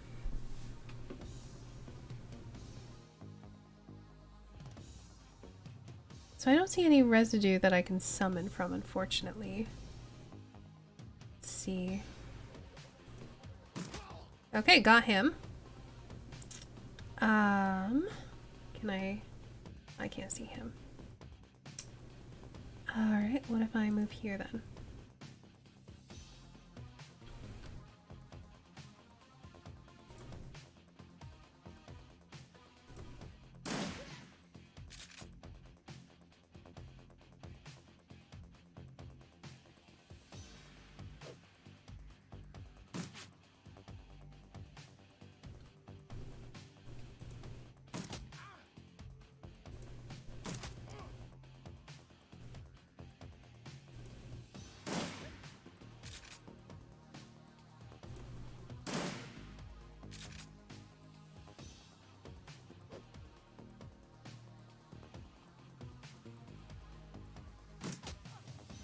Ow, she hurts. Oh, now he died. Shit. Oh, shit. I didn't damn it.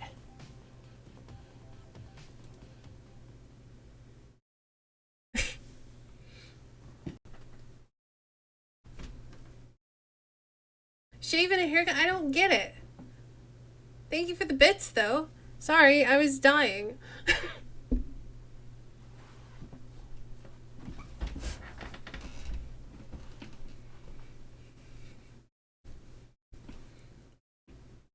I'm sorry I ignored you, Uni. Thank you so much for the 2 bits. I don't get the joke, though. Or was it not a joke?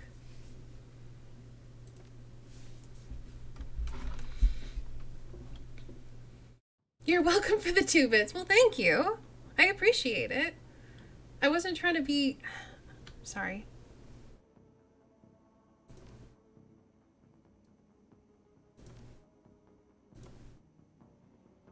Shave and a haircut, 2 bits. I don't get it.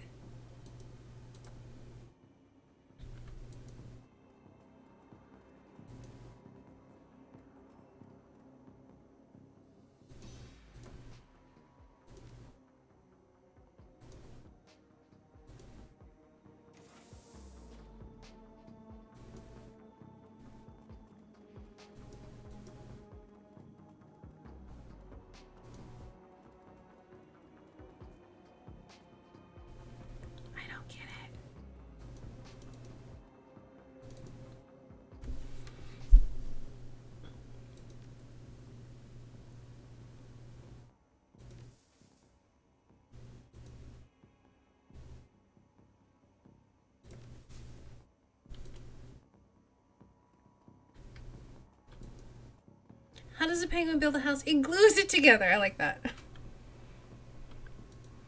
Alright, time to do this again. Give me your pass card.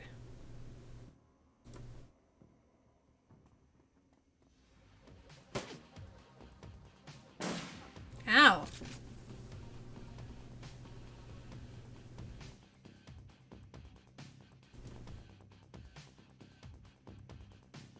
Line of sight's blocked. Bullshit. Fine.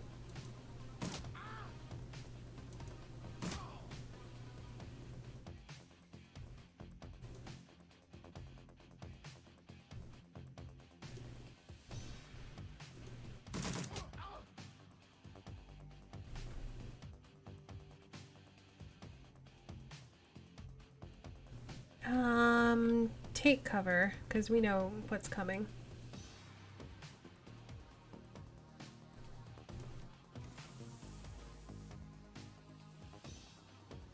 Oh wow, they were just able to run and surround her.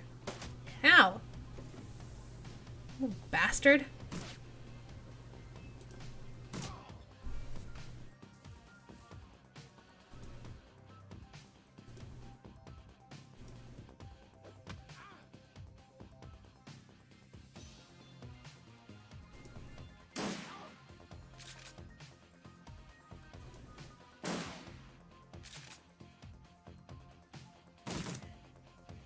Man, they keep shooting me.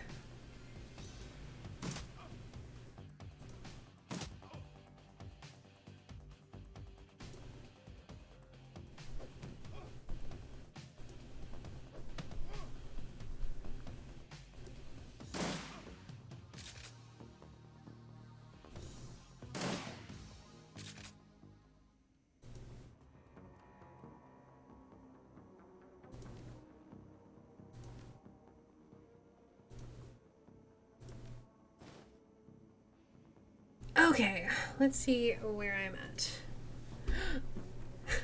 Good night, Snow Chicken Lord. I hope you are able to sleep, so good luck with that. Thank you for hanging out.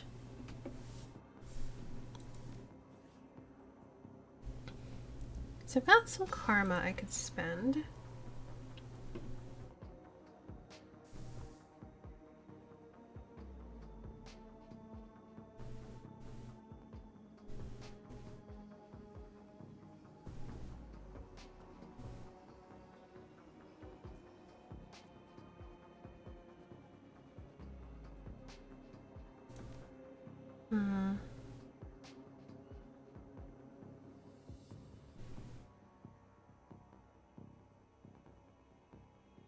I don't know.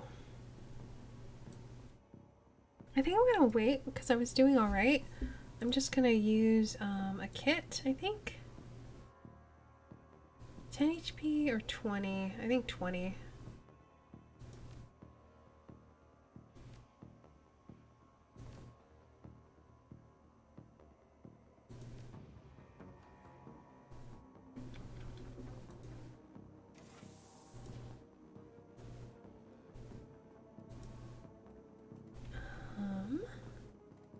I don't think I can. Oh, wait.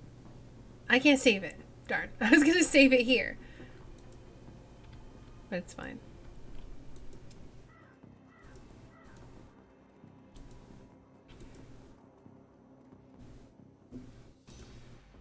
Alright. No casualties. Got it.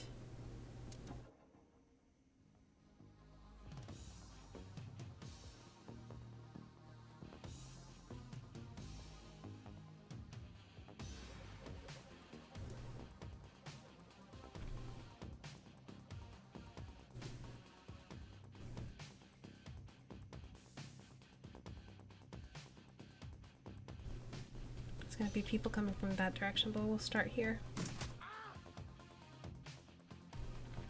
Paco, switch to your gun.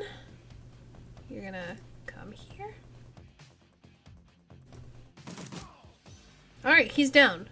That's good. Coyote. Oh, I totally missed this person.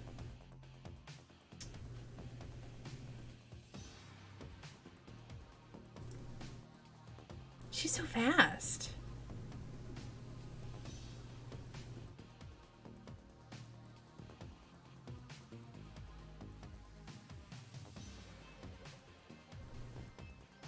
Okay, so bodyguard, shaman. You know what? Let's summon a spirit.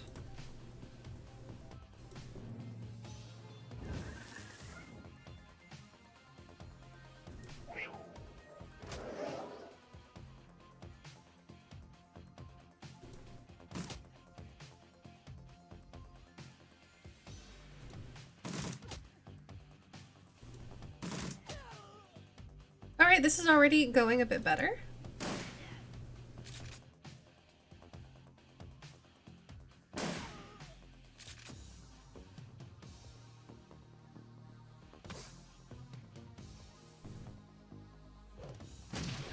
grenade. That was harsh.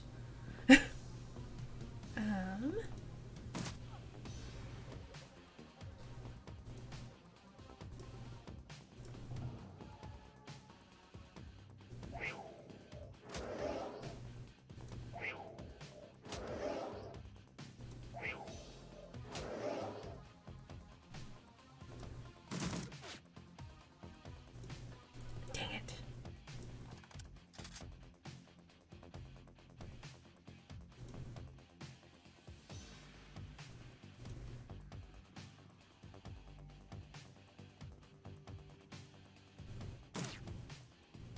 Okay, that works. Oh, who's that? Mage. Kill the mage!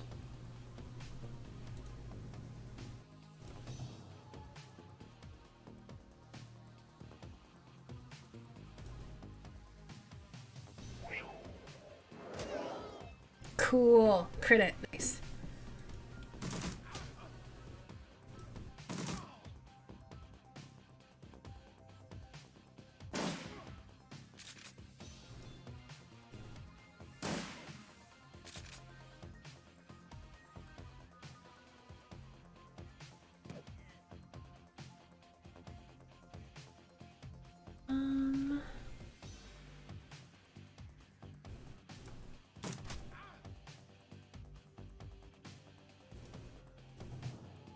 Oh, cool. I kept it.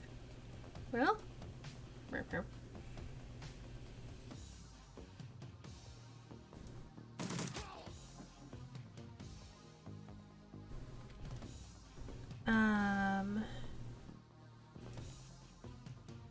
She's gonna go for the computer. Well, we're gonna have to forcibly end it because she can't deck at all.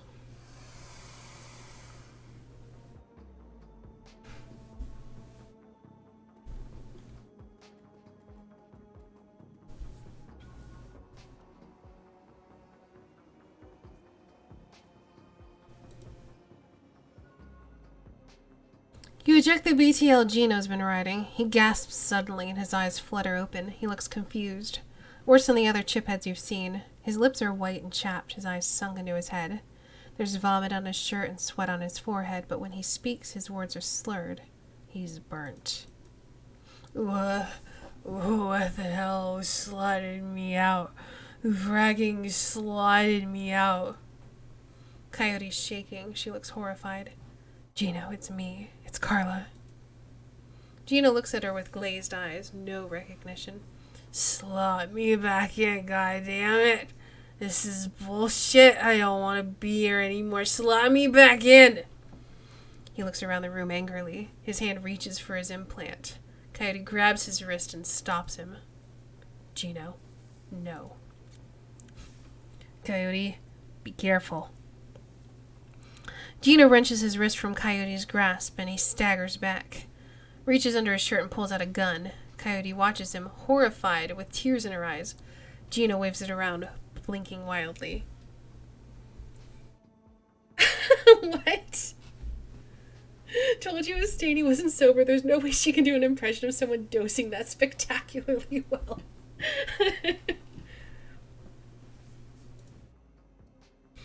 Back off! Just back the hell off! Take it easy, Gino. We're backing off. He presses his hands to the side of his head, his finger still on the trigger. Squints. What the hell is wrong with you people? We're trying to help you. This is the way you help me? Look at this place. Look at me. He looks around at the squalor of the room, then glimpses his own reflection in the machinery. God, look at me.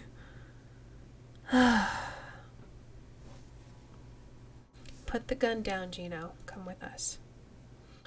No, you don't. You can't understand what it's like out here. I'm naked. I gotta slot in. Get away. He points the gun at Coyote. You're not gonna stop me. I'll fragging kill you first. Gino, no. Welp. Apparently she had to shotgun him. There was no other way. She couldn't knock him unconscious. I'm sorry, Carla. I'm so sorry. Cody looks at you, tears in her eyes.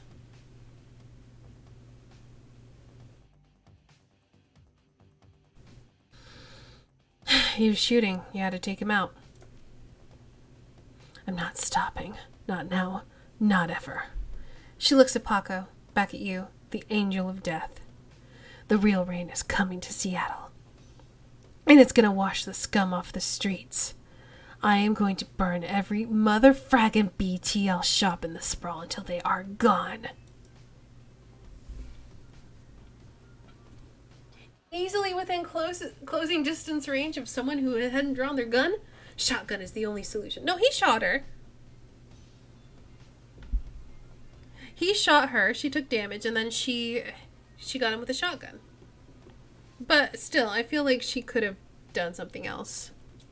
Every mother fragging one. We did it! I mean, it's slightly more understandable since she actually did get shot, but still.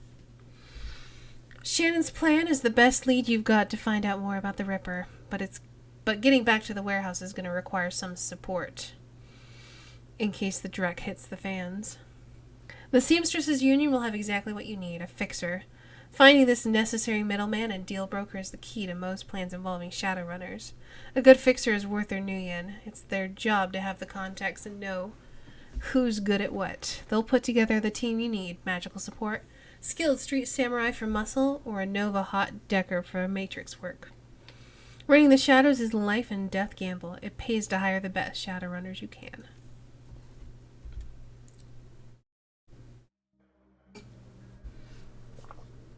Alright then.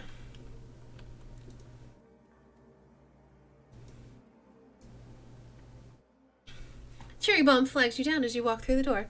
Hey, FriendZone! There's like a woman looking for you, Jessica something. She's like totally waiting for you by the stage. Bellevue type, wouldn't order anything, won't touch anything.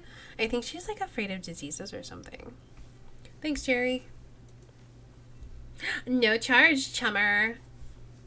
Hey, so why is the bar so empty anyway?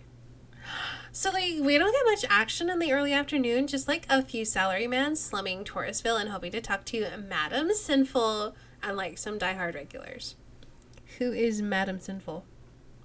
That's, like, what the downtown folk call Mrs. Kubota. She's, like, it's, like, a Touristville thing, and, like, they talk to her to, like, have a naughty name like that. Who's around? I just got in, but I think Coyote's cleaning the back bar, and Mr. Delilah is hanging out in his usual place, and the vendors downstairs came in a few minutes after me. Oh, and, like, Bartlett's here. Don't think you've met him yet. Who is Bartlett? John Bartlett, big presence at the end of the bar. He's in the biz, connected. You, like, totally gotta meet him. Oh, is that guy still bothering you? You mean, like, my ex, Shane? Hey, Lightbulb. Yes. No, he hasn't been in since the last time. No calls or pages or handwritten notes either. It's, like, super weird. Like, he was so persistent. But I guess he finally got the message. Maybe he'll, like, find someone at the Universal Brotherhood of his and, like, settle down. Alright, well, I'm gonna look around. Have fun.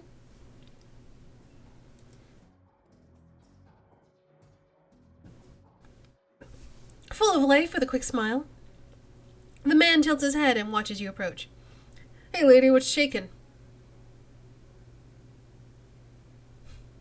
A little of this, a little of that. I hear that one, Ome. Might have something for you if you got the new in. Time is money, I'm listening. You ever hear of the Nephilim Network? Of course you have.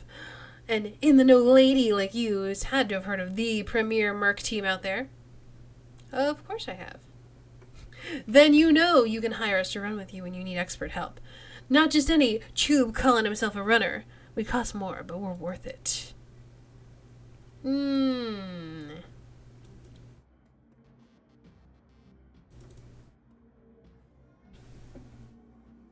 I talk to this guy, please? Thank you.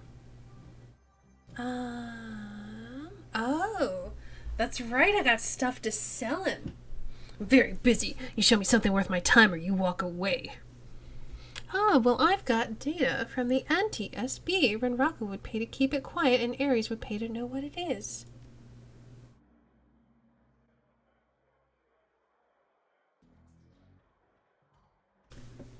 I have no idea what that is. Let me Google it, because it may not be something I would be good at.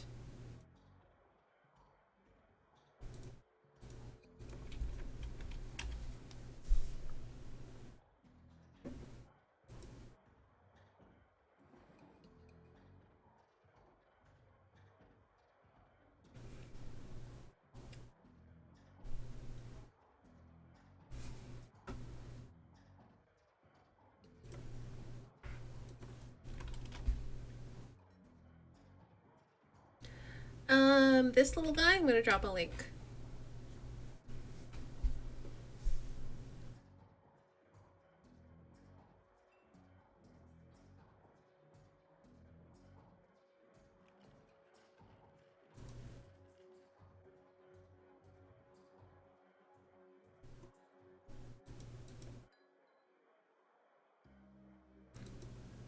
Boop, boop, boop. Let me check. Know your meme.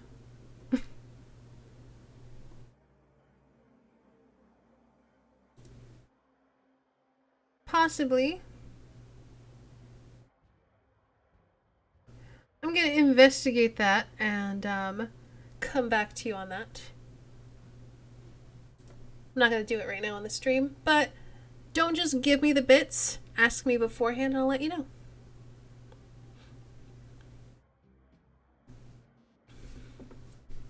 Shadowrunner etiquette.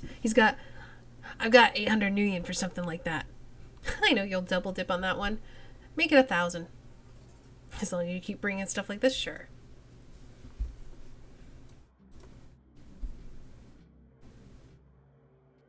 I also got a juicy list of BTL clients straight from the Yakuza Syndicate Lab.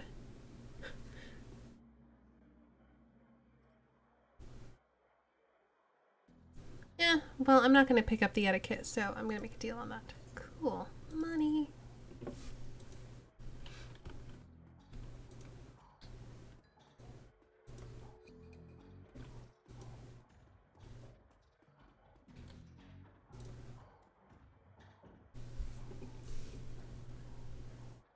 Coyote's wiping down the back bar. She doesn't stop when you approach. Keeps her eyes on her work. Hey. Hey, you okay? Yep, fine. Listen, FriendZone, I don't want to talk about what happened with Gino, okay? What's done is done. Gino's dead. I'm alive. That's all there is to it. It's the Baron's right. Nothing more to do or say. I'm going to be looking for work. Your kind of work, so if something comes up, keep me in mind. Okay. I like your shotgun, so sure. Okay, I gotta do this now. The afternoon checklist isn't gonna finish itself. Alright, let's talk to Mr. Delilah, and I don't remember your voice.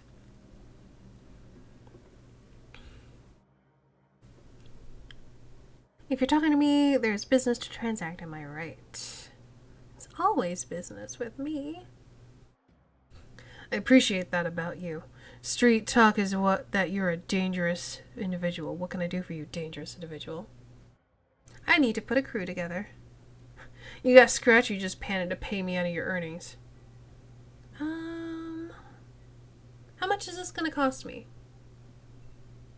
Well, for your speed, hired help, it'll run you about 1,200 a head. If you start taking on tougher jobs, well, the more experienced the runner, the higher the rates. I'll pay you a percentage of what I earn because I'm not sure how much money I have right now. Screw you, I don't speculate. Okay, then I am gonna pay them up front, I guess. Come see me when your business in the union is resolved and we'll see about putting together a team. Alright, how much have I got? Because I don't think I have all that much. I got lots of karma, though.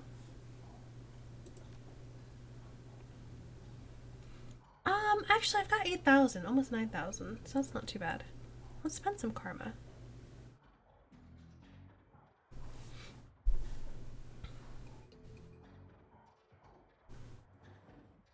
I'm planning on doing some more summoning, so let's increase. Ooh.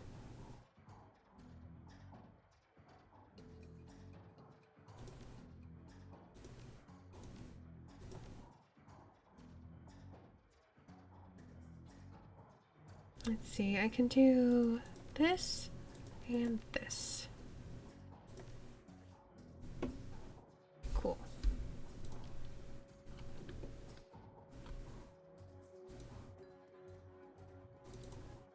And I know there's a guy down there that sells some fetishes. I think it's this weirdo.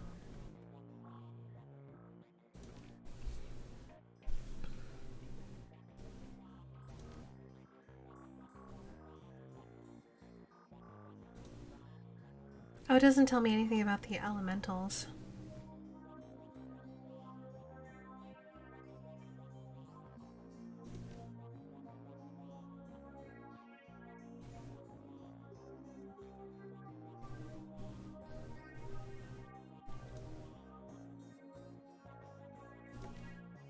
Alright, let's get a fire and an air.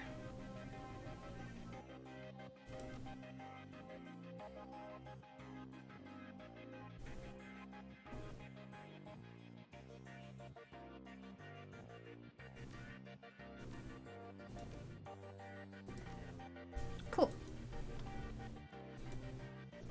And while I'm here, let's look at cyberware. Oh. Dr. Castle glances up only briefly from her charts, blah, blah, blah, blah, blah. I think we've read this before. Live to see another day, have you? That remains to be seen. Still more work to be done. So long as you end up here in the end and not some other organ grinder's table, I'm satisfied. Granted, a repeat customer means a person courting death more often than any good doctor should condone, but I don't suppose I can dissuade you from your course of action. Very well, let's talk about how I can help ensure you make it back alive once more. Let me see your cyberware. No, I can afford everything. Here's my question. Do I need to worry about the essence class as the shaman? I think that I do. So I'm gonna not get any.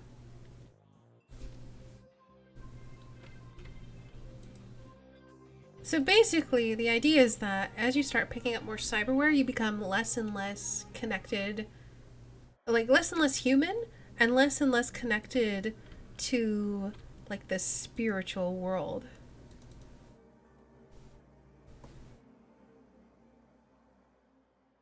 You're gonna be watching an anime you like to refer to as Candy Shop Simulator Harem. Okie doke. Enjoy your anime. At a glance, you can tell that Sam's sister Jessica is from a different world, the opposite side of Sam in almost every way. Her suit is tailored, her eyes are sharp, and her style exudes authority. Ms. Watts, Jessica Watts. She eyes you up and down wearily. She does a good job of hiding it, but it's clear that she is well outside of her comfort zone. Yes, and you are? My friends call me FriendZone, and I counted Sam among them. That's funny, I didn't think Sam had any friends. Friendship is defined a little differently in the shadows. I suppose it would have to be. So you're the one I was told about on the phone? A woman who called herself Coyote contacted me this morning to inform me that my brother was dead, and that I should come to this place and speak to someone about an investigation. I'm very sorry for your loss. Thank you. And I appreciate you coming all this way. I'm guessing the Barrens isn't what you're used to. I must admit it isn't. None of this is. She then furrows her brow, regarding you more critically. You're not with the police, are you? I'm getting that a lot lately, but no. By the look on her face, she is clearly struggling with this. I'll be honest. I would just as soon put this all behind me, and the fastest way to do that is through the proper channels. Surely there is an official police investigation going on. Why not let the professionals handle this? I think they can use all the help they can get. But you must have better things to do than waste your time searching for whoever killed my low-life brother. I don't want to tell her I'm being paid. Why do I have to tell her I'm being paid? Ugh. First, Sam was my friend, and second, I'm being paid for my trouble. She seems genuinely surprised. Someone's paying you? I find it hard to believe that anyone who actually knew Sam would put up the money. Who is it? I'm afraid that's on a need-to-know basis because I didn't want to tell you that in the first place. This is ridiculous. He was my brother. And you seem real shaken up by his death. Fine. I'll pay you 100 just to tell me. Why don't I get a choice on this? Done, Sam Watts. I don't understand. I don't expect you to. It is what it is. Am I to believe that my drunken sod of a brother hired you to find the person who killed him after he died? Her boardroom mask drops momentarily, and in a sigh she reveals a brief glimpse of real emotion. I left Seattle to get away from Sam and his bullshit. Now I'm back. He's dead, and I still have to deal with him. Jessica composes herself, and in a breath, the mask is back in place. Listen to me, FriendZone. You seem like a decent person, but I'm trying to move on with my life. Our mother killed herself last year, and Sam? Well, Sam was Sam. You know, I've worked so hard to put my family issues behind me. I don't want to see this drag on. I would love nothing more than to give you your closure, and quickly. I appreciate that, but I think I'd prefer to just let it be. No one else needs to get hurt.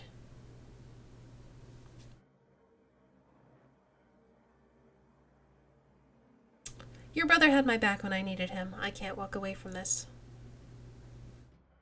Are we talking about the same man? My brother was worthless, FriendZone. Worthless. He used people. She sighs. She's done. Never mind. I can see that you're not going to let this go, and I respect that you are honoring my brother's memory in your own way. But I hope you can understand how emotional this is for me. Jessica's demeanor instantly changes from reluctant to helpful in the span of a single meditative breath. Maybe you can do things in a way that the police can't, and maybe I can help. What do you need from me?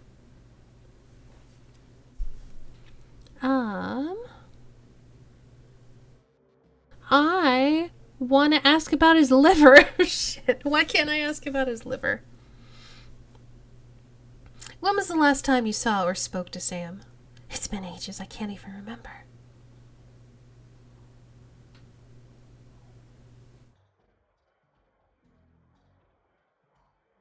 There was a note on Sam's body, sounded like an apology and an offer to meet up and bury the hatchet. It was signed Jessica. I wrote many such notes in the beginning, but I haven't made such an effort in a long time now. I don't know why he would have kept it. Alright, and where were you on the night of Sam's murder? I will overlook the implied accusation and tell you that I was at a fundraising event all evening, a very crowded fundraiser. Does Sam have any enemies? Sam's biggest enemy was Sam. I don't know any others. You would likely know better than me these days. I know the answer to this. So tell me about your relationship with you and your brother, because I know you weren't close.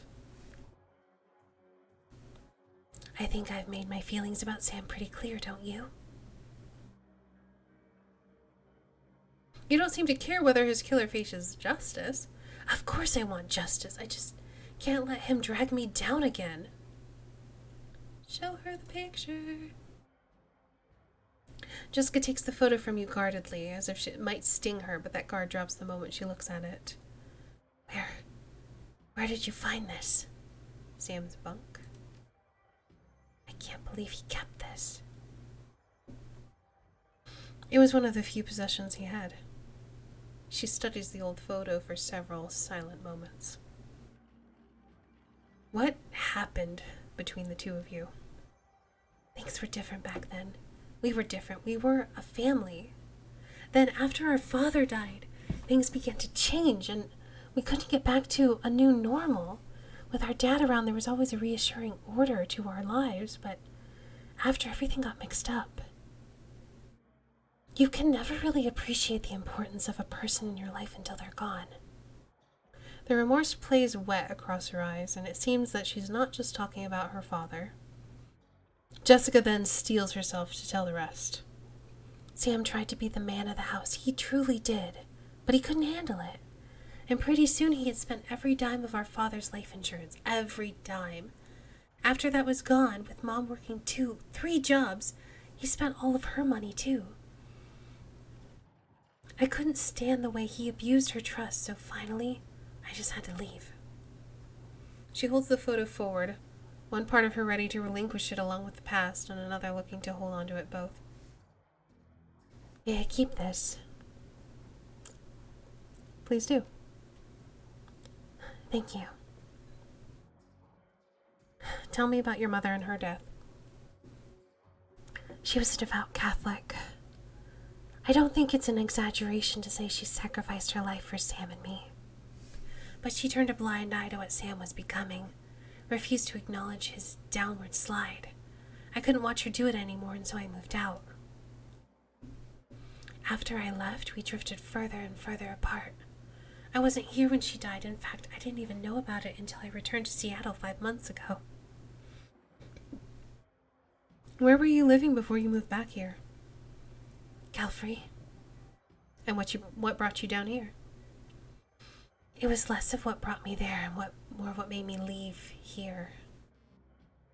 I felt lost in Seattle, so I moved to California to see if I could find myself. And did you? Actually, yes. While I was there, I developed a whole new outlook on life, a vision for what the world could become, and I came back to help make it happen. That makes me suspicious. I've taken up enough of your time, thank you, Ms. Watts. Just as well. I need to get back to the office. But before I go, you should know that I'm reinterring my mother's body tomorrow, and I'm arranging to have Sam buried with her. The funeral's tomorrow at Our Lady of the Blessed Sacrament at 7 o'clock. You're more than welcome to attend. I wouldn't miss it. Goodbye, FriendZone. I hope you can find what you're looking for. Stay safe.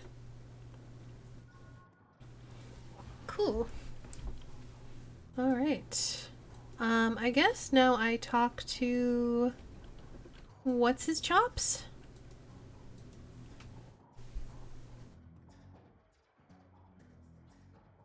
You ready to do business now? I can have that runner crew on site as soon as I've got Nguyen. Oh yeah, I'm ready to go. Let's see him. Okay, so... I definitely, if I can find one, want some kind of samurai.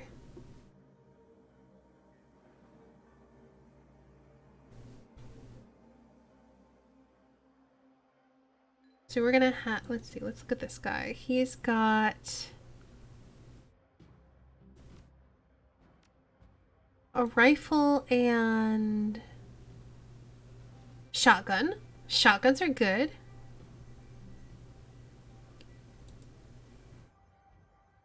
Yeah, I don't want a melee person. I want shoddy. You.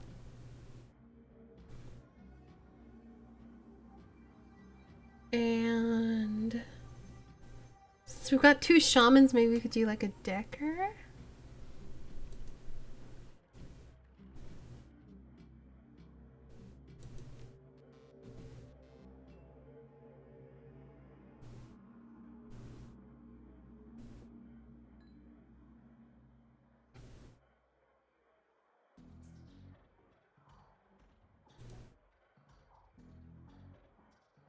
Just in case we need to like break in.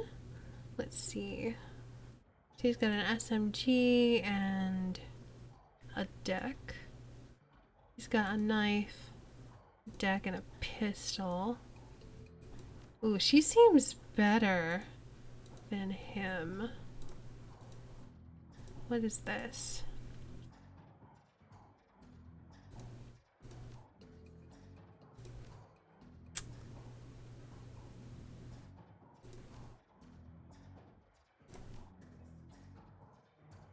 Sure, let's try it.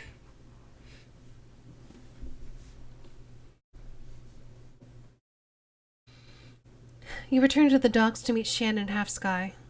Although the Ripper's latest victim was her brother. But Shannon... Wait, what? That's bad.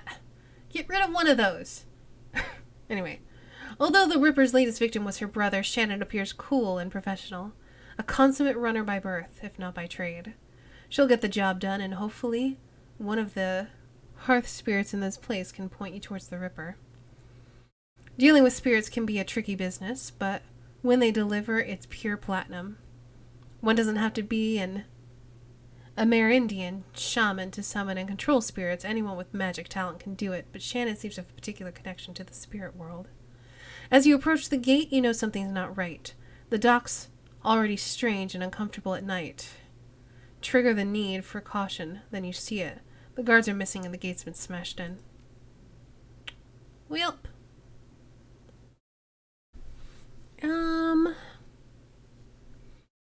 You know what? I got some extra grenades. Why don't you carry some grenades?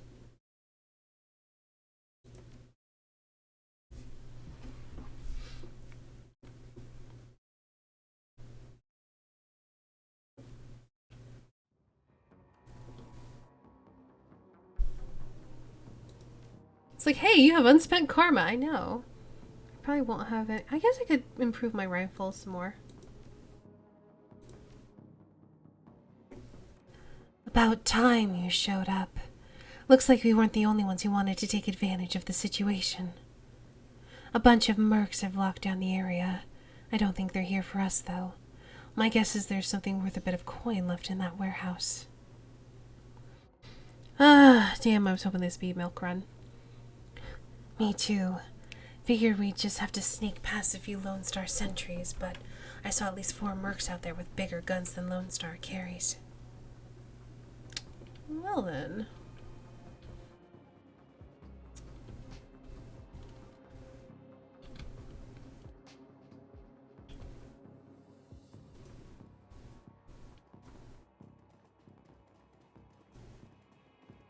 Alright. Figured I would explore the area just in case there was something worth seeing, but it looks like we're gonna have to get past this dude somehow. There's no way to sneak.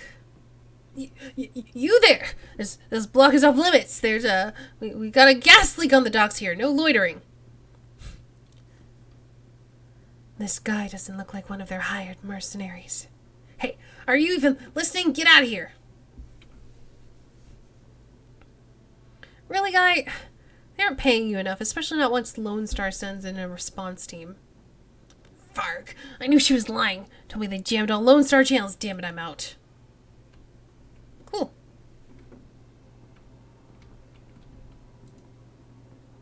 Ooh. There are some bodies here. Oh, that's locked, so we're gonna have to find a way in.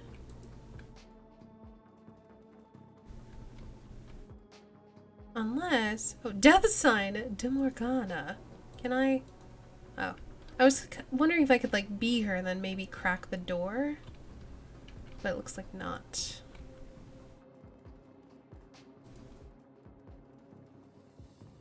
Hey, the chopper's still here. Oh. Hi. Fan out and secure the area. Hey, boys.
Yeah, I figured with my line of sight we blocked on all those dudes. I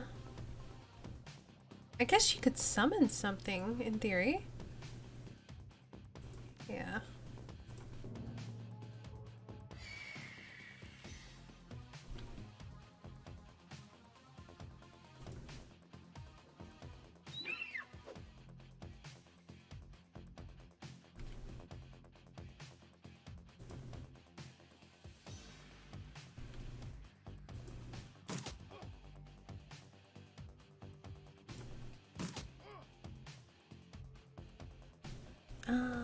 Can she reach? Yeah, she can.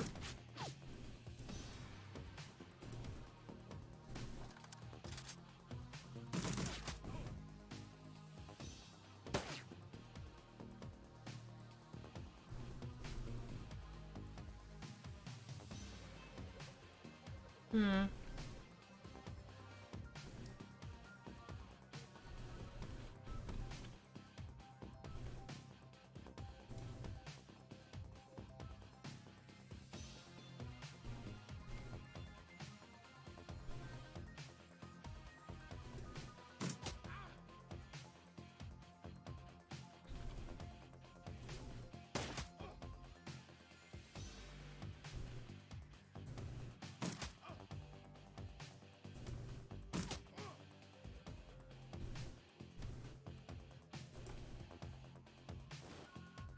Ooh, key to the warehouse. Nice.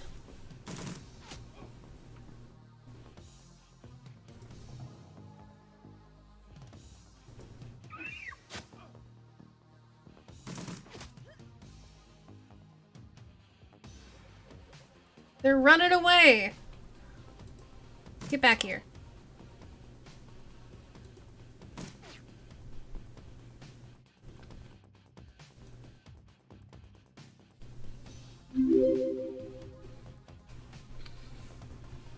Hey, Amaya, thank you so much for the host.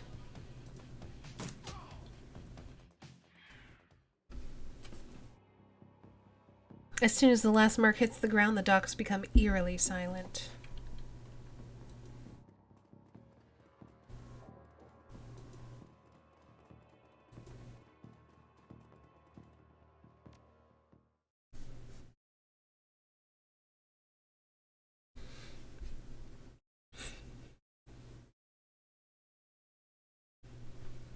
How was your stream? I saw you were playing We Happy Few. How did you like it?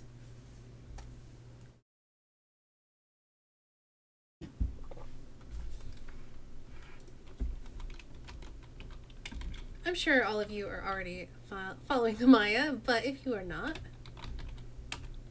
please check her out. You love it. Awesome. I'll have to check your VOD then. Unfortunately, you were starting to stream right as I was starting to stream, so there wasn't any chance for me to come see it.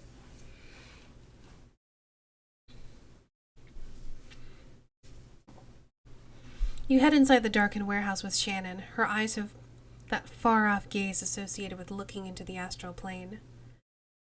When the world changed, the Native American tribes made a resurgence as well, demanding a place in the new world. They got it.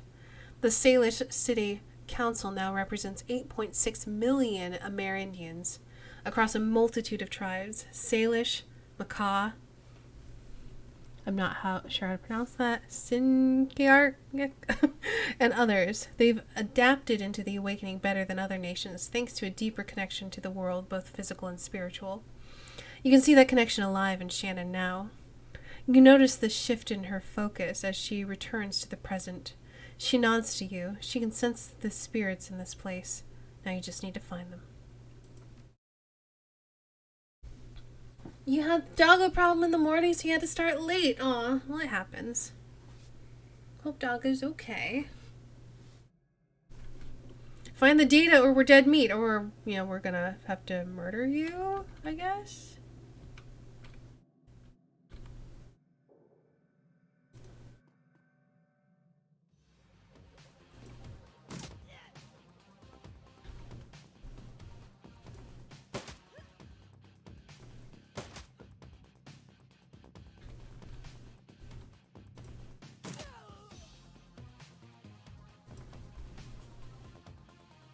He has an infected tooth. Oh, poor pupper.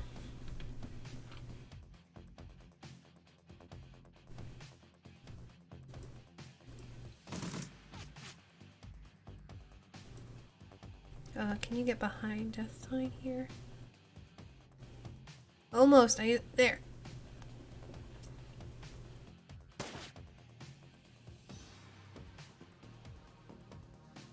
Oh, there's a lot of them. Hi. Can you not be here, please? Alright, I'm just gonna go around here.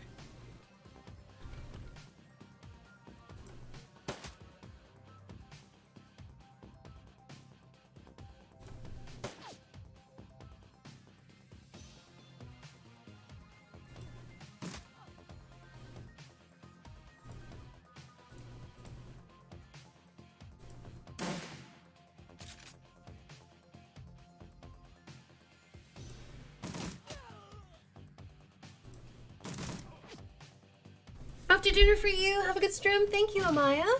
Have a good dinner. I'm gonna try not to die. We'll see what happens.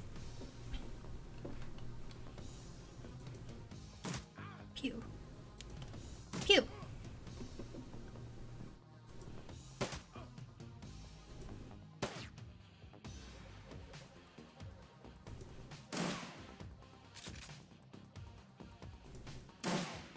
Man, this guy's OP. I'm so glad I spent money on him.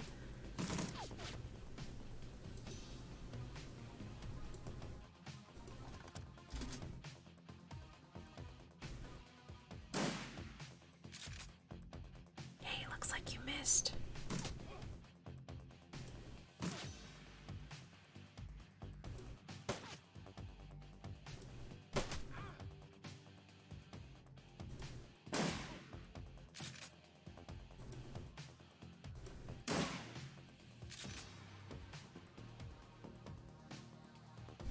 Oh yeah, instantly get cool cyber jazz. Hey Golden, welcome, welcome.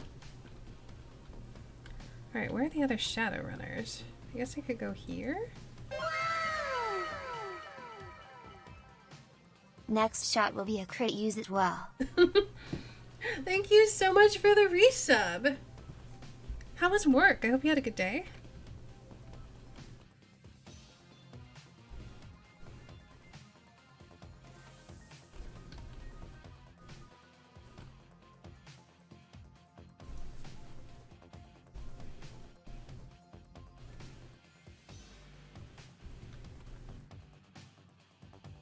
Doesn't look like they're in here.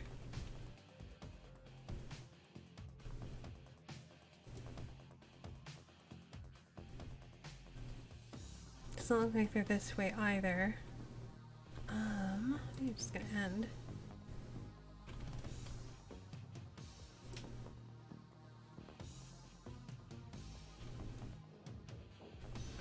I'm guessing they're probably through here since we can't open this door. I just don't want to split the team.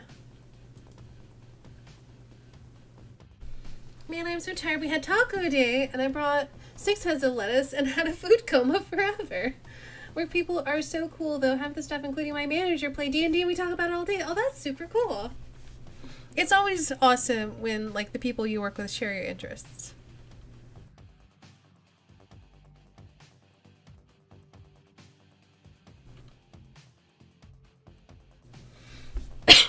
Sorry, my voice is a little bit strained from all the voices I've been doing during this.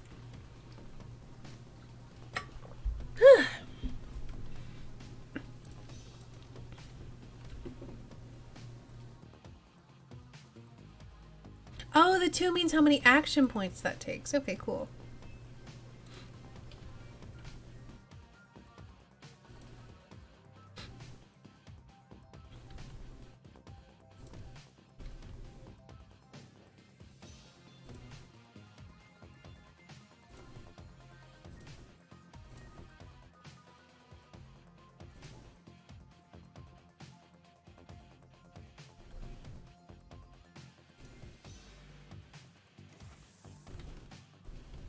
I was expecting to see more dudes. Especially since we're moving in turn order.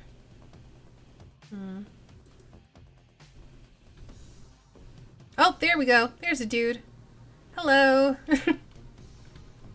Alright, you need to get out here too.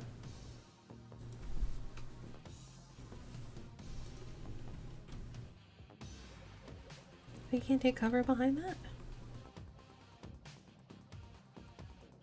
Well, I guess she's just gonna run straight up. She's like, I got this.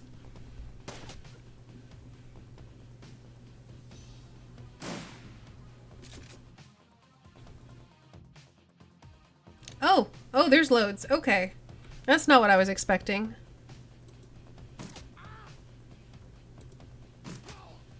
Okay, I got him.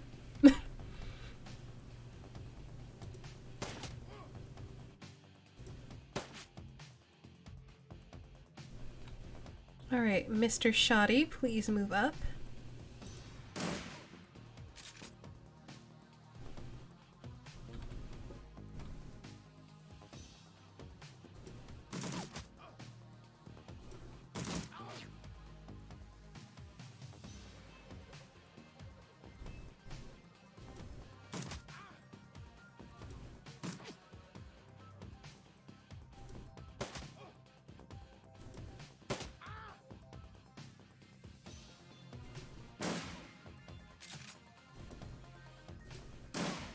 There we go.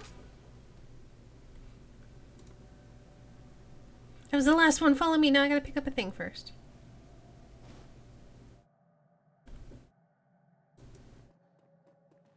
Find the payday data that the runners are after. We did.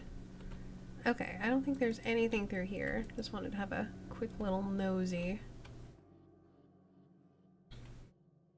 Shadowrunners firing into melee. Well, apparently it wasn't that big a deal.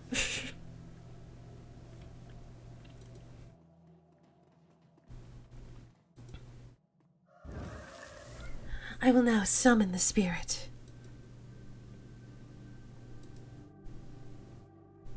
The air grows cold, and the spirits of dead children coalesce from the vapor of your breath. Their cherubic faces are burned, and their lips quiver as if they are about to cry, but their eyes are round and vacant, and they glare at you now unblinking. We are the innocents who have perished in the flames, choking on smoke as we fell from the sky, crying for your mothers. You bring anchors to your world, which was once home to us, and we will use them to testify. We are no longer the world of Flesh Seeker, only the essence and the auras of the living things. Words, though, words may echo through the veil, and sometimes we may hear them. Last night this place was filled with a scream that went on and on. Drawing us to it, it was a man, crying out for a witness as he died. And so we came to bear witness, but fled in terror before the malevolent spirit that profaned the man's remains. This spirit was other. It was not of this place. It had twisted its way through the veil and through the dark to come here. When the other had gone, and we returned to our vigil, we found two creatures of flesh. One you would call an elf unsullied by technology, and able to channel the energies of the cosmos. Yet his spirit was corrupted from within. He was dark and twisted, and yet not like the other, so we did not flee. The second we knew to be a troll. Ribbons of his essence had been flayed from him, leaving cold machinery behind. His aura was the aura of one simple and confused. Between elf and troll lay the remains of the man whose sister now chants to us for justice. The elf, his essence remains in this place. Where the man died, something has been left behind. A small part of him, perhaps. I'm glad that I found a third magical fetish, because we only were required to get two. Through us, you shall bear witness and hear the words of the elf and troll. Prepare yourself.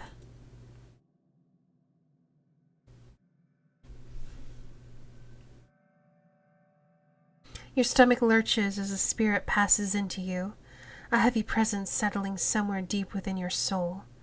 You simultaneously feel like a driver and passenger, as time folds in on itself and you experience the moment after the murder took place here the night before. You don't so much see the elf and troll as feel them.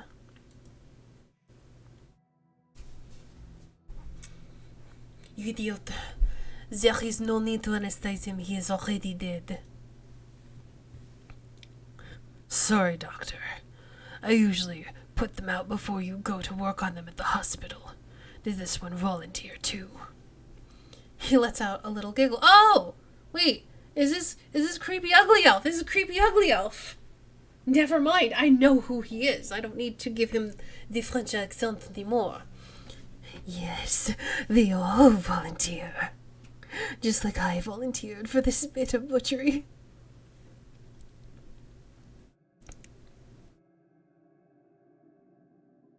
Our presence grows weary.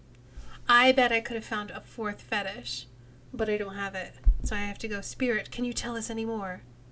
The spirit begins to fade, all but the one. Its eyes harden and it takes full measure of you, as if to commit everything about you to memory. No. We must not stay. With the spirit gone, the young shaman releases her hold on the magical tether connecting her to the other realm. She reels from the backlash, or perhaps from the emotional toll of knowing her brother's last moments. They saw him. They were with him when he died. Are you all right? She takes a series of controlled breaths, only shuddering with the first few. No, but I will be. I don't want that for him. Not what those poor souls have endured. My brother deserves to be free.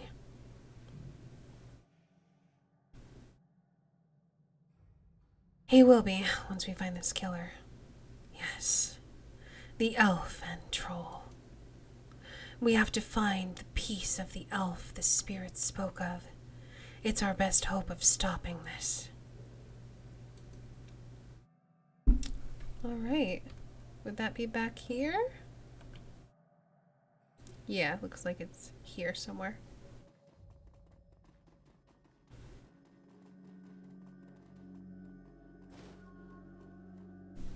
Blood. This is what the spirits wanted us to find. The piece of my brother's killer. It's not much, but it's enough. She scowls at it, looking every bit like she intends to reach through the small sample and dismember its owner from afar. And perhaps she can. You and your friends practice much ritual magic? Not very often. For my brother, however, they will come. But I'm still feeling quite drained. I'll need to rest before I can try anything so involved. When I'm able, I'll communicate with Bear, consult the spirits, and do what must be done. But in the meantime, you might take some portion of the sample to pursue more conventional avenue of attack. I have some friends who might be able to help. Good. Let me know if you learn anything about this elf and troll bear. And should you find them, I want to be there when they are brought low. I want to see the light leave their eyes for my brother. I will see what I can do, but I will make no promises.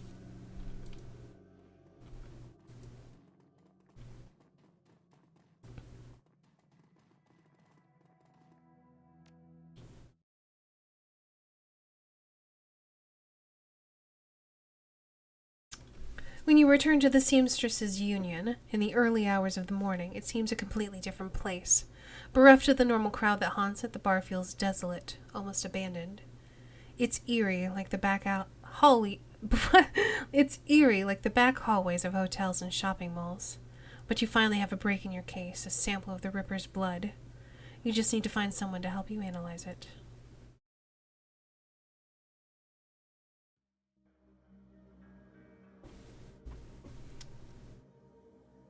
With all its colorful staff, cast of regulars, and posing tourists, the Union feels hollow. The front bar and lounge are deserted except for something. This guy, I assume. Mrs. Kubota's in the back. Nerps!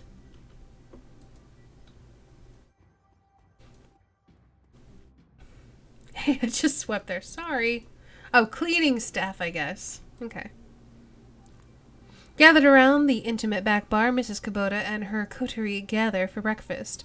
With the lady herself doing the cooking, the smell of soy calf and something resembling sausages fills the room. What's in the sausages? Don't know. Evening, ma'am. What's the word around town, Mr. Cluey? Been more talk about Ripper killings. Some people are saying they're hate crimes on account of the victims all being human. Most people are ignorant bastards. Well, I wouldn't go that far. People are just too quick to label something a hate crime. Check the census. The city is still 66% humans. Close your eyes, throw a rock, and you're more likely to hit a human. Doesn't make it a hate crime. Still crime, though, and that should be enough. This is the first real rise you've seen out of Mr. Cluey, but he reins himself in with a roll of his thick shoulders and a smoothing of his jacket. Don't worry, I'm not going to start throwing rocks. Wouldn't want to reinforce the stereotype. I'll leave you to your business, ma'am. Alrighty. Ohio! Would you like some? She stops. Forgive me, Omei, but you look like hell. Thanks, just the welcome I was looking for. She looks you over, noting the signs of your nocturnal activities. She nods. Any run you can walk away from is a good run. I agree. Good to be back in one place. It is good to have you back. I can tell you've been busy, and I can see by the look on your face there's something you need. Is this about the Ripper? Maybe anyone downstairs? I believe so, yes. I will unlock the piano so you may go downstairs. I hope you get answers you're looking for. It is likely you will visit the Matrix before the day is done. May I take a sausage? Take the whole plate. Woo! DNA evidence and sausages. This is getting better and better. It's easy to die for your loved ones. It's harder to live for them. True, true.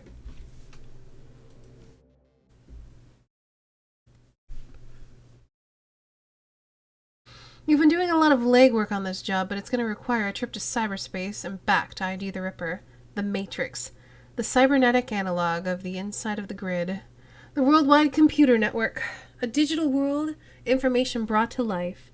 Inside cyberspace, your avatar does all the work while your meat body is left behind. All around your avatar are pathways to other nodes filled with data, IC, counter-intrusion programs, and other jacked-in runners. Cyberspace has as many dangers as the meat world and more. Locked doors, security countermeasures, and black ice that can fry a Decker's brain. Every movement you make in the Matrix can be tracked if you aren't careful. Get dumb shocked out and your brain gets fuzzy for a bit. Get hit by an enemy Decker, and you can die. Man, this is making me miss Shadowrun so much.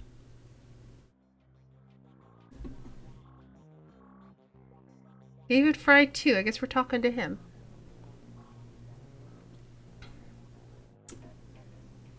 Have I spoken to him? I don't know if I've given him a voice or not. Morning. You look like you've been up all night. I don't remember his voice. You look like you've seen some action, too. Either of you can do a DNA analysis on a blood sample?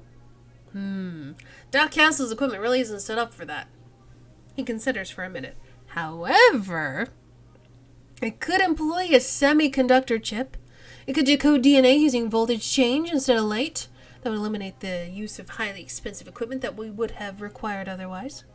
He brightens. I just read a journal about it, so the information's still fresh. Frankly, it should be easy. What do you want to know about it? The owner's identity. Ah, that's beyond me. All I can get you is the gene code sequence. But that's where I come in, David. If you can give me that code sequence, I'm pretty sure we can track the owner down via Matrix run. Will do. Let's have the DNA you want to test. Here you go. FriendZone. When David gives me the sequence, I'll jack in and help you trace the blood sample back to its source. Whiz, get to work. A question, if I may. I think it's the Ripper's blood? No, Drek. He turns to Johnny, excited. Wake up, Johnny boy! You've got work to do, and FriendZone, if you need any gear, I'll be right here. I just got a second wind. Meet you at my rig, FriendZone. Do I need gear? Let's take a look at what you got. Oh, it's like hacking stuff. I don't hack. Matrix time! Yes! How'd the work go, drummer boy? I just realized I probably lost all my grenades because I never got them back. Yep, I lost all of my grenades because I never got them back from that guy and I didn't use them. It's fine. Question. Can I save it? I cannot. What? How do I save the game?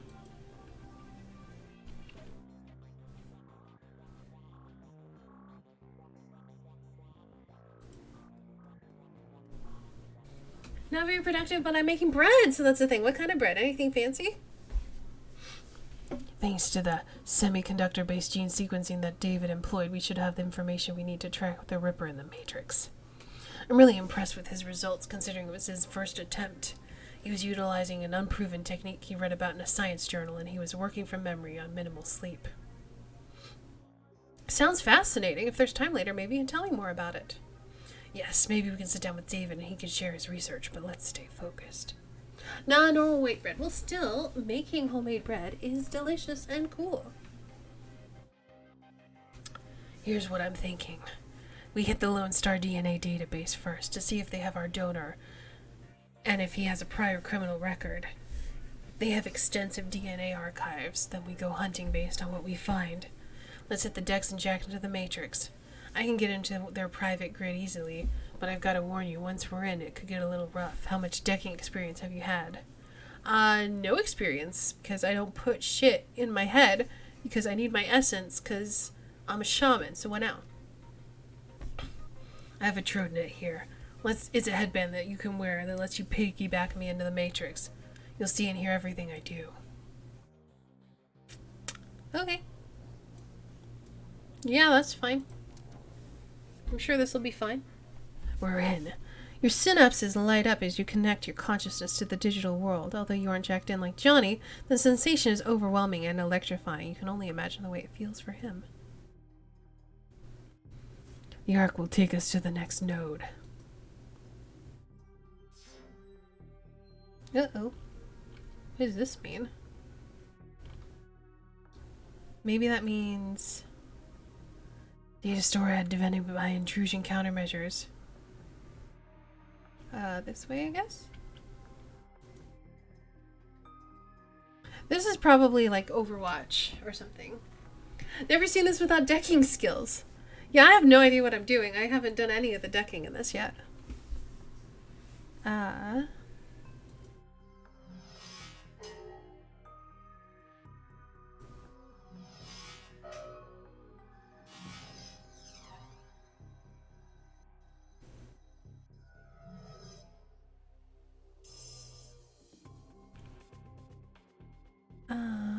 Okay, let's see.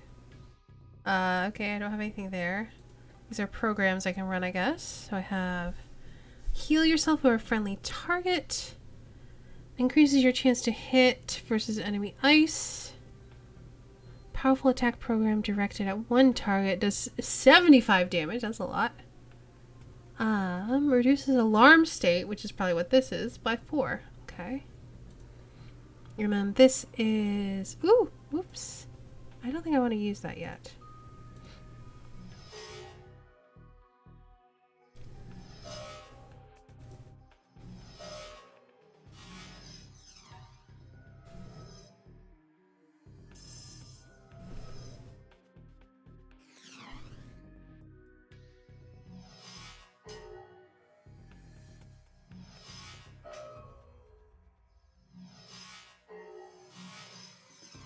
You keep missing, so that's fine.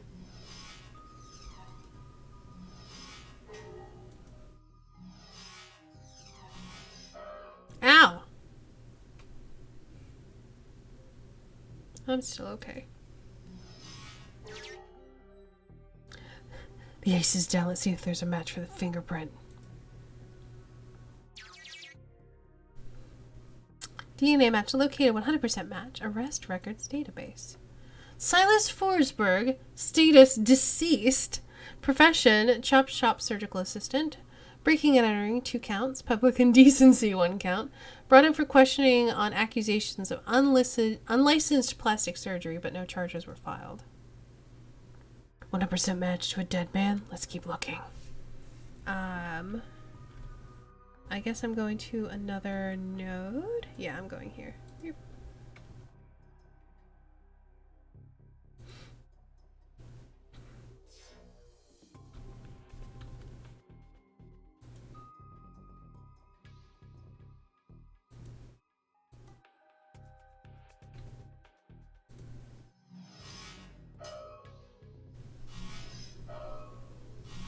Oh, there's 2 of them. Shit.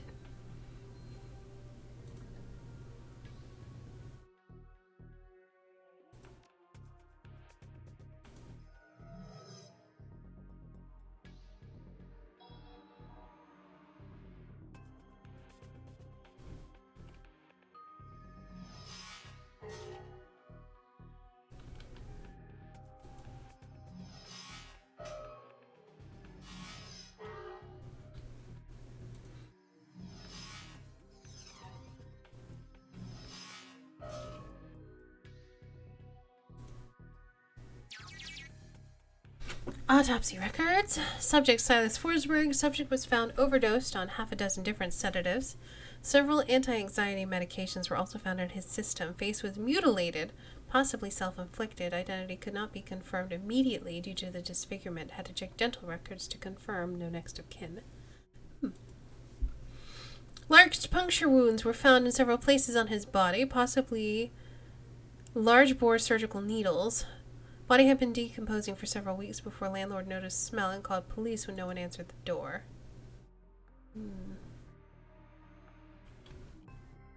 So now where am I going? I guess back?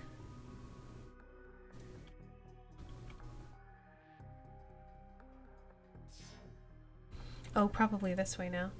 Oh, I still do have this. Okay, cool. Let's heal up.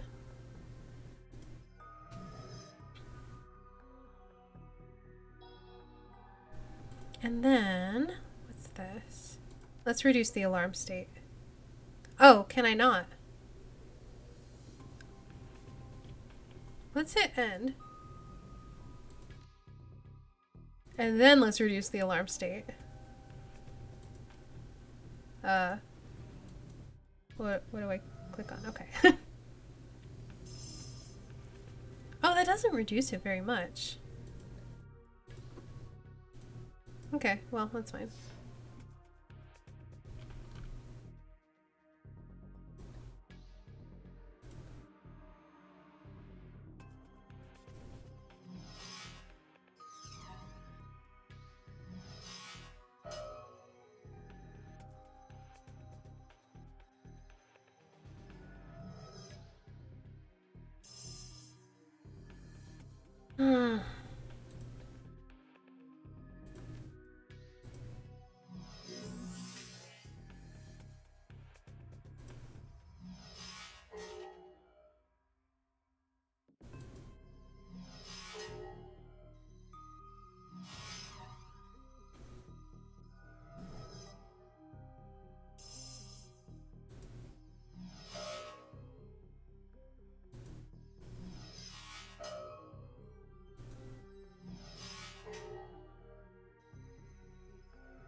right.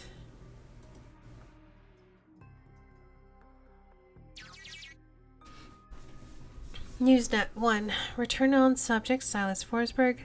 The body of Silas Forsberg, a chop shop surgical assistant, was found in an apartment in Snohomish earlier this week. The body had been there for as long as a month when Forsberg's landlord noticed a rancid smell and contacted the authorities.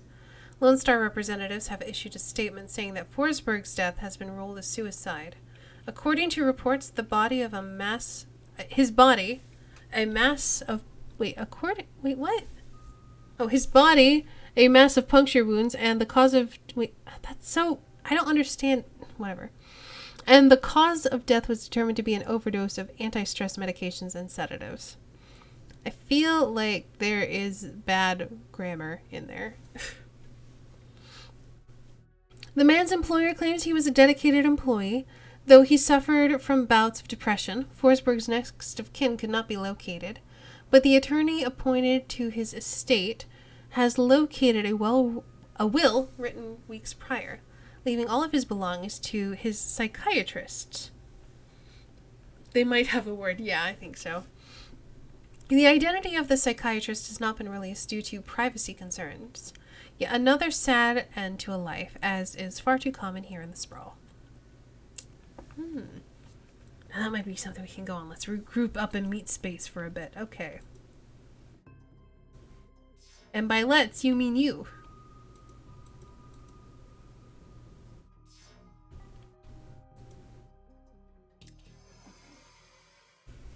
So here's what we know. Our DNA evidence belongs to a dead man whose death was never explained. He worked with a chop shop, which fits with the living guy that you met. The Newsnet said he left his estate to a psychiatrist. Maybe finding out who the psychiatrist was will give us our next clue. My gut says we can deck into the medical board's records and reverse trace to find the doctor. You in? Yeah, let's do it. Punch it, man!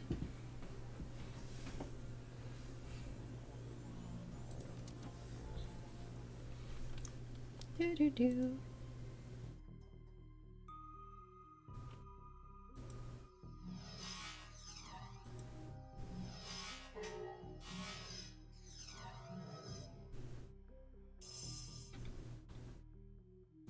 Ooh, charging. We need to kill that thing, like, now.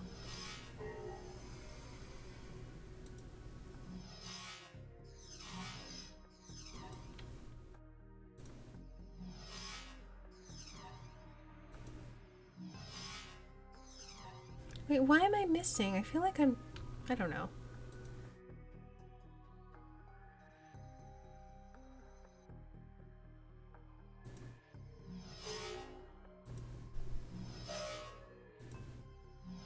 There we go.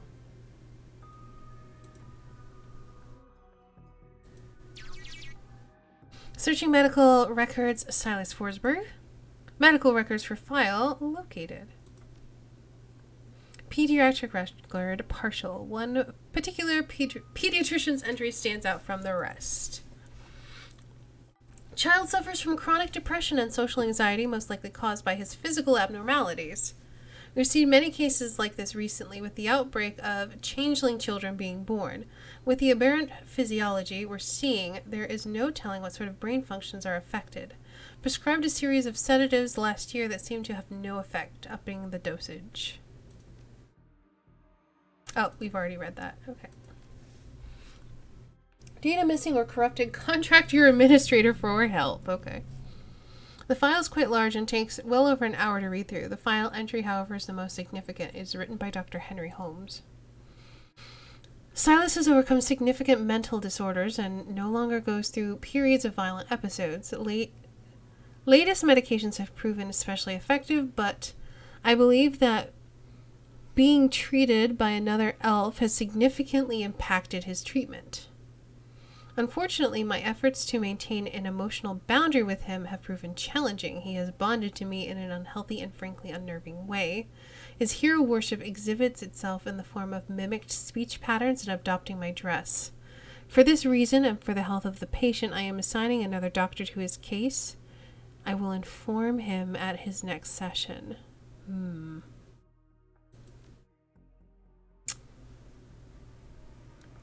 I suspect that that did not go over well. Oh, that looks bad. Oh, that is a painful thing.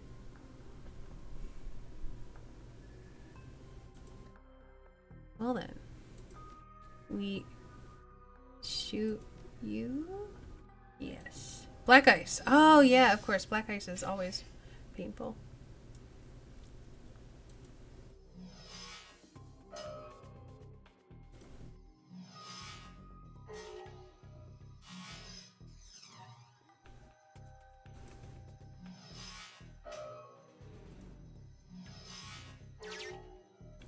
My other program is like a summon, by the way. Yeah, I just figured that it was limited, this thing.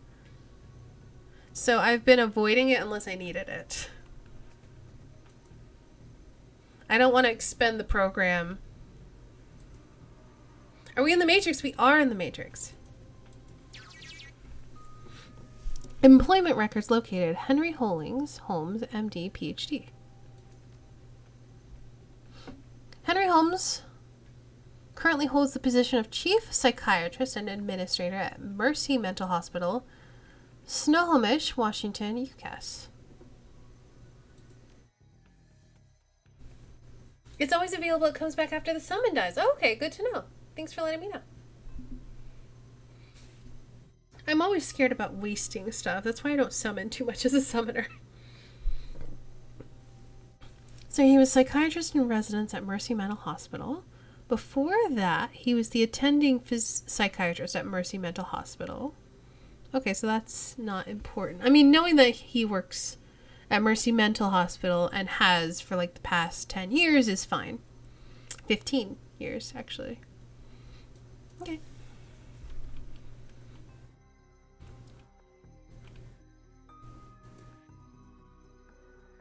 Also, this isn't your character, so use up his stuff. True. But again, I just want to make sure it's not something I'm going to need, like, for a bigger fight later.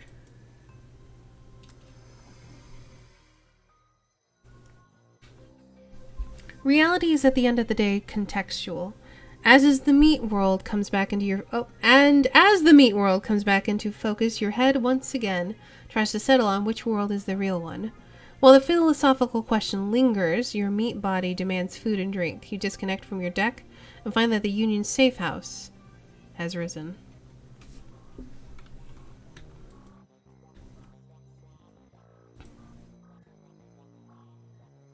David looks almost as tired as you do, and you can tell that this case has gotten under his skin like it has yours.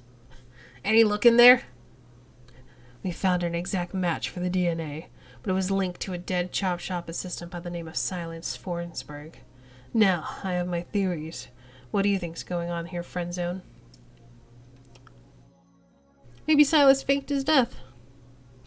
That's a distinct possibility. What was it we saw in the autopsy report? Face was so mangled they had to use dental records to identify him. Good catch. That matches up with something I've seen runners try. It's easy enough to find a body in a chop shop that'll make a replica set of teeth for you. Find some schlub off the street no one will miss, swap the teeth, and throw the heat off your trail for a while. Luckily, I've never been that desperate. But why would he have to go to all those lengths? Didn't the police records have something linking him to a different crime? He had a prior for unlicensed plastic surgery. It was nothing big. True, it wouldn't look too good on someone's record if they wanted to become a doctor. I think this is beginning to come together. The late Silas left all his belongings to a doctor. Dr. Holmes. Employment records have him on the administrator at Mercy Mental, and the picture on his file matches the person you saw downtown. The same person the DNA belongs to. All the evidence points to him being your killer, whoever he really is. I should go find this Dr. Holmes and ask him some very pointed questions. Please pay him my respects. I always find that high-caliber rounds get the message across. You should clearly hire some friends and go loaded for a bear. I side-loaded a ton of valuable data from those Lone Star Matrix nodes. Here's your cut. I'll see you later. Thanks. Alrighty. I think I might have some stuff to sell, but I'm not sure. I'll head upstairs and see if I have anything to sell.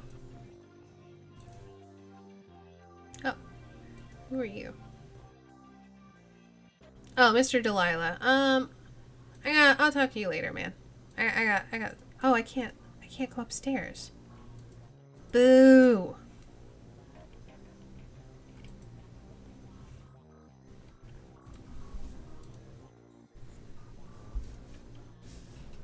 Alright, well I didn't have to do any summoning, so I've still got all of my summons. I'm good on my guns, so I think I'm just ready to hire crew then. I've got medkits. I probably have karma. I have 24 karma to spend. I'm gonna spend some karma. I feel like I'm close to the end of this mission. I was thinking about calling it soon, but I feel like I'm so close that I should just keep going.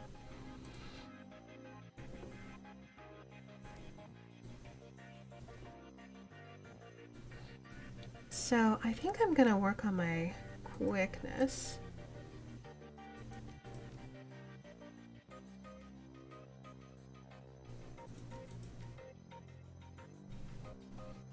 Since I've been doing a lot of shooting instead of summoning.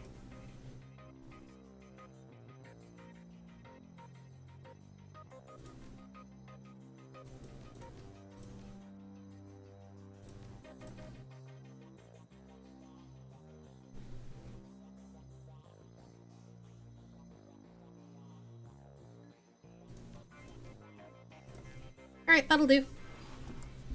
Can I save it? I can! I can finally save the game! Save. Cool.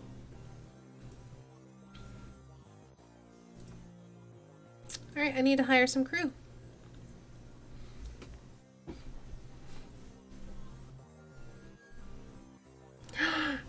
Dreadlock! Wait, no, that's not who it was. It's Death Sign! That's who I want.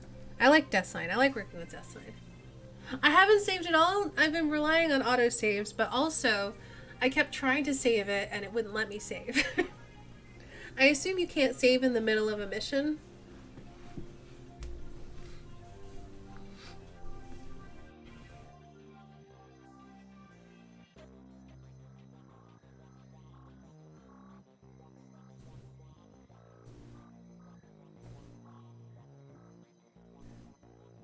Oh, I could bring Half Sky with me. She's ready to go. Yeah, let's bring her for free.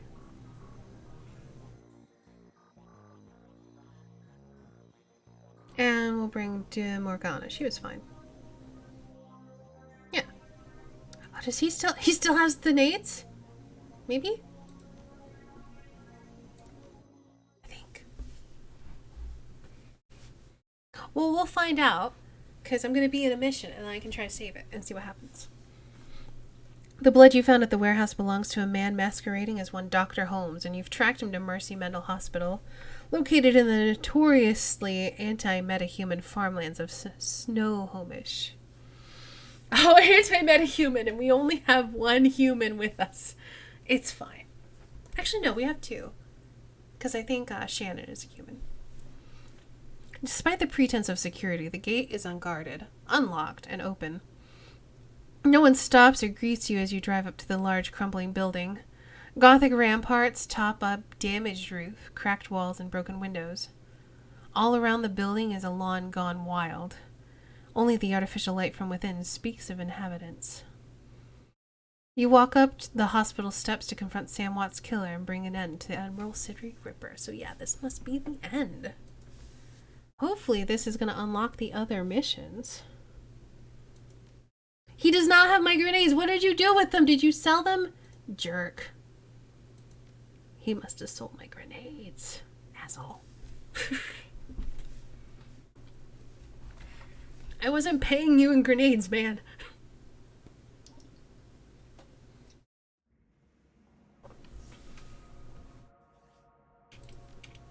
Oh no, I can save it here. I'm super confused then. Let's do a new save.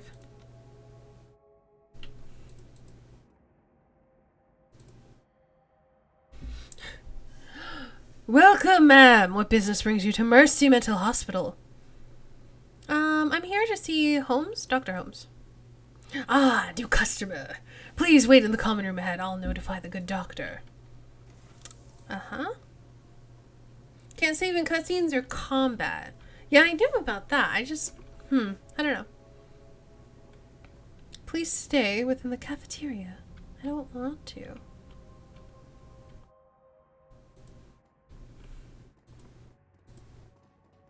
Boop, boop, boop. Automated medication dispensary. It doesn't recognize you, so nothing happens. Okay. Lorraine. Hey, lady, have you seen Josie? I don't think so. I know, right? I haven't seen him in days. Dr. Philippe told me not to worry about it. He says I worry too much, but who am I supposed to play chess with? Donnie over there can't suss more than a match 4. Josie sounds like quite the guy. What does he look like? Well, he's big, and he's got a big gold ring. The doctors let him keep it when he got here. Sometimes he lords over us, but I'm sure he had a ring like that. I would do the same. He says he won it playing for the Screamers back in the Super Brawl years back.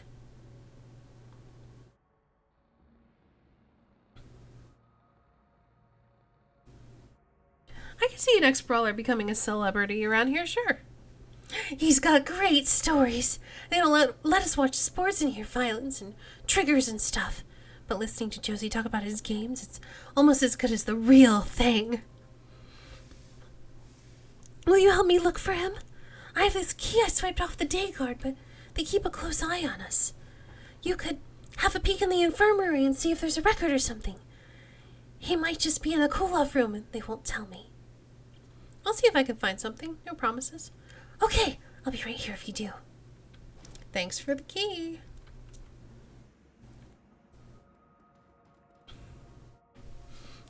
Hello, stranger. You new here? Are you new here? Looking for Dr. Holmes. His face blanches. I don't think you want that, not really. What's that supposed to mean? Around here, you don't want to attract the attention of the doctor. If you stay quiet, life is much easier. Much easier. I'm doing a health and safety check of the corporate office. Well, you don't want to talk to me. I don't work here. I'm not crazy enough for that. Alright. I'm not going to tell him my name, so... Where am I even going, then?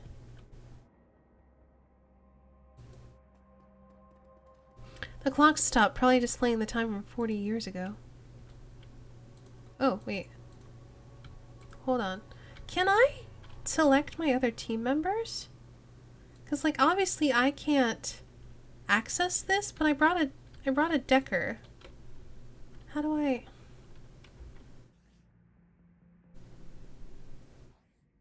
I don't know the controls.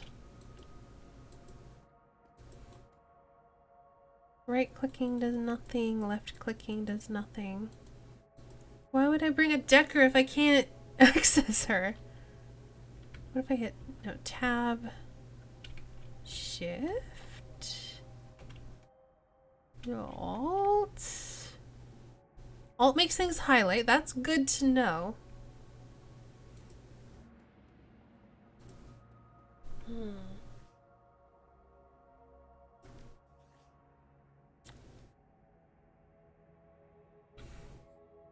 Then why would I bring a Decker for combat?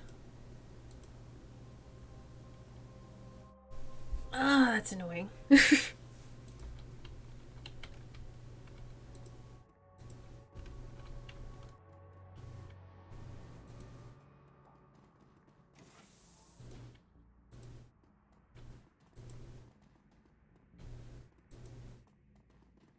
The stench of blood and mold gets even stronger as you move closer to the infirmary.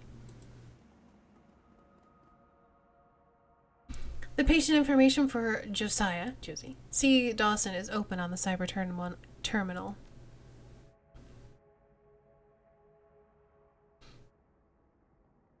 Status deceased.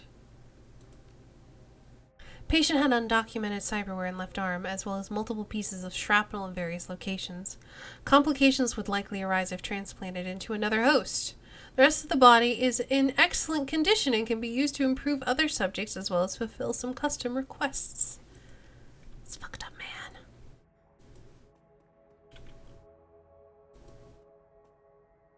The surgical cart is strewn with gruesome tools, motorized saws, and metal vices. You find an unlabeled Trivid disc. You have no way of playing back the disc at this time. A severed arm lies next to the zippered body bag. The arm looks human and appears neatly severed at the elbow. There's a large gold ring on the index finger. The owner is probably the occupant of the bag. You slip the heavy ring off your cold finger and feel its weight in your hand. Inside is an engraving. It reads Screamers 2048.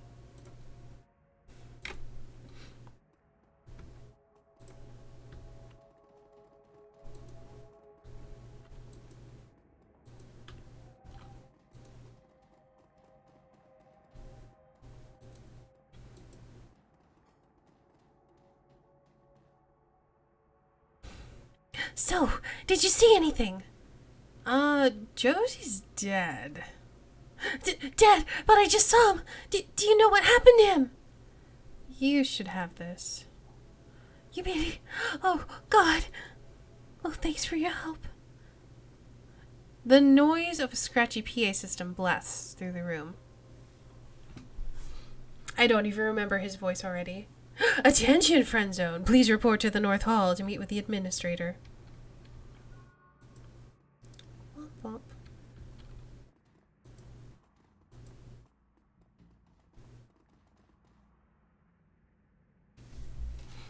The elf standing before you may quite possibly be the ugliest elf you've ever seen.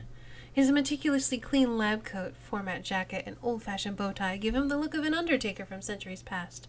As you approach the window, he locks eyes with you, smiling a thin, unnerving smile. Good day to you. How can I help you?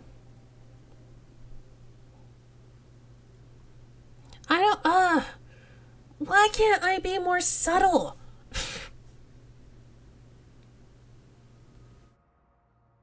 You Holmes, or Silas, or whatever you're calling yourself in the moment? I am Dr. Holmes, yes. The man stresses the word doctor, a flash of anger in his eyes.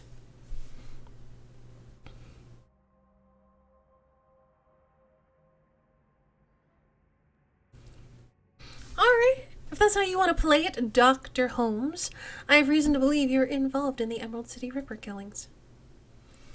Holmes forces a sigh through the plaster grin on his face. We see so many delusional in this place, and I can still be surprised. I suppose I shouldn't be. After all, this place is for broken things. It's only fitting that a broken mind should seek us out. Guards!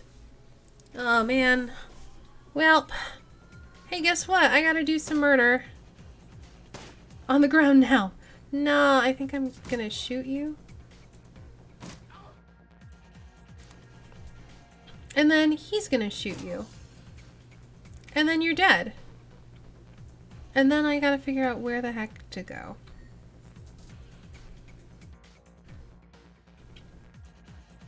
Oh, there's something on the ground there. Pick it up. Guard's key. So now we go this way.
The nearby intercom speaker crackles to life. The voice of Dr. Holmes begins to blare from it.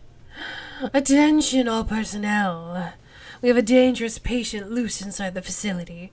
Subject is a female elf, but may be coordinating with other violent offenders. Use all necessary force. Well, alright then. Oh. What the heck are you?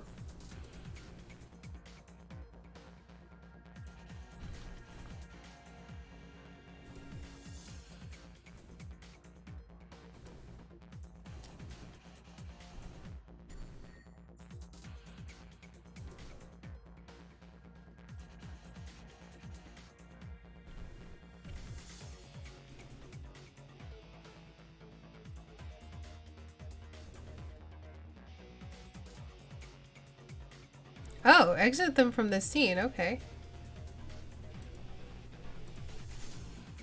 I guess we all have to leave, is the idea?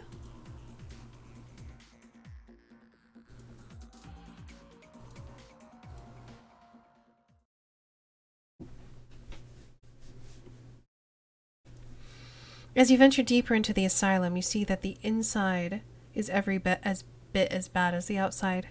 Gone is any attempt to uphold sanitary hospital aesthetics. With peeling paint, cracked floors, and exposed conduit, the pretense of mental care is shattered. In this modern era, Mercy Mental Hospital is a throwback to the barbaric asylums of old, prisons and torture chambers rather than places of healing. It's clear that Dr. Holmes is spending his money on something other than this facility. You continue on. Holmes can only run so far.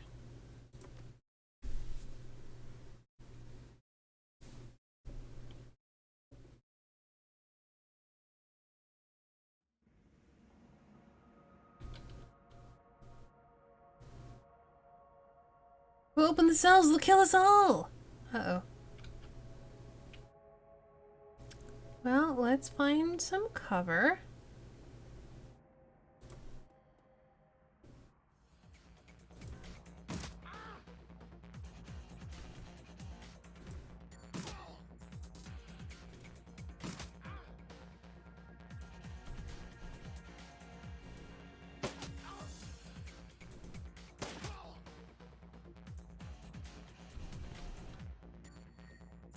Violent patient.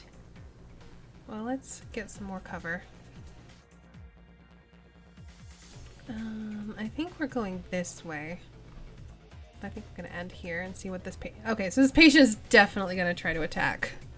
I was kind of hoping that he wouldn't, but it is what it is.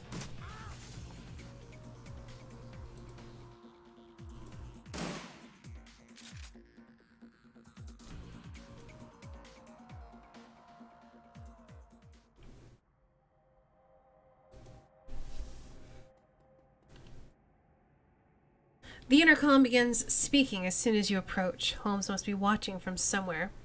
You don't understand, do you? This is a place full of broken things, but only by further breaking them can they be remade.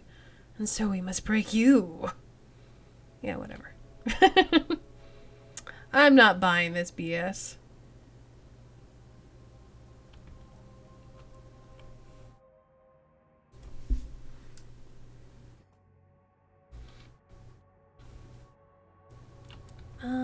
So I don't know if we're going through here or down here. Oh, there's someone in there.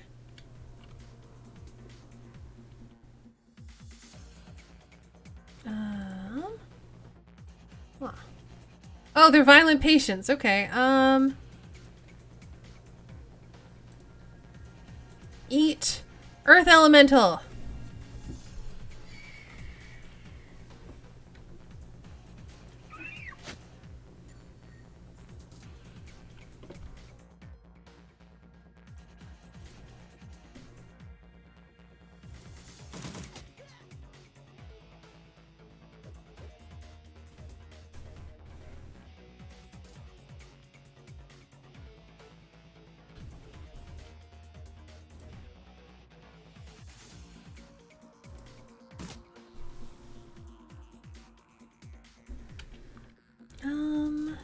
Just go here.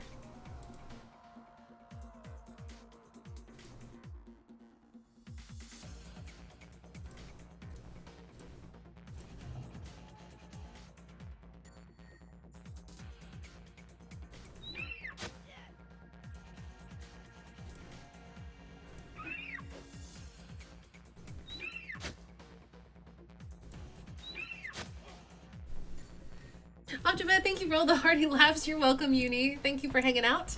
Hope you sleep well. We'll see you again soon.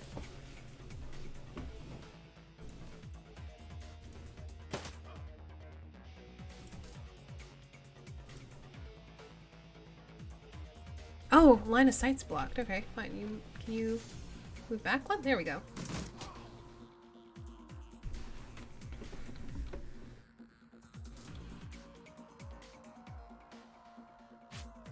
Oh, wait. How do you have like a gun? You're a patient.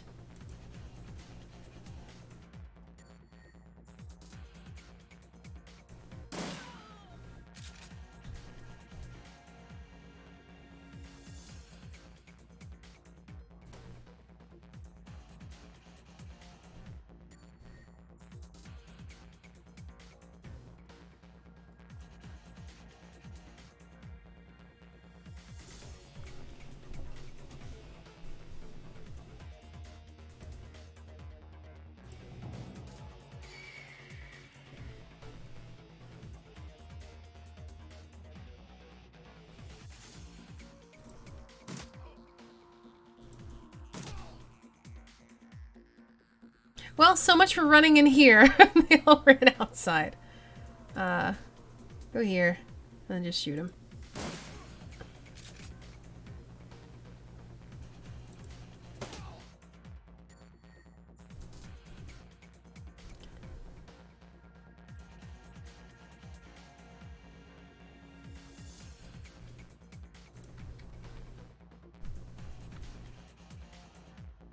Oh, so that thing is, evil now. Or I guess, against us now.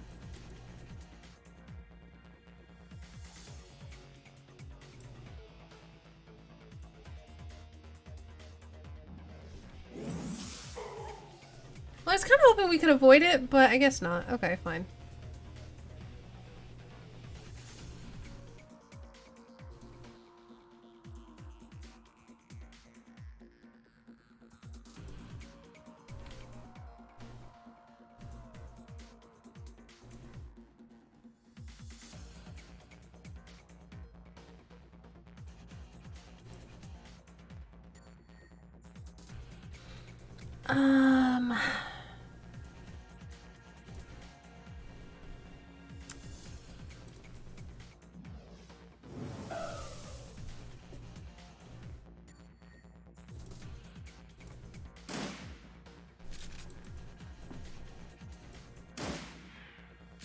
Alright, that'll do.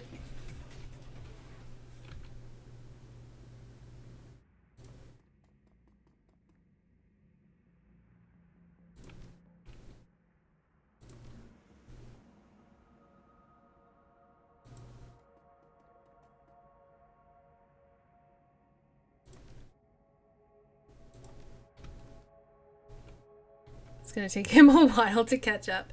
27 damage, big boy! Yeah, he's really good at this. I love him with his shotgun.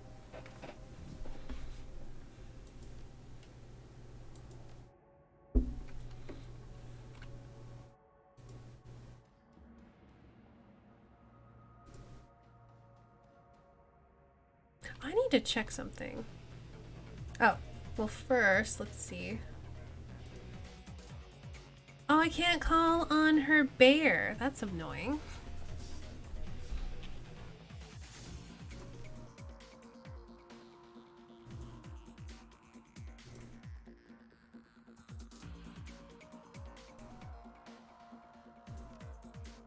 Actually, you know what? Let's haste.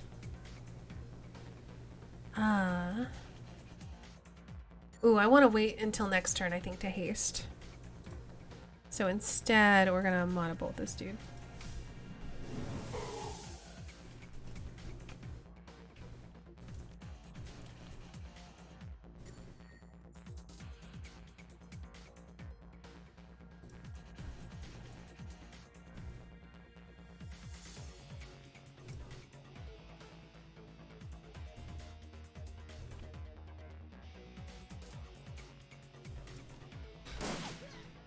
Holy shit, she just took a lot of damage.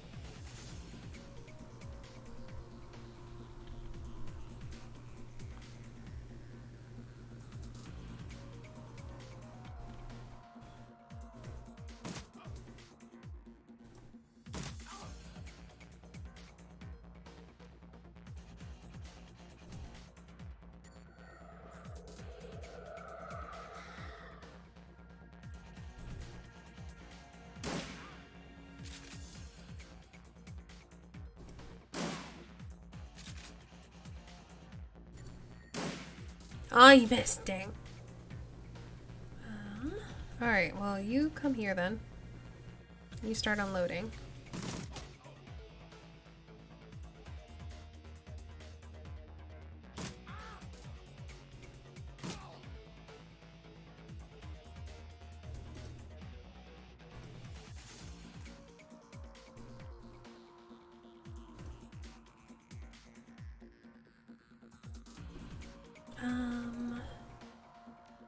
Let you heal yourself.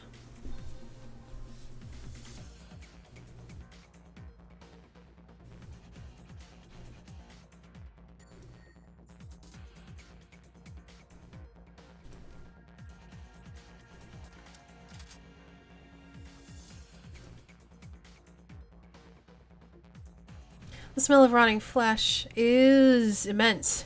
The remains appear to be from multiple metahumans.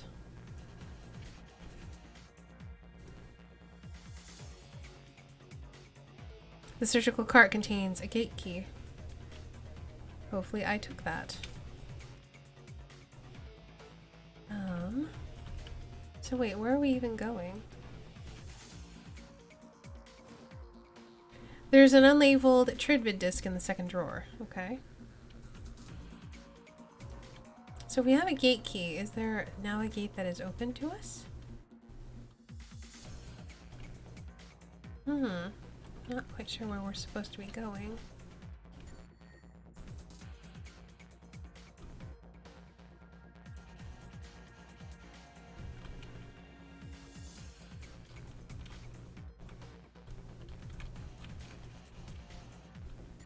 We've been in here.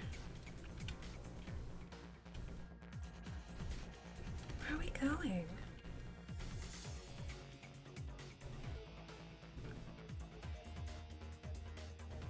And I don't even have the thing that like tells me which direction to go.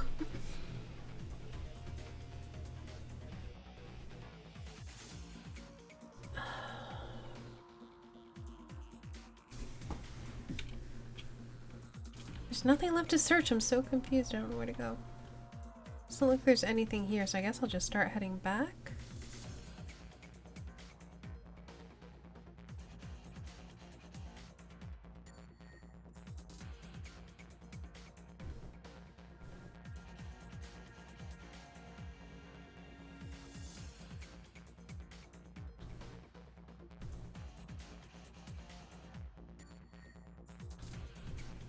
Here? Oh, yeah, now it's lit up. Cool, thank you.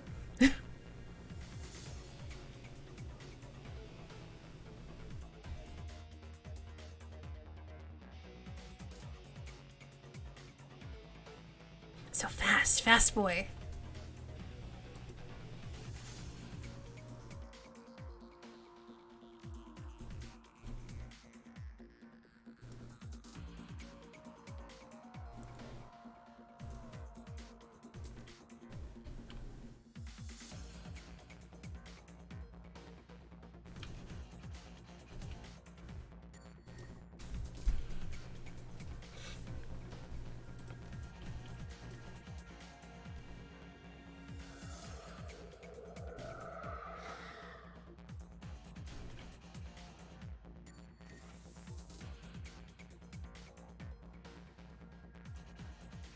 From another intercom, Dr. Holmes continues.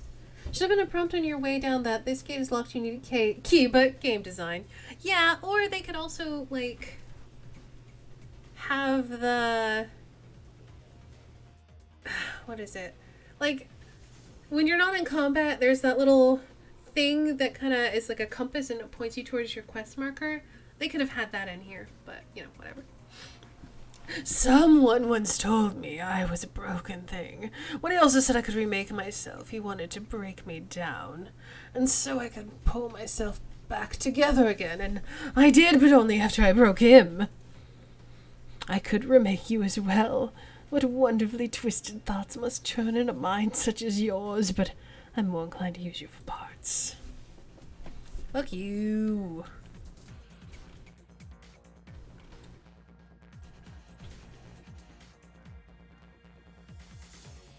Oh, hi.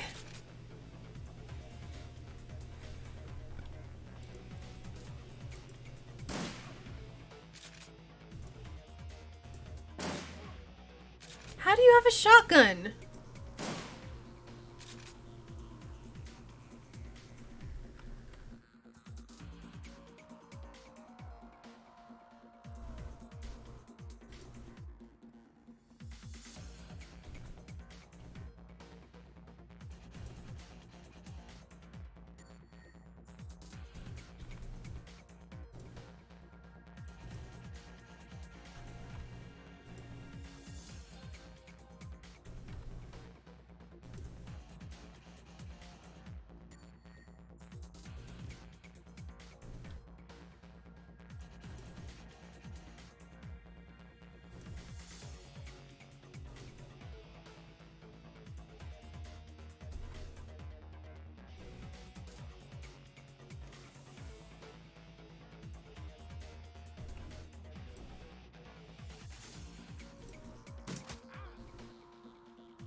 Hey Ivory, thank you so much for raiding.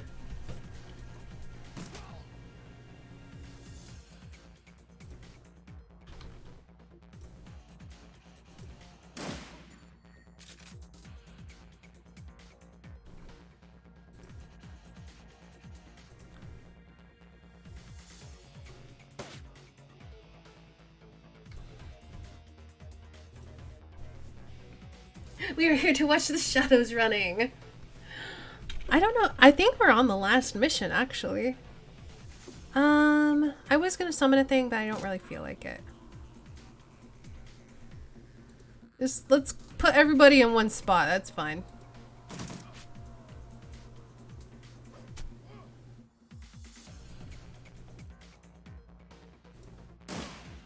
There we are.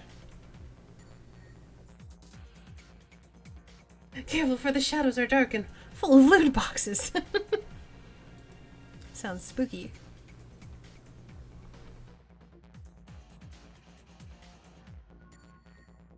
Ooh. By all means, come. You have proven yourself a truly fine specimen. I can think of 100 uses for you. Can you, like, not, though?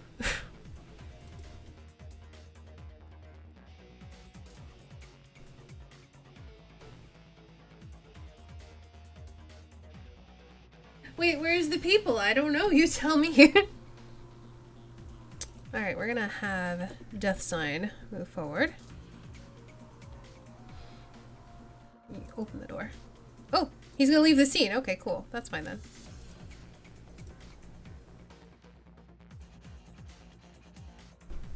There's the raid. Hello, Schmendrick. Welcome, welcome. Just in time for the end, I'm pretty sure. Before you is a medical lab turned torture chamber. The smell of old blood and decayed flesh permeates the room. Gory stains speak of the body's fluids, spilled without regard for the well-being or hygiene. There are bodies, probably former patients, trapped in hideous machines enduring horrific experiments. The subjects you can see all appear dead. Any that aren't must wish they were. You've chased Holmes to his lair. Just as his face reveals an ugly soul, so does his safe haven, it would seem. Holmes, Silas, the Emerald City Ripper. The elf is a monster beyond compare. It's time to end this.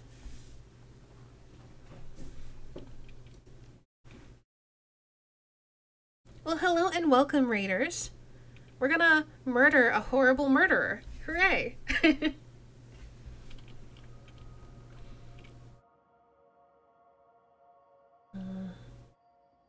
Let's get cover. Oh, there's a spirit there. Cool, I'm gonna do things with that spirit. Another intercom crackles at your elbow. One solid blow would offer a few moments of blessed silence, but this is also a rare chance to get a word in on the good doctor, who greets you with more of his chittering laughter. You are a persistent one. A fine specimen indeed. Why don't we settle this face to face, friend? Few friends for a face such as mine. He's not even that ugly. He's a little unfortunate looking, but I mean, I guess he's ugly by elf standards. We are murdering. Oh, that's why people have been telling me it could be something for me. It's kind of like turn-based combat, cyberpunk, RPG thing. It's really fun. Though I have one associate I would be happy to introduce you to. Pitzil! Subdue them. I'm guessing that's... Oh, that's a surgeon. That's a hired mage. Wasn't there... I thought I saw it... Oh, here it is. Not enough AP. Okay, we're gonna go here. We'll deal with that next time. Hey, Batman! Welcome, welcome. But you deemed it not something that you enjoy gameplay-wise. Fair enough. Alright, you're gonna have to switch to your AK and come on up here.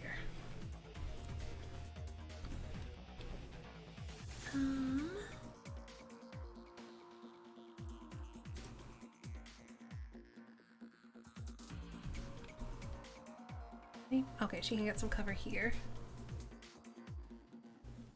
Oh, left! I didn't even see that! Shit! Too late, drummer boy. It's all good.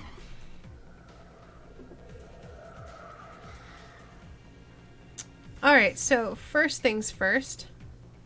Not enough AP? How much AP do I need? Or do I only have the one now? How about you? Do you have AP? Oh, you only have one AP. Shit. Alright, well first you can patch yourself up.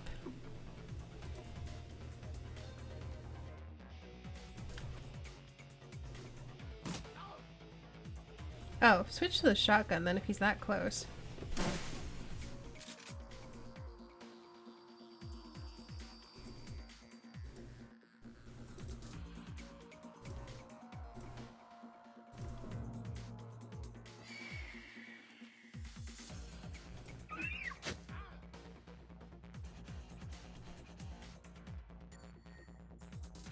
Yeah, all she has that are her fist. Does she have anything fun?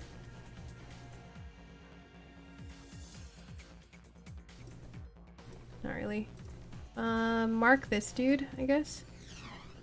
Oh, I missed him. Great.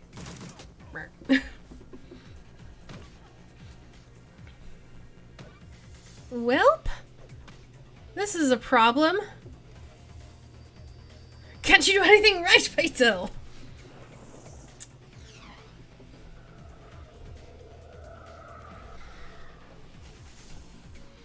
Alright, hold on. Hold on.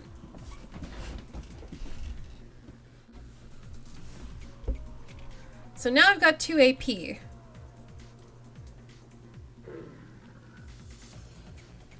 I have pestilence!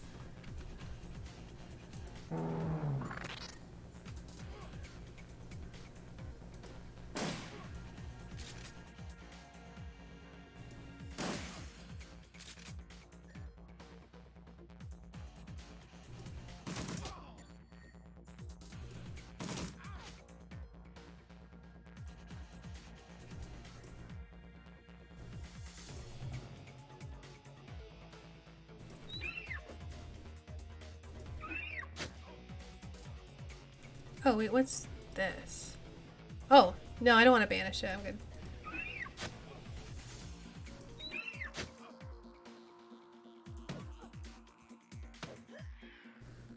Ow! I think he just killed me. Or stunned me or something.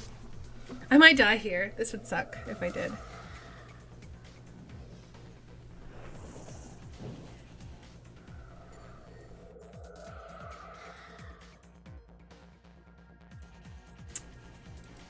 Oh, I'm out of ammo. Shit.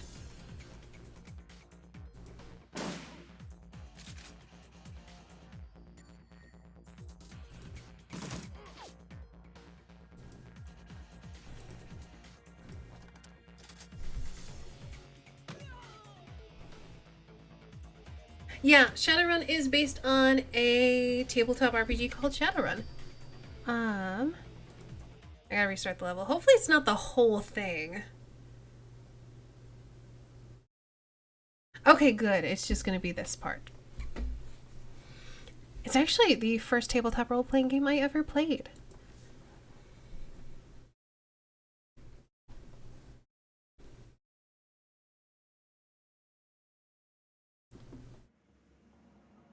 Okay, so I gotta remember the thing is on the left. I'm gonna have you run forward because you're kind of useless anyway.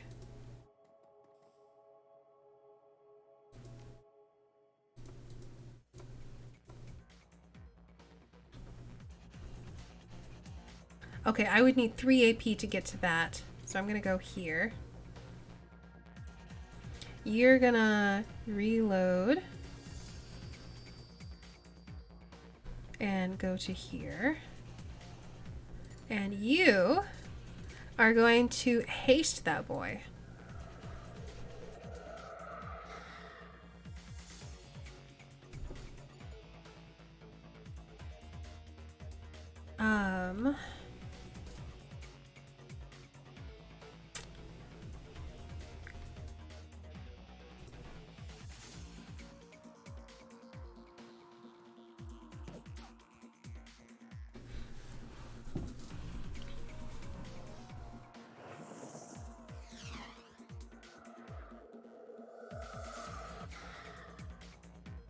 Okay, so.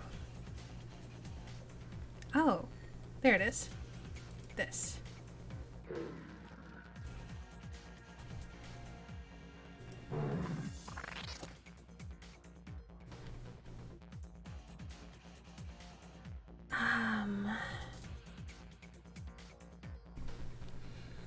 Fell asleep earlier. How's the game going? Welcome back, April. I think we're on our final fight here. I'm just trying not to die horribly.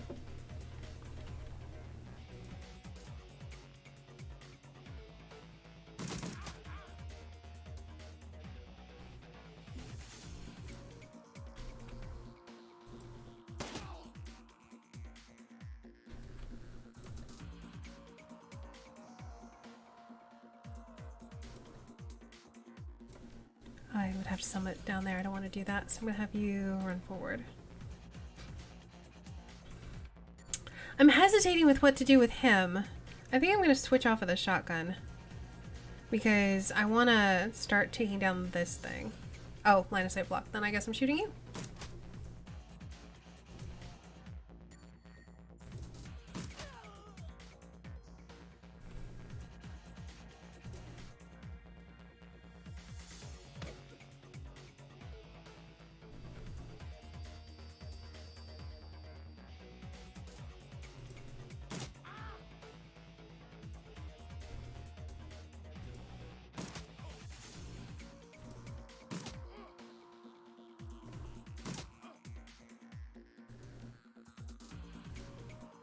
Ooh, escape chance 10%. We're gonna try it though.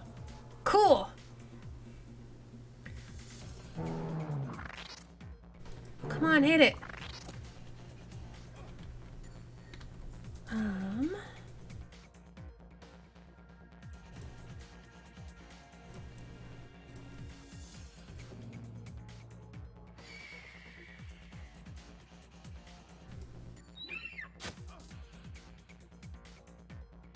Alright, she needs to GTFO.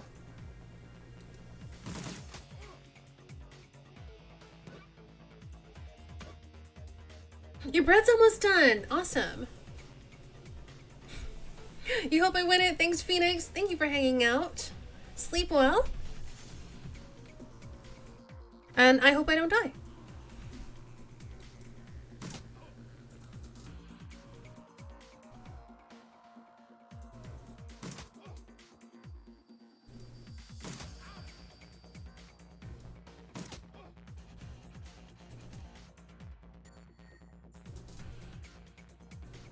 Ooh, there's only a difference of 1, so let's try that. Oh, I still have him! Yes!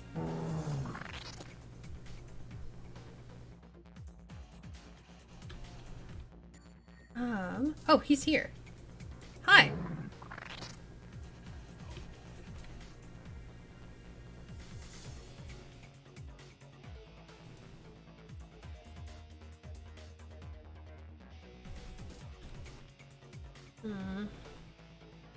I guess you can run up here.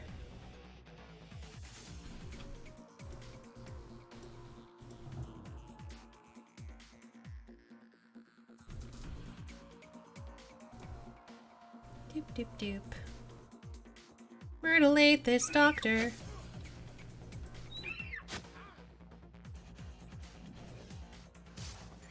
Oh wow. No, he myrtleated that guy. And you won, I got an awesome team there. Well, thanks for the vote of confidence. I appreciate it.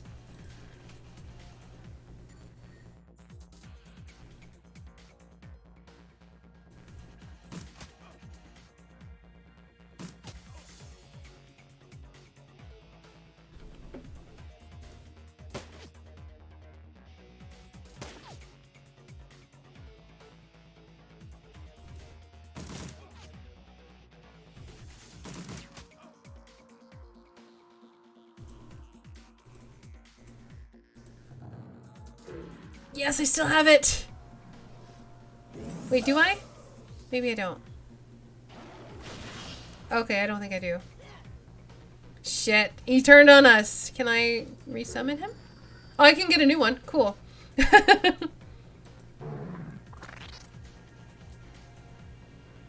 You guys just duke it out. That's fine.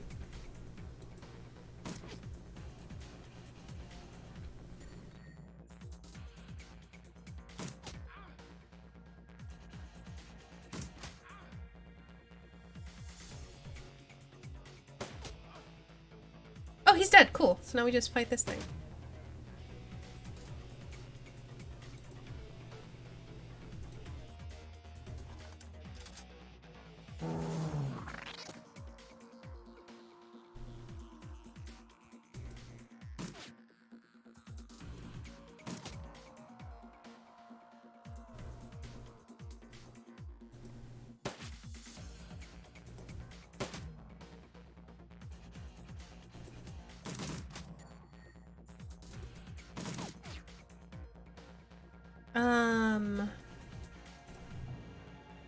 Okay, cool. Did it! Okay. So what am I even... I guess we go to here now, don't we? Talk to this guy.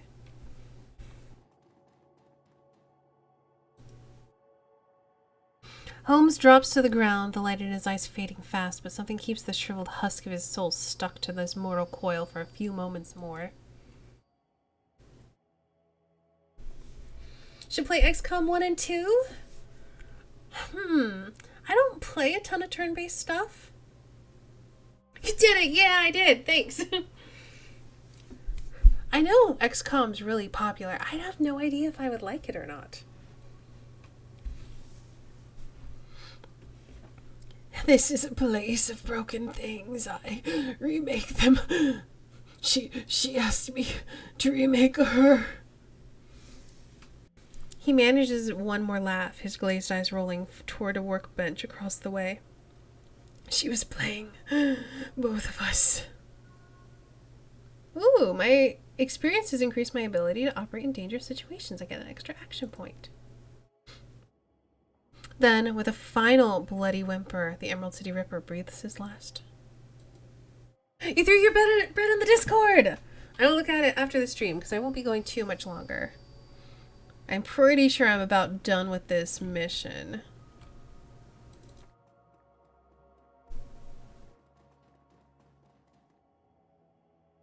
Holmes' workbench falls somewhere between a coroner's slab and a medieval torture device. It is decorated in the many colors of death and littered with instruments of that trade. To one side there is a leather-bound journal stuffed with uneven pages. To the other is a poxsack, a small screen still glowing. Beneath the bench is a rolled sheaf of papers held closed with a tied length of surgical tubing. The bench has clearly played host to numerous bodies over its lifetime. It includes limb restraints as well as skeletal traction mechanisms.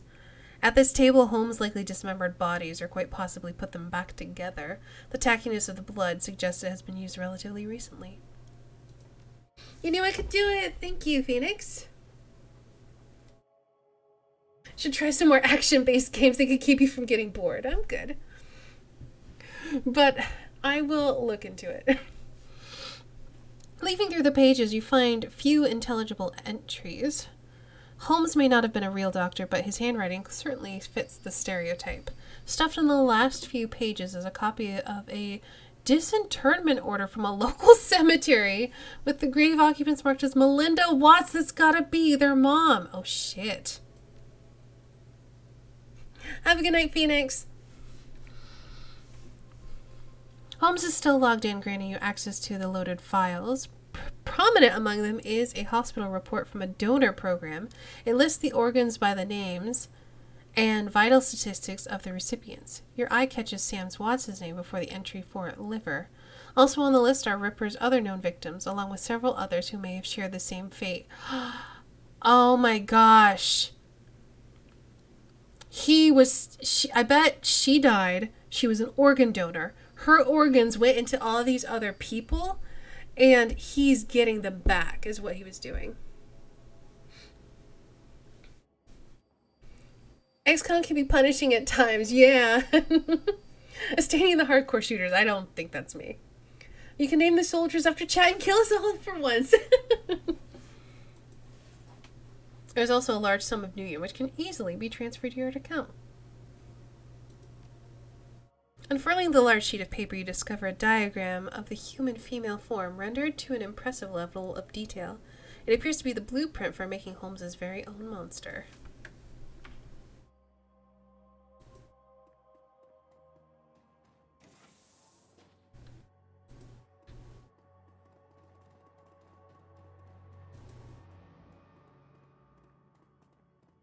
His chip slot is still fresh, and the open wound pink and wet and lurid.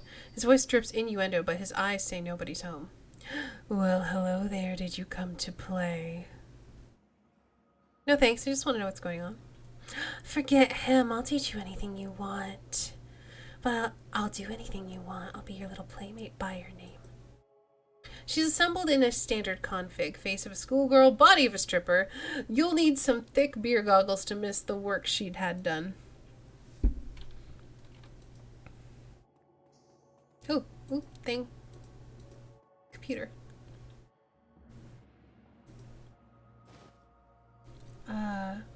Persona fixed chip wiper.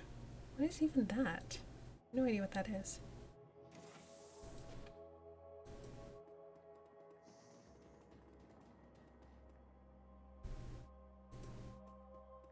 I guess we're leaving?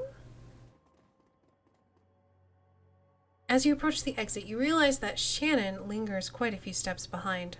Looking back, you see she is half-turned, looking pensively towards the horror show in Holmes's lab. Finally, feeling your eyes on her, she faces you and raises her head in a proud, almost defiant manner. We have done much good here tonight. We have removed 2 vile creatures from this world, and so ended a growing shadow they cast upon the city. Have a good night, Batman. Thank you for hanging out. Doc's playroom, yeah, basically. Our paths crossed and joined, and we did this thing together, but now our paths must divide. You saw what I saw. This isn't over yet.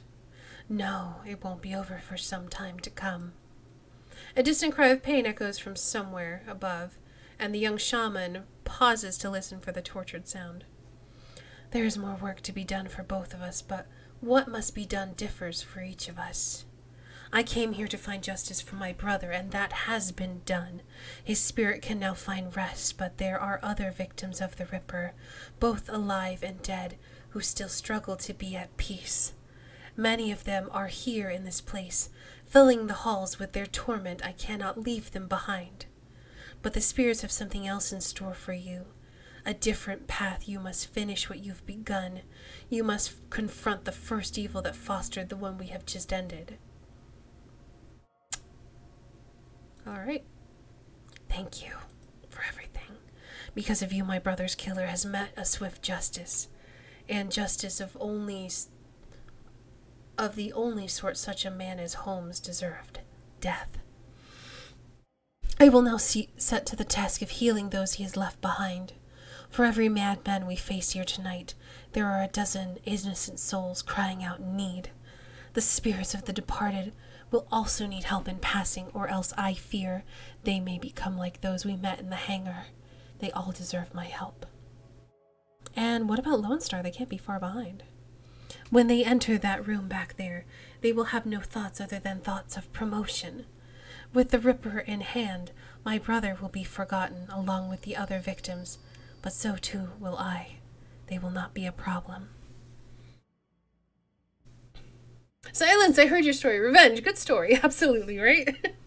Whether that's true or not, Shannon's confidence and very presence seem capable of making it true. Good luck to you, FriendZone. I hope you can find the same justice for your friend that I found for my brother. Thank you. My hubby has all the Shadowrun games. He used to play the IRL game back in the day. Yeah, the tabletop game's fun.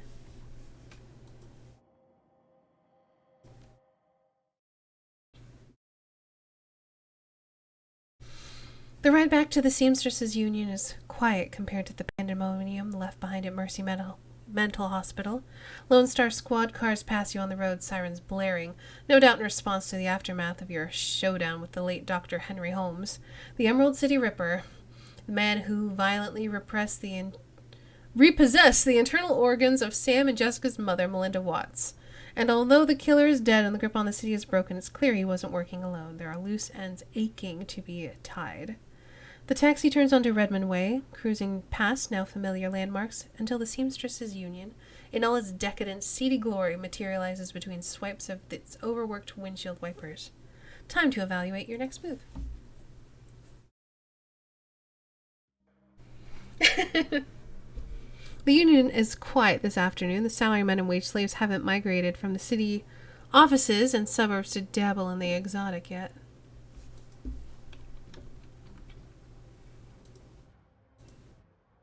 Johnny Clean is talking with Cherry Bomb and Miss Kubota when you walk up.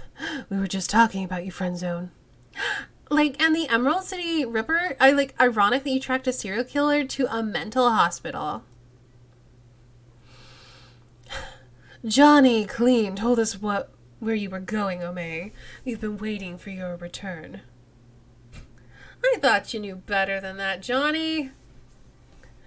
Johnny frowns and nods. You're right, I should have kept my mouth shut. I should have known better.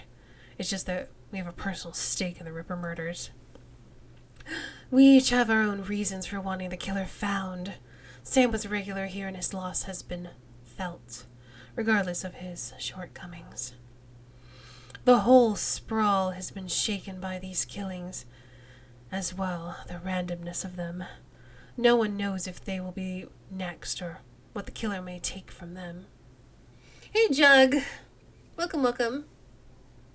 Your hubby's going to the gym without you tonight. Well, probably a good idea. Because, you don't want to tear open a stitch. How are you doing, Jug? I hope you're having a great day. I admit the killings have hampered business as well. I am sorry, but it is true. It does not help that Sam's body was found down the street from here. Even my regular customers have been loath to venture out with a killer on the loose. Now tell us, Omei, did you find the person responsible for the Ripper murders? The person responsible? No. The killer, yes. I don't understand. Are you saying the killer wasn't responsible for his own actions? This sounds more complicated than I suspected. Oh yeah, the whole thing was a Frankenstein job. The Ripper was harvesting body parts to reassemble Sam's mother, Melinda. All the victims had transplanted organs or her organs, and the Ripper was taking them back.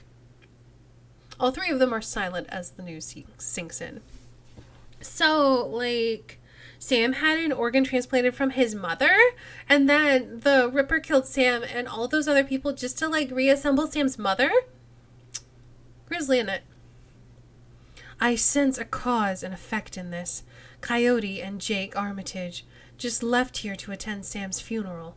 I am told there will be a reinterment ceremony for his mother as well. Sounds like she'll be buried with all her missing body parts. Think his sister Jessica had something to do with it. Hang on, like, I saw Sam's sister when she was here the other day, and she was as corp as they come, but I can't imagine a lady like that being behind a series of murders. There's, like, gotta be something else going on. Need to get some earlier sleep today? Alright, Ivory, thank you again so much for the raid. Hope you sleep well. Thanks for hanging out. We'll see you later. It is clear you must go to the funeral and talk with Jessica Watts, FriendZone. That was where I was heading, Mrs. Kubota. Of course you were. Thank you for allowing us to catch up. Mrs. Kubota raises her hand and the conversation stops. Wait, before you go, there is one thing you did not tell us, FriendZone. Where is the Emerald City Ripper now? Well, he ain't in heaven, I'm sure of that. She nods in satisfaction. Hi, that is good. Alrighty. I hope I don't have to do murder there. I guess if I'm going alone, probably not. Yeah, we'll just do it. And see what happens. The sun is nearly set when you reach Our Lady of the Blessed Sacrament. Its cemetery, dilapidated and overgrown, sits atop a small hill on the outskirts of the city, a somber enclave of the dead overlooking the sprawl of the living. The Seattle rain continues unabated, and lightning appears on the mountains, exposing the landscape in staccato pulses of stark flashes. You walk the gravel paths to the gates of the cemetery. Up ahead you see Coyote and Jake, standing by the gravesite along with Jessica Watts and another mourner, a beautiful elfin woman in a 6-figure outfit. Whatever Dr. Holmes was up to at Mercy Mental Hospital, the answers lie here, with the reinterred body of Melinda Watts, the recently deceased body of Sam Watts, and with those attending them at this ceremony. Okay, that's, okay, we're probably gonna do some fighting then if they're asking me about this stuff. Oh well, it'll be fine.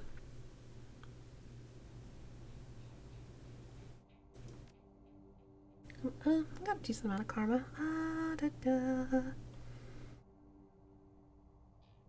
Let's go out summoning. Oh, I get a new etiquette. Well, let's get corp etiquette because she's a corp lady.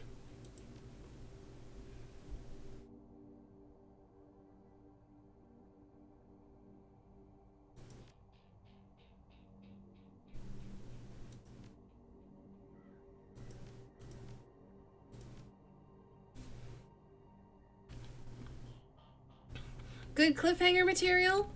I guess. Here's my thing, though. If this is the end, I don't want to, like, finish, like, a brief thing on stream and then have to go play something else. I'd rather just finish it.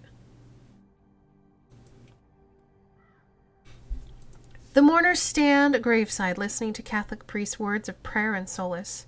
Jessica's face is filled with relief as the last of her family is laid to rest. Ashes to ashes, dust to dust. Lord, receive the souls of Sam and Melinda Watts, mother and son, to live forever by your side. Amen. Thank you, Father. I know that my mother rests easy here, now that she's finally in the parish cemetery.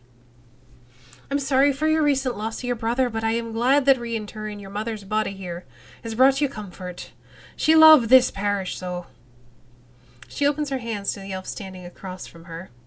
Thank you for coming, Lynn. Your support has meant the world to me. Now, I can live again. With my new family. Yeah, this is going to be the Brotherhood, isn't it? The woman is a classic elfin beauty, confident, poised, expensively dressed. What should her... I guess... Of course. I am glad this ancient ritual brings you some measure of solace.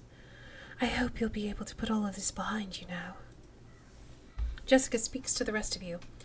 Thank you all for coming. I didn't realize Sam had so many friends. I appreciate your support and your friendship with Sam. Russian, that's right. I saw him out the night he died, only fitting I see him out today. Sam may have had his problems, but he was our friend, part of the Union family. May he rest in peace. Miss Watts, family members and friends, Thank you for attending the service. I suggest we don't linger long. The cemetery ain't safe at dark. Thank you, Father. We'll just be a moment. Ms. Watts, I know this isn't the best time, but we need to talk. She is guarded, but playing polite. Very well, let's not keep Father O'Malley. Thank you, child. Feel free to call on me as you need. The priest clutches his Bible to his chest and then turns towards the neighboring church.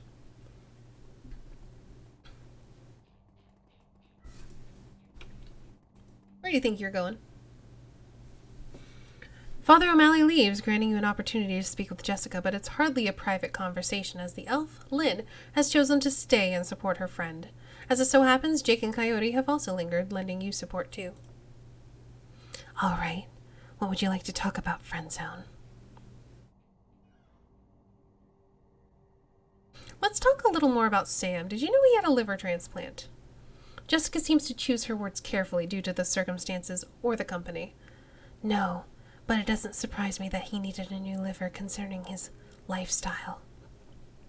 So you have no idea where Sam's transplanted liver came from?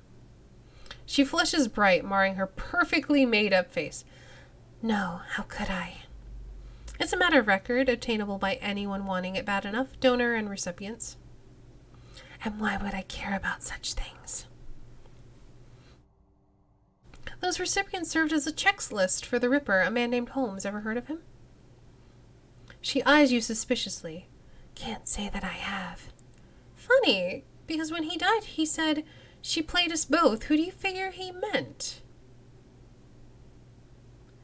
Jessica practically growls her words at you. Certainly not my mother. But she was the common link, wasn't she? She was the organ donor to all his victims. My mother was not a donor. She was as much a victim as anyone. Those organs saved lives, including Sam's life. Holmes killed everyone your mother saved. She snaps. Those people were scavengers, ghouls. They deserved to die for desecrating my mother's body. And poor Sam, it was his drinking and debauchery that drove my mother to the grave, as sure as if he had murdered her himself. My mother deserved honor and dignity. I gave her that today. She's finally whole again with a proper Catholic burial. Those ghouls that stole her organs, including Sam, have paid the price for their sins. This is the halfway point. Okay, well, thank you for letting me know. Once we finish this scene, I will wrap it. So, it feels like it would be over at this point, and we would start a new thing, but cool. The beautiful elf breaks in, the essence of calm. Jessica, that's enough. We have business to attend to. My old family is dead and buried where they should be. They can't take my new family now. They can't corrupt my children. I won't go through that again. Jessica, we need to go now. She presses a button on her comlink. She seethes at you. What happens now is on your head. If you had just walked away when I told you to, Mikluski would have eventually found Holmes, collected his lieutenant's badge, and closed the case. But you had to keep digging. Now you and your friends have to die. Let their blood be on your hands. Welp.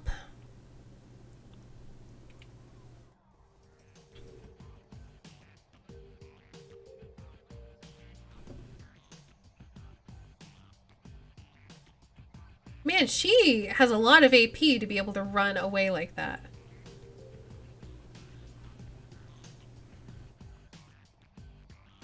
I was trying to remember where this game went because I've played other games and they all blend together, making sure not to spoil. I appreciate that, and I appreciate you looking out for me because I don't want to stream this for like the next 10 hours. I'm tired. I need to eat dinner. Can I shoot this guy? No.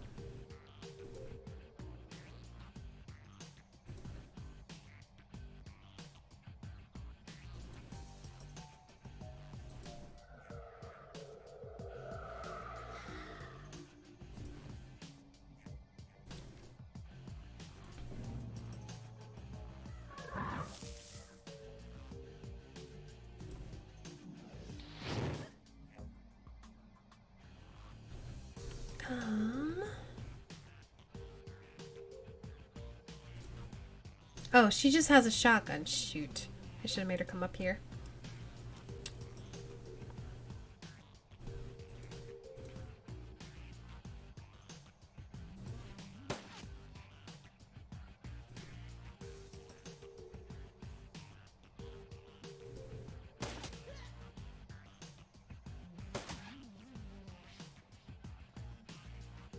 Oh, there's a lot of them. Okay.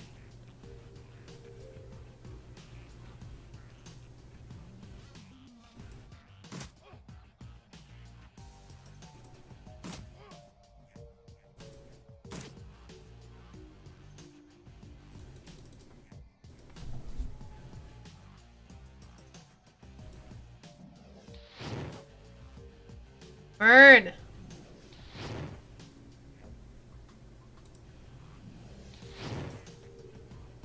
And then I'm gonna have him come over here and protect me.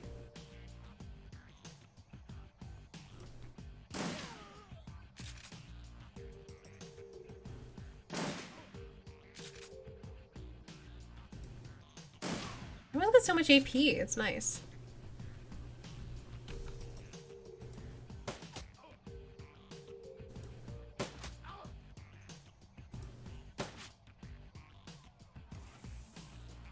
Hey, stop ganging up on me.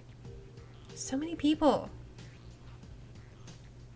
Team B, move in, no.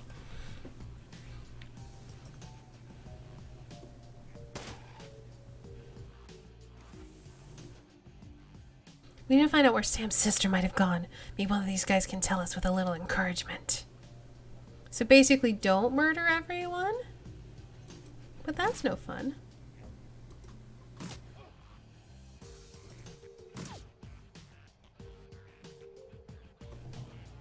No! I think it turned on me. Wait, did it? Oh, no, it didn't. Cool.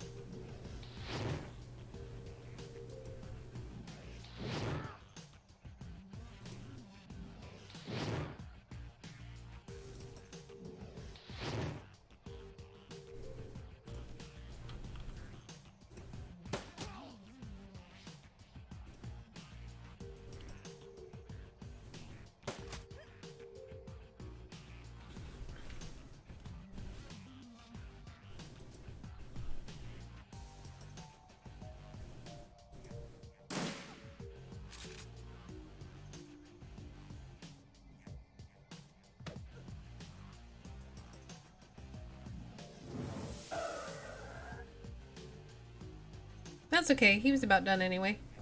Ow. Rude. Ow, rude.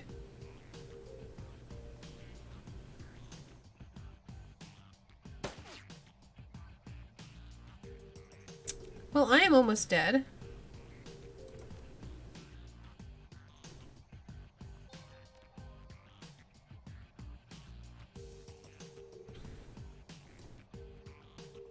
Bye.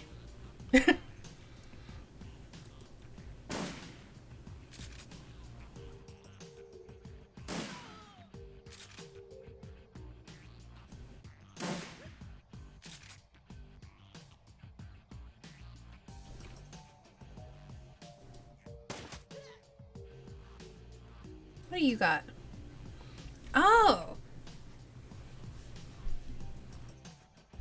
Oh, you're a mage person? Alright, cool. Heal her. Perfect. Okay. And then what else you got?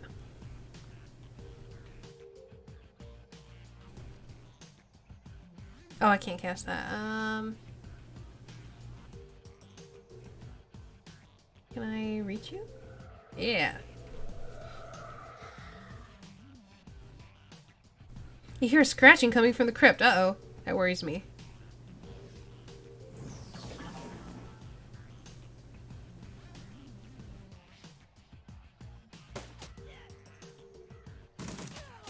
Well, I died. So I think this is a good place to end it. We'll, restart the level, and hopefully that will let me save it here. I know we've got the autosave, I just want to have a hard save there. And we're gonna call it F. It's okay. I didn't go into this prepared for a fight. I thought, okay, we're just gonna talk to the lady and it'll be over, but it's actually a pretty hard fight. It'll be okay.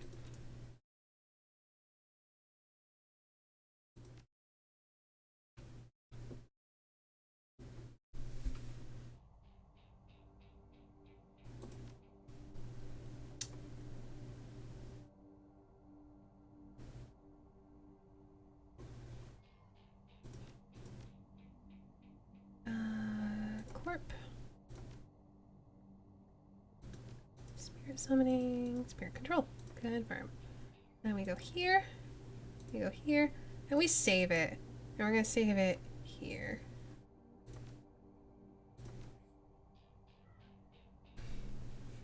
There is a significant difficulty spike from here on. Welcome to the real game, hooray.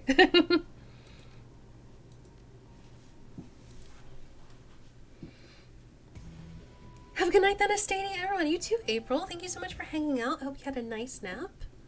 We're gonna go to the goodbye screen. I'm gonna put on some tunes.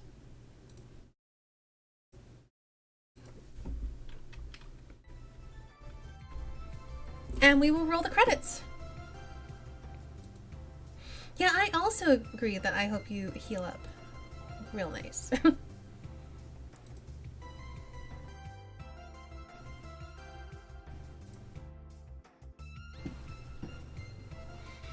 Thank you so much to Snow Chicken Lord and Uni for all the bits. Is that it? I thought, Sorry bot, thank you for being a bot. New follower, Green Tea Soda, thank you so much for the follow. And resubs, Michael and Golden Age, thank you so much for the resubs. I appreciate it. I thought somebody else threw bits. Maybe I'm mistaken.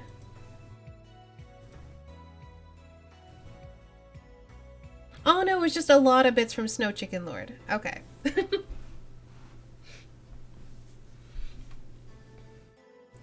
Let's see who else is doing the things on Twitch. Maybe we can find someone to do a little raid or a host. Probably not a raid because I gotta go. I think I'm just gonna leave it there. I'm tired. Long stream. So that's gonna be it for us until Tuesday. We'll be coming back on Tuesday with Banished again, and we'll probably be trying the Colonial Colonization mod. So I need to make sure I actually install it and make sure it works and all that fun stuff. But we will be back then. Eric is doing Once Upon a Game. That's true. I can throw a host up to him. He's on my auto host, so that would definitely pick him up anyway. What are they playing? Seasons of the Witch. I don't know much about it. I think I'm just gonna let the auto host pick him up. So if you guys want to hang out, you can watch some RPG content from Eric. Otherwise, hope you all have a great night and a great weekend. Don't forget that tomorrow Mochi is doing multiplayer stuff on her channel, so hang out for that. Otherwise, I hope everybody has a great night. Thank you for hanging out for this really long stream. It's an hour longer than I usually do, but it was still fun. Have a great night. Thank you all so much for watching, and we will see you next time.